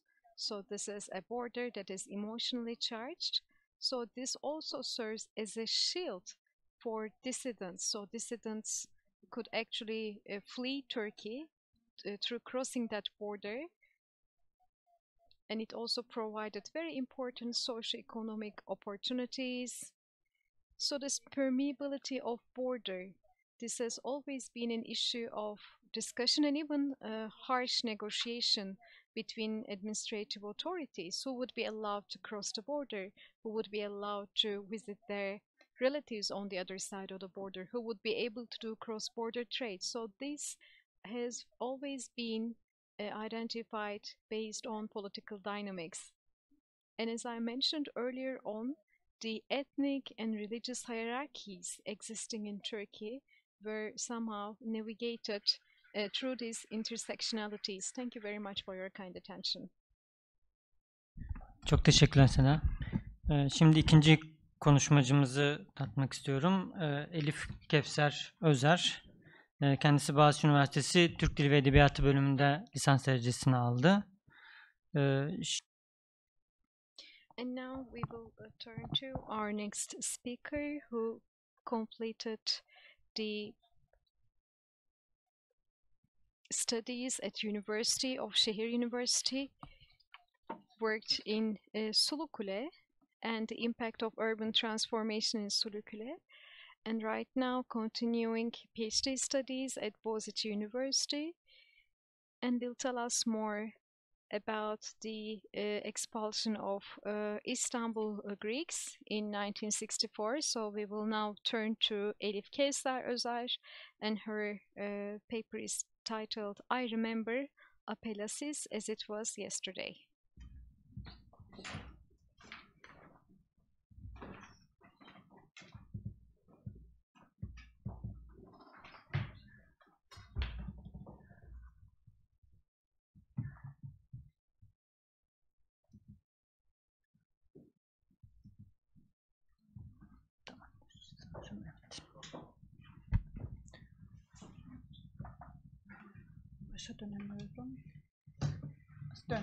Tamam. Çok teşekkürler. 20 dakikanız var. You have 20 minutes.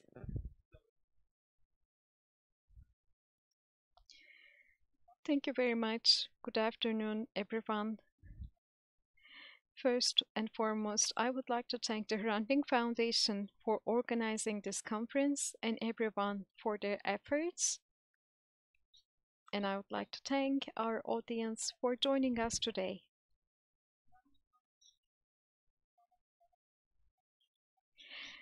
I will be talking about the deportation of Greek citizens of Istanbul in 1964 and 65. This is not a subject that has been studied extensively, but it marks a very important historical period in the history of modern Turkey, because the deportation of Greek citizens resulted in the mass migration of Greeks of Istanbul. And Istanbul Greeks define this period as apelasis. The Turkish meaning of apelasis is to be exiled or expelled. More specifically, in a political context, apelasis refers to the deportation of Istanbul Greeks, in other words, the 1964 exile. But who are the Greek citizens of Istanbul? So those are the Greek citizens who had to leave the country in 1964-65. They actually settled in Istanbul before 1918, and they were called etabli, established Greek passport holders, and their children and their grandchildren. So why were they expelled in 1964? First of all, I should point out that the Greeks of Istanbul were not deported for the first time in 1964. Even before 64, Greeks who criticized government policies and were somewhat caught on attention by the state, they were being deported. For instance, Kaloumenos, who photographed the pogrom of September 6 and 7, pogrom of 55, he was already expelled. But we also know that there were about 51 Greek citizens who were deported between 57 and 63. But what makes the year 64 so peculiar is it is the time when there was a mass deportation of Greek citizens. And of course, there are certain elements and circumstances. Of course, the Cyprus question comes to the fore. So at the end of 63, the independent Republic of Cyprus comes to an end de facto due to intercommunal conflicts in Cyprus, and Turkey, being one of the guarantor countries of the Republic of Cyprus, deported Greek citizens to bring Greece, another guarantor country, to the negotiation table. So this is a very common explanation that we hear very often, and it's of course true to some extent, but it is incomplete. Because the exile of 64 is a nation-state reflex implemented against a group seen as an exchange exception. So they were exempted from the exchange of population. And this is problematic because this reflex is quite important, and if we just miss it, it will also overshadow this reflex. So the Cyprus crisis should be seen as a crack that allowed this reflex that already existed. So on March 16th, 1964, the Turkish government terminated the 1930 agreement on residence and trade, and as a result, for Greek citizens, termination of this agreement, suspension of their title deeds. There were a number of economic sanctions against Greek citizens, and according to the provisions of this agreement, Greek citizens were given a 6-month period to leave Turkey, but actually, without even waiting for the 6-month period, 1,100 people were deported. Felçli ihtiyarların olması ve listelerde. And by the way, the fact that there were disabled people and paralyzed elderly people among those deported made those actions questionable, in a way causing a legitimacy problem. In 1955, the visa exemption agreement signed between Turkey and Greece was cancelled. Therefore, Greek citizens who were residing in Istanbul but who went to visit Greece for the Easter, they could never come back to Turkey. So there was an increasing number of Greek citizens who were being deported, and this culminated in 1964.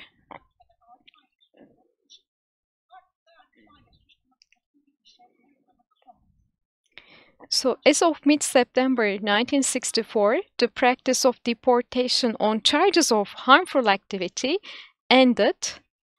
However, Greek citizens whose residency permits were not renewed and therefore had to leave Turkey, they continued to leave the country in groups, and this situation continued till the beginning of 1966. approximately 12,500 people were deported and more than 30,000 people had to leave Istanbul in such a short time. So this historical period is seen today as the beginning of the extinction of Istanbul's Greek community.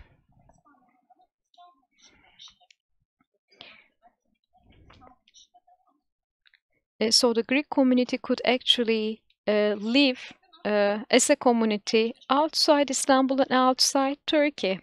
As part of my PhD study, I did a field work, and I would like to share with you some findings. Between 2022 to 2023, I held oral history interviews in Athens and Thessaloniki, and I will be sharing with you some of the narratives. These are the narratives of deported people and their accompanying relatives. So it is the very first oral history research focusing on the 1964 deportation. As part of this research, I met a total of 80 people in one-on-one interviews. I also went through their personal documents, family photographs, passports, court minutes, and work permits. So I could also come up with an archive. I'm well aware that time is quite limited, but let me now focus on the experiences of Greeks from Istanbul during the exile and post-exile period. By the way, I will only be using pseudonyms for my interviewees. So Greek citizens learned that they were going to be deported either by receiving a notification from police officers or from their acquaintances or from the lists of people to be deported that was published in the newspaper. And according to the standard deportation procedure, those who received the notification were summoned to the police headquarters in Sirkeci.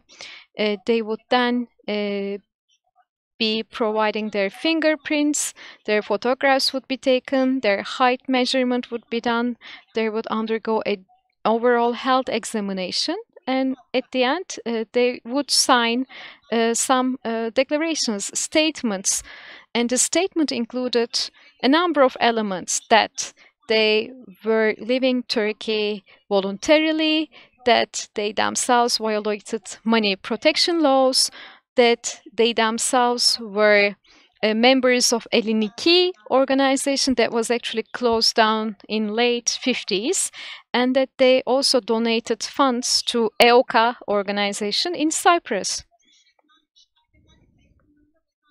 So people who were deported did not have the chance to say goodbye to their loved ones, and very shortly they were deported, accompanied only by police officers. But in case these deportees could provide a Turkish sponsor, then they were given a 1 week time before their deportation, and they were also allowed to take some items with them. When Greek citizens of Istanbul learned that they were in the deportation list, they tried to develop some strategies in order not to be deported.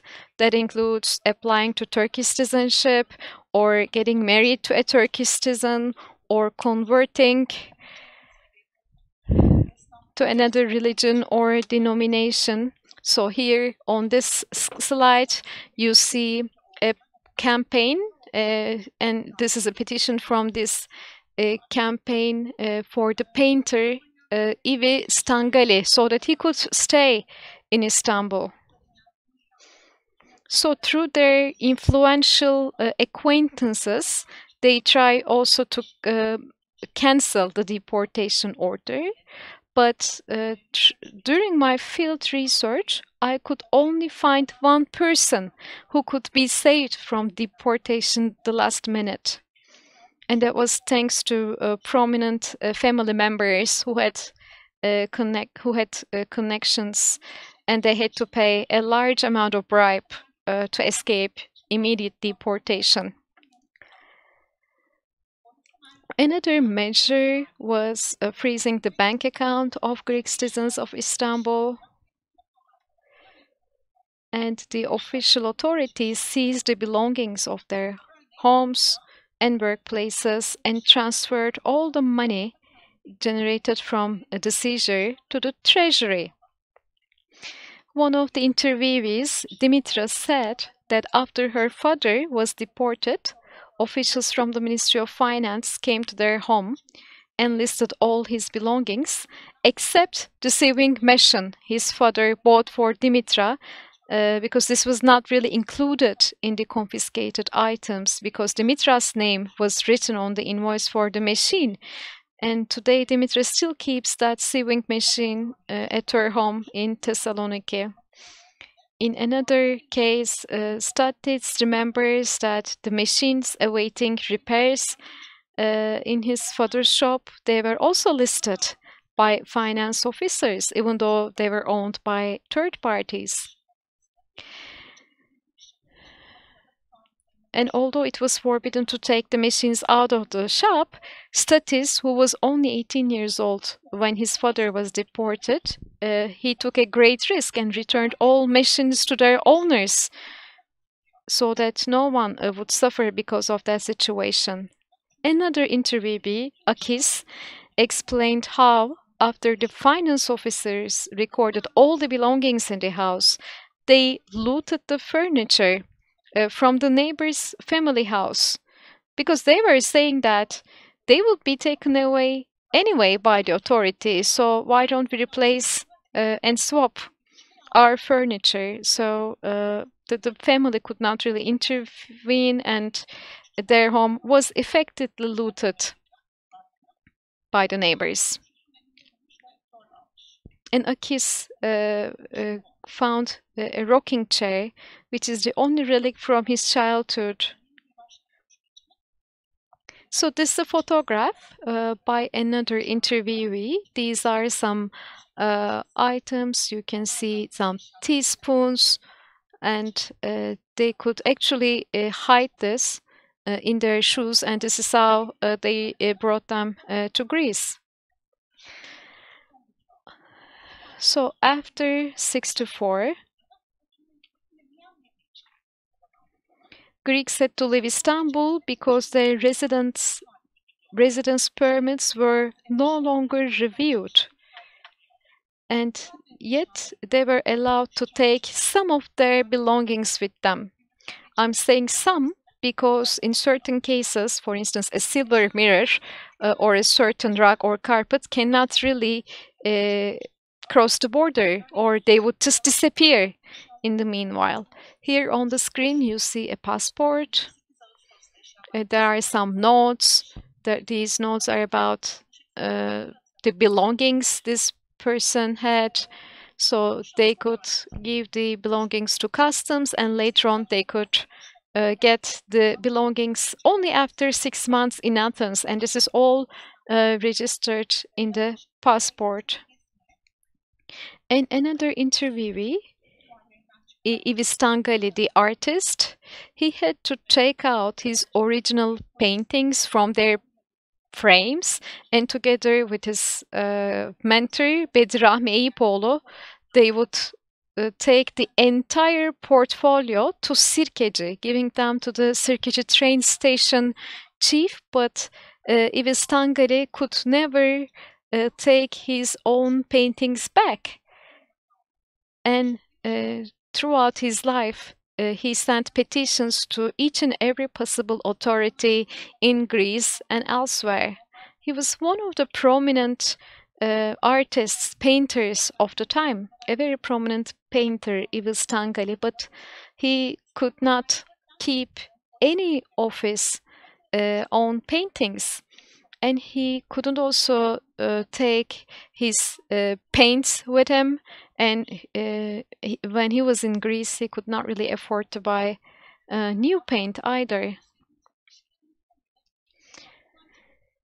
So the lists of deportees were published extensively in newspapers for weeks, even months, Greeks had to meticulously check those lists. They were looking for the names of their own relatives, so they were always living in fear of deportation. So they were exposed to psychological torture for a very long period of time.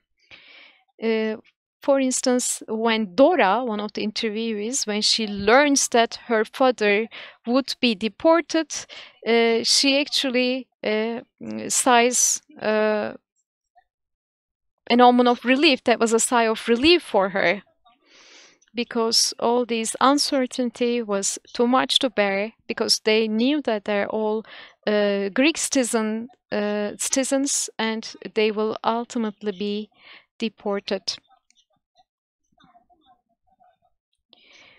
Another interview is Dimitri. They decided to leave Istanbul in May 1964. And Dimitri's father, Nico, he was the owner of one of the largest stores in Istanbul in Karaköy. They sold all their goods to a neighbor, of course, at a price far below their value. And they tried to take this money to Athens. They also want to take the items to Athens, but because a neighbor reports about this, they had to sell them at a very low price. So here on this slide, you see the diary of Nico. He tells about his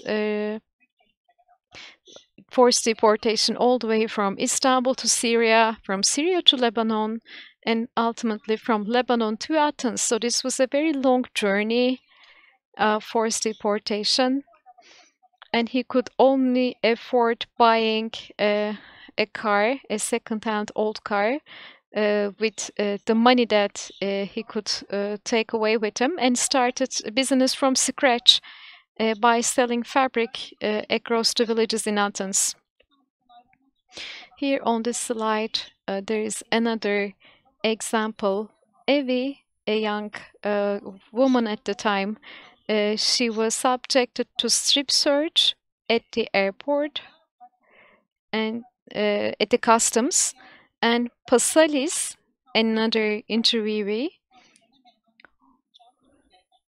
upon the request of his mother, who was in Athens for an Easter visit, she actually took a dinner set with her, inherited from the grandmother. So he takes this dinner set as a souvenir, but then at the train station, custom officers tell him that he cannot take these dinner set or plates out of the border because these are antique plates. So he ends up paying a lot of bribe. So he already loses the money that he was allowed to take with him. And when he reaches Athens, he found himself in Caningos Square with empty plates in his hands, but not a penny in his pocket. So the most difficult moments in the interviews were when people talked about the first days of their lives in Greece. The narratives constantly revolved around the themes of poverty, deprivation, loneliness, lack of support, longing for Istanbul, and despair. So this was tantamount to having a lower profile in their new country, and of course this required constant struggle to build their lives from scratch. For instance, Rissi said that his father, who was in his 60s, had to accept any job he was offered to without hesitation because they were in need of money. And he said that after he started working as a car washer in his hometown, Skaramaga, his father actually attempted suicide at the port of Piraeus because he really thought that this was not a decent job for him.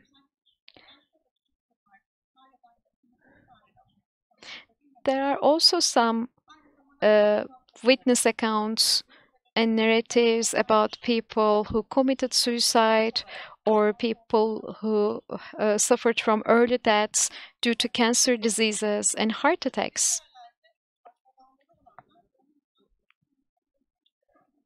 Those who had relatives in the places they went to started working in various jobs to keep their obligatory stay as short as possible.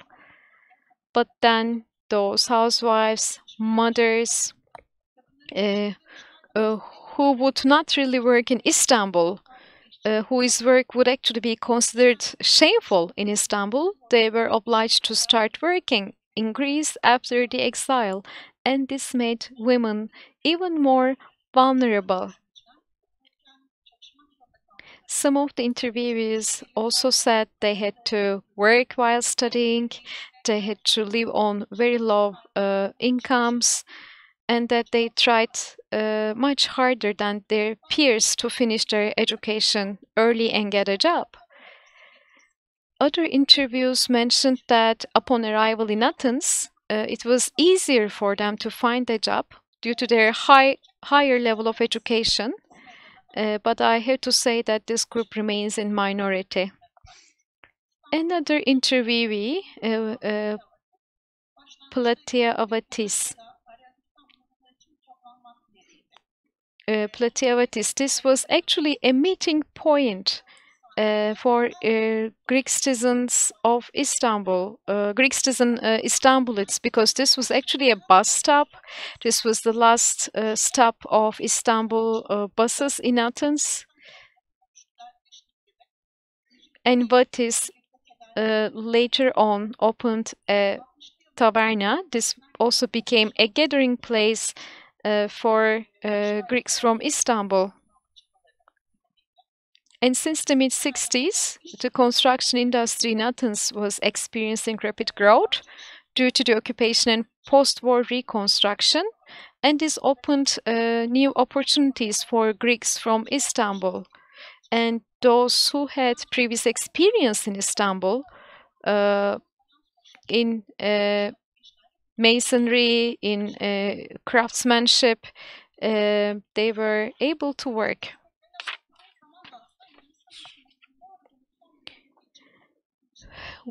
When we look into the practices of the Greek government, it is quite difficult to say that the Greek government itself provided assistance or financial assistance to Greeks of Istanbul, but at a later stage, they allowed some provisions.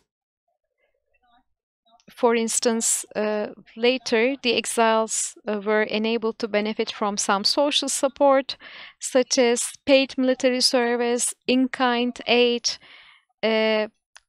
counting the days worked in Turkey as eligible for retirement or admission to universities without examination.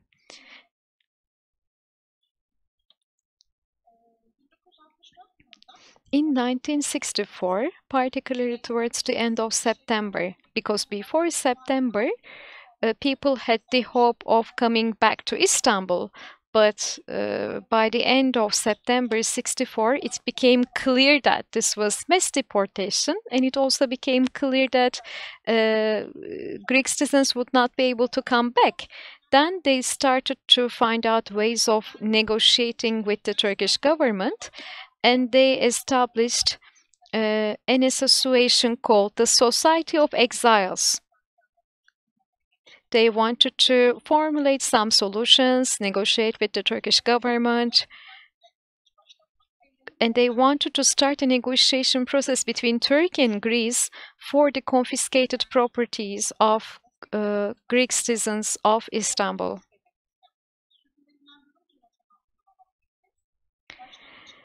Let me skip those. Another important support mechanism that I'd like to mention is Opolitis newspaper. This was founded by an exiled Greek. It started its publication life as a small brochure. They had some job advertisement, but over time it turned into a newspaper addressing Greeks living in Athens. Istanbul Greeks living in Athens. So on this photo, we see an ad, and the first star is a restaurant called Opolitis. So this was a restaurant initially located in Galata, but later they re-established it in Athens. So here you have the names of restaurants that were previously established and providing services in Istanbul. Another ad about Robert College graduates. Another section about the Greeks who got married or who passed away in Istanbul. So they have the eulogies. The more Istanbul Greeks grew in number, of course, the newspaper expanded the topics it covered. But there are also people who look for those that they lost, or there are people who are looking for jobs. So it's an important source for that particular period. As a result, it is obvious that the people I interviewed still maintain a strong bond with Istanbul today. They actively contribute in various fields, such as composing music about Istanbul, doing research on its history, doing volunteer work for Greeks, creating works of art such as puppets and dolls depicting life in Istanbul, documenting civil structures on the islands, and organizing the restoration of Greek cemeteries in Istanbul. As one of the people I interviewed stated in a book he gave to me as a gift, the Greeks who don't want to be forgotten because their numbers have decreased so much. Apelasis marks a significant experience in the personal history of the exiles, characterized by adversity and hardship. However, the resilience they show as part of this experience is equally remarkable.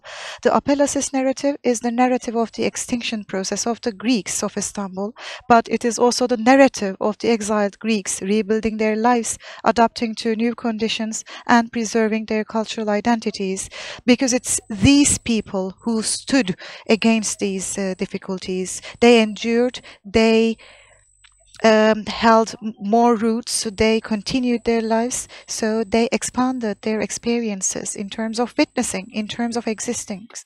And the stories of deported Greeks deserve to be recognized and remembered as they continue to shape the narrative of both their own lives and our society. Thank you very much for your patience.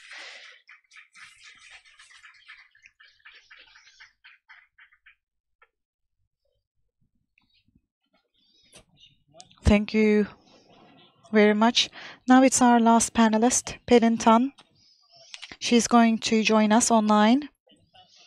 Pelin Tan is a sociologist and art historian, works in the field of space and art. She completed her degrees in Ankara University, Istanbul Technical University, Humboldt University, and Massachusetts Institute of Technology. She's a professor at the University of Batman, Faculty of Fine Arts.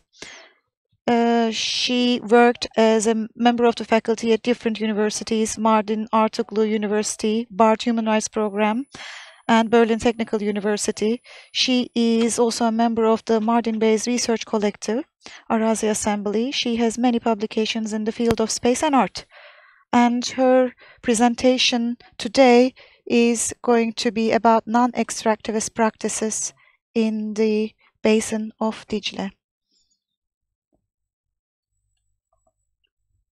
meaning Tigris.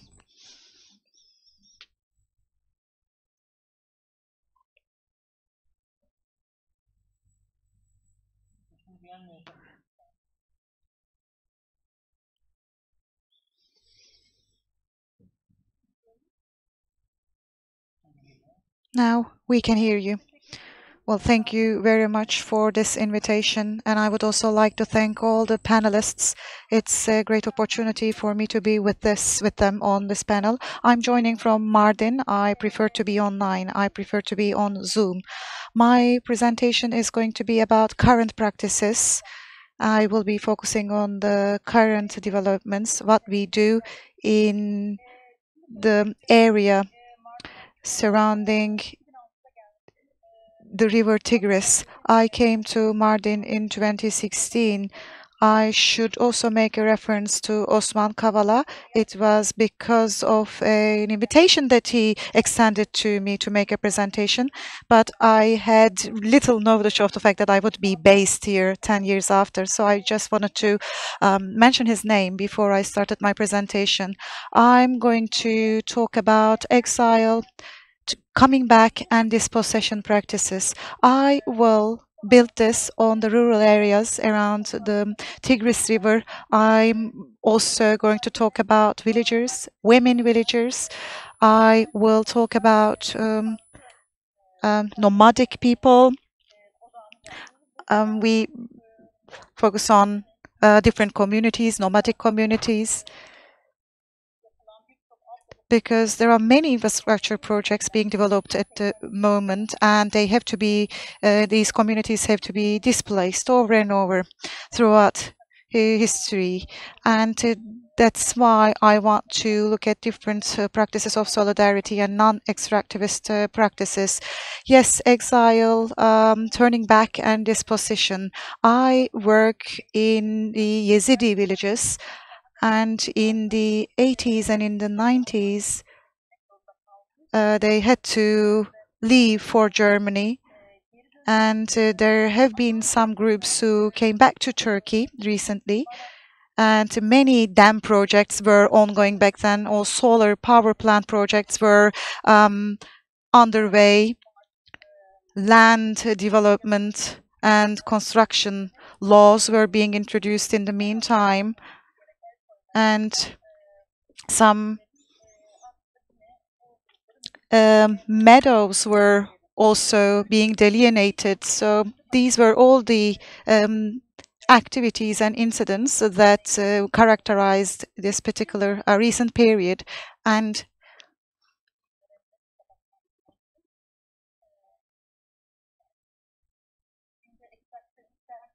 what I mean by an extractivism, we always tend to translate it directly from English to Turkish in social sciences and arts.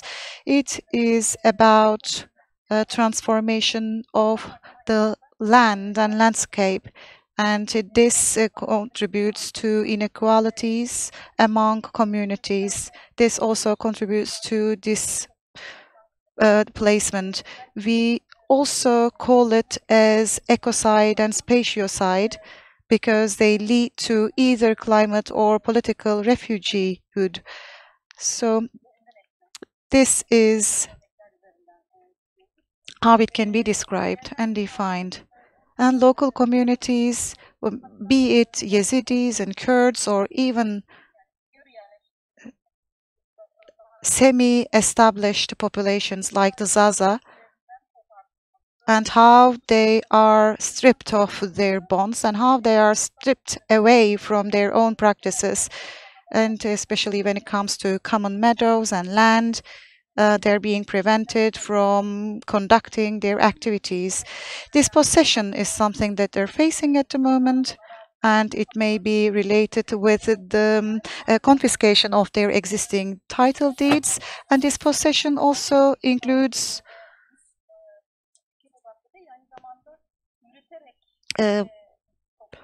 production practices and the cycle of production that they contribute to. This is also brought to an end because of extractivism. In many local communities, the Yazidi community, for example, species and their natural cycle are interfered with, and human beings, their natural bond with the other species is destroyed. Active heritage, well, this can be discussed for the entire country. All these infrastructure projects being developed right now, unfortunately, lead to the destruction of the existing heritage. And this also applies for this particular region. In many areas like Dink, we've seen housing development projects and hydropower plants are being developed in these regions. This has an impact on many endemic plants, olive trees, seed archives, because as a practice against these developments, we want to create archives of seeds, and we also would like to find out ways in which we could boost resistance, resilience, and solidarity. There are different groups and organizations, how to really look at the different ways in which we can organize among ourselves. And here is a snapshot of the map. Mardin, Batman, Midyat, Diyarbakır is the route that we're looking at right now. Urban transformation projects and the impact of Ilısu Dam in the particular basin, and housing projects are even carried out and introduced to smaller towns. And urbanization in Batman and Diyarbakır, in these cities, urbanization has a direct impact on rural production in quite a hostile manner. So these processes are running in parallel with one another. And this map can be examined together with the map that esteemed Seda presented to you. This is basically the spatial transformation of a map, militarization of a region. So this is the geography that we're looking at right now. And we're talking about a process that's been going on for years now. It's a photograph that I've taken. So the Hasan Cave, I wanted to remind you of Hasan Cave. And it's a picture taken by NASA in different years, in different time periods. The dam levels can be seen, and urban areas and agricultural areas have been basically invaded by the dam. As for Ilısu project, many reports have been issued and new reports are being issued. I have some colleagues and my group is also working on these reports because it's an ongoing process, and the impacts of that, we see that, and we will see the impacts of it in the coming years in terms of biodiversity. And this also is about Kurdish villages being underwater and having to leave. Nomadic communities, for example, their problems in terms of stock breeding, the construction of public highways, and this leads to the necessity of them leaving the areas that they live. So stock breeding becomes a very difficult practice for them, and the routes for shepherds also change, and villagers without any soil, any land, it is even more difficult for them because with the impact of the dam, they have some orchards underwater and they have lost all access to their orchards.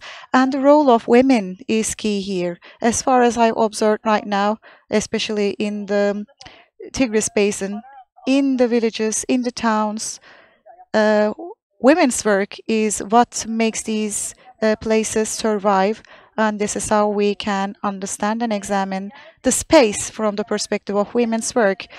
In terms of villages that had to be relocated, we have significant logistics problems. For example, a village, Çikefta village, for example, that had to remain underwater, it had to relocate itself, and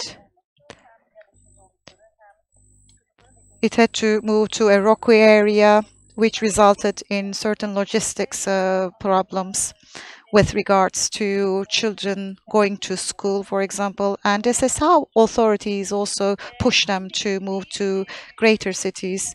Climate change is also something that we've been experiencing in the past 3 years. Together with the dam in Batman, we've seen we've seen weather changes. There is now more humidity, and in terms of agricultural products, things have changed in terms of soil and in terms of seeds. It's a negative impact indeed. Kızıltepe plain, for example, as the farmers are dealing with water, they have to grapple with problems relating to electricity and water. So in terms of climate change, these people are at a more disadvantageous status. In 2015 and in 2016, we published an article, and these dams are used to justify spatial changes and transformation, and landscapes are now turned into oversight landscape. For example, 30 meters of landfill. This is the area of Hasan Cave. You can see the surface of the landscape and you can see the caves, and many people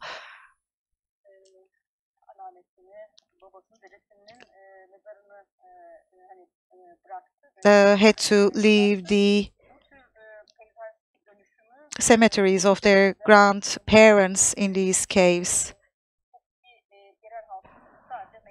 And so local communities, they're not only dealing with problems related with a change of place,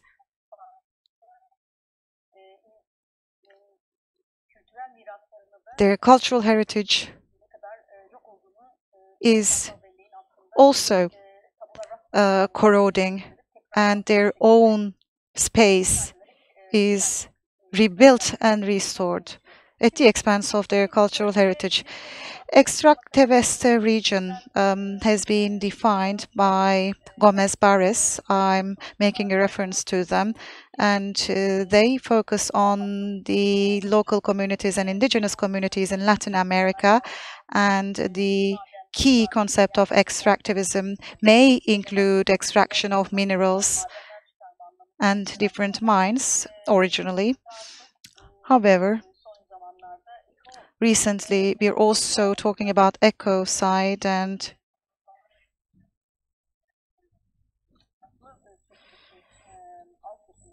all infrastructure projects that are recently developed introduce spatial transformations and changes, and this has an impact on the identity of local communities. This, by the way, also contributes to the inequalities among people. Another reference to one of my colleagues is Gül Kızılca Yürür, an anthropologist with studies in the area of Dersim.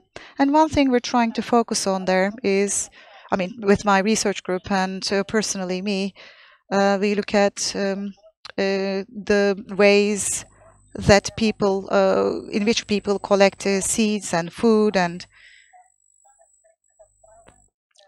grass, and how it basically helps people maintain cultural heritage and minorities' cultural heritage. Many archiving efforts are conducted by my colleagues, Cultural Heritage Protection and the Gastronomy Center established in Diyarbakır. It could be wheat and grapes and other types of food. Syriac, Armenian, Kurdish, and Yazidi have different practices in relation to food in history and in recent times, and their practices are archived right now, and they're so you can see the village, a picture of a village on the left-hand side, and how women are trying to create orchards. And you may see the village and how it relocated itself towards the mountain, Shukefta village, and the women there is trying to bake a bread. solar panels, urbanization, water drilling routes, public highways, organized industrial zones, and seed and agricultural policies. They all have an impact, transformative or changing impact on the basin of Tigris. There are some abandoned villages, and some of them are now trying to be are being rejuvenated by the Yazidis, and Syriac communities are more effectively working to bring them back to life, these villages. However, other communities are a bit weaker for the reasons of conflict, violence, and pressure on their ethnicities, repression of their ethnicities. Villages and how to really stand against all these different infrastructure projects. We also seek answers to these questions. And Hevsel Gardens, it's also an important example. Main examples are here. In its surroundings, we've had certain activities, especially Zeki Kanay, an ecology activist, has worked extensively organizing visits and tours in the area to raise awareness. And women play a key role here, the dispossessed women in Hevsel, and how they maintain agricultural activity there. On the right-hand side in the corner, you can see the Yazidi camp in 2014. This was a picture from the camp that we organized. It's a camp that doesn't exist right now.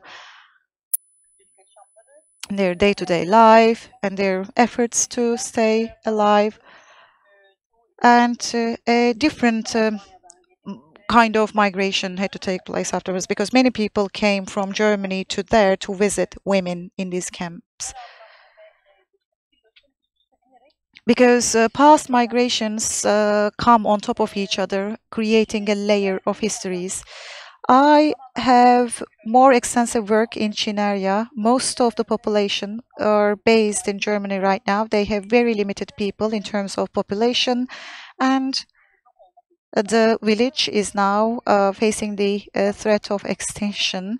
And Batman's second organized industrial zone is now marking the territories of this village. Solar panels also. A solar panel company was exerting pressure on the area as well. And there is another Sunni Muslim Kurdish village next to it, and they have been more active in their fight and in their opposition against the demarcation of their land. And this is a more organized community. However, the Yazidis, I mean, most of them are based in Germany, many of them are German citizens.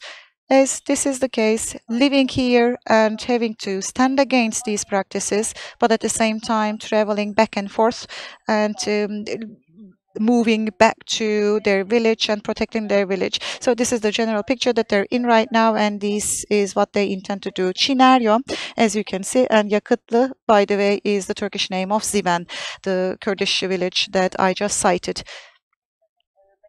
And the spatial scale of the landscape I wanted to share with you. Hasan Cave is here, Üçyol is here, a tunnel was built here.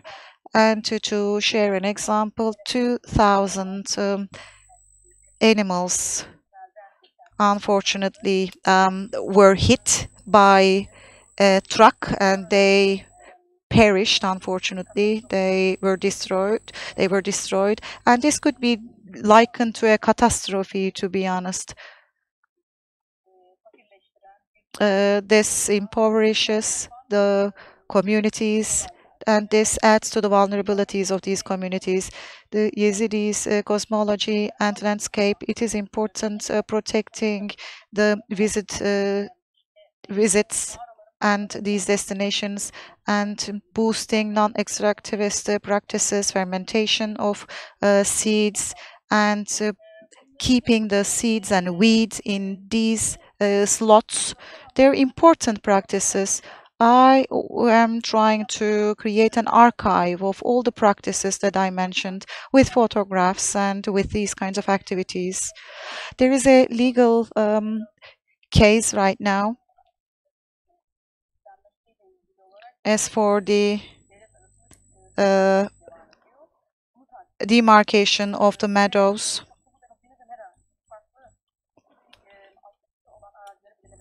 and we're trying to find some strategies to stand against it. For example, forestation is one of them. In the West Bank, in Palestine, I have some activities as well. And when you do not create your own agricultural practices, and plantation in agricultural areas is one of the most effective weapons against Israeli occupation, one of the most important strategies for resistance, establishing cooperatives and the solidarity networks among villages. We're trying to also establish them. I'm going to be very brief in these topics. I will talk about the seed archive networks. Mardin Ecology Foundation has been following up Hasan Cave, and they are examining the infrastructures like power plants and how they change and modify the landscape. Gaia Ecology is based in Diyarbakır. Roger Agroecology Farm is also based in Diyarbakır, an archiving group for ancestors' seeds. Dara Cosmology is an initiative that I established because they're trying to transform this particular area as well, and we're trying to monitor the state's intervention there. And Mardin Ecology and Seed Foundation, we established it last year, and we established it with the support of our peer foundations, and now we are trying to work with the Yazidi communities.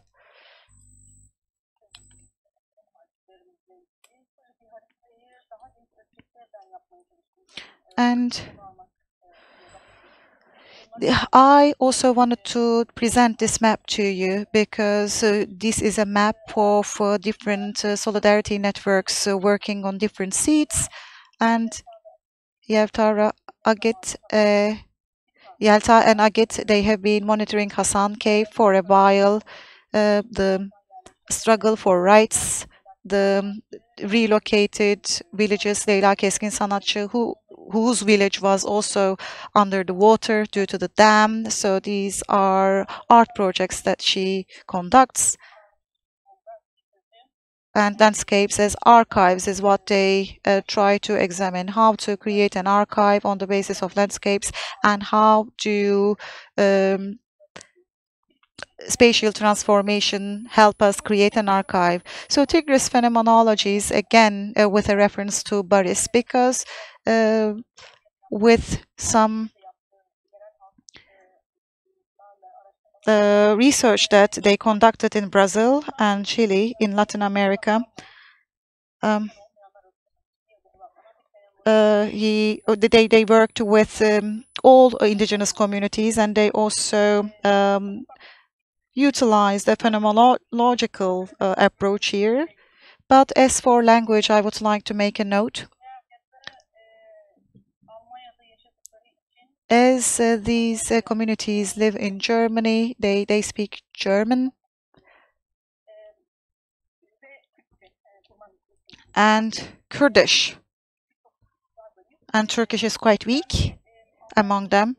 And I was born in Germany, and I was raised in Germany. So coincidentally, I speak German. So Kurdish German is the mixture of the language that we communicate in. And one other example is that as the Yazidis have been always discriminated by the Sunni Muslims and other Kurdish communities as well, in terms of their struggle for rights, they don't really have strong muscles. However, protecting their villages, and as for coming back to their own village, between Nusaybin and Midyat, there is a Syriac village, Abro, and they brought it back to life. And their community is based in Hamburg mostly, and they took turns to come back here to protect their village. against being processed in terms of infrastructure projects. So every community has its own inherent vulnerabilities, and they have to deliver their struggles under different forms of exploitation. However, the Yazidis less frequently travel from Germany to this area. However, among solidarity groups and among these foundations, we have increased the opportunities to gather more frequently. Thank you very much. Çok teşekkürler. Çok dolu. Thank you very much. This has been a very interesting panel indeed. And we talked about exile, we talked about climate crises and many other topics as well. It's been a bit exhausting, but I'm sure you have some interesting questions and we would be happy to entertain those questions. Please also introduce yourselves.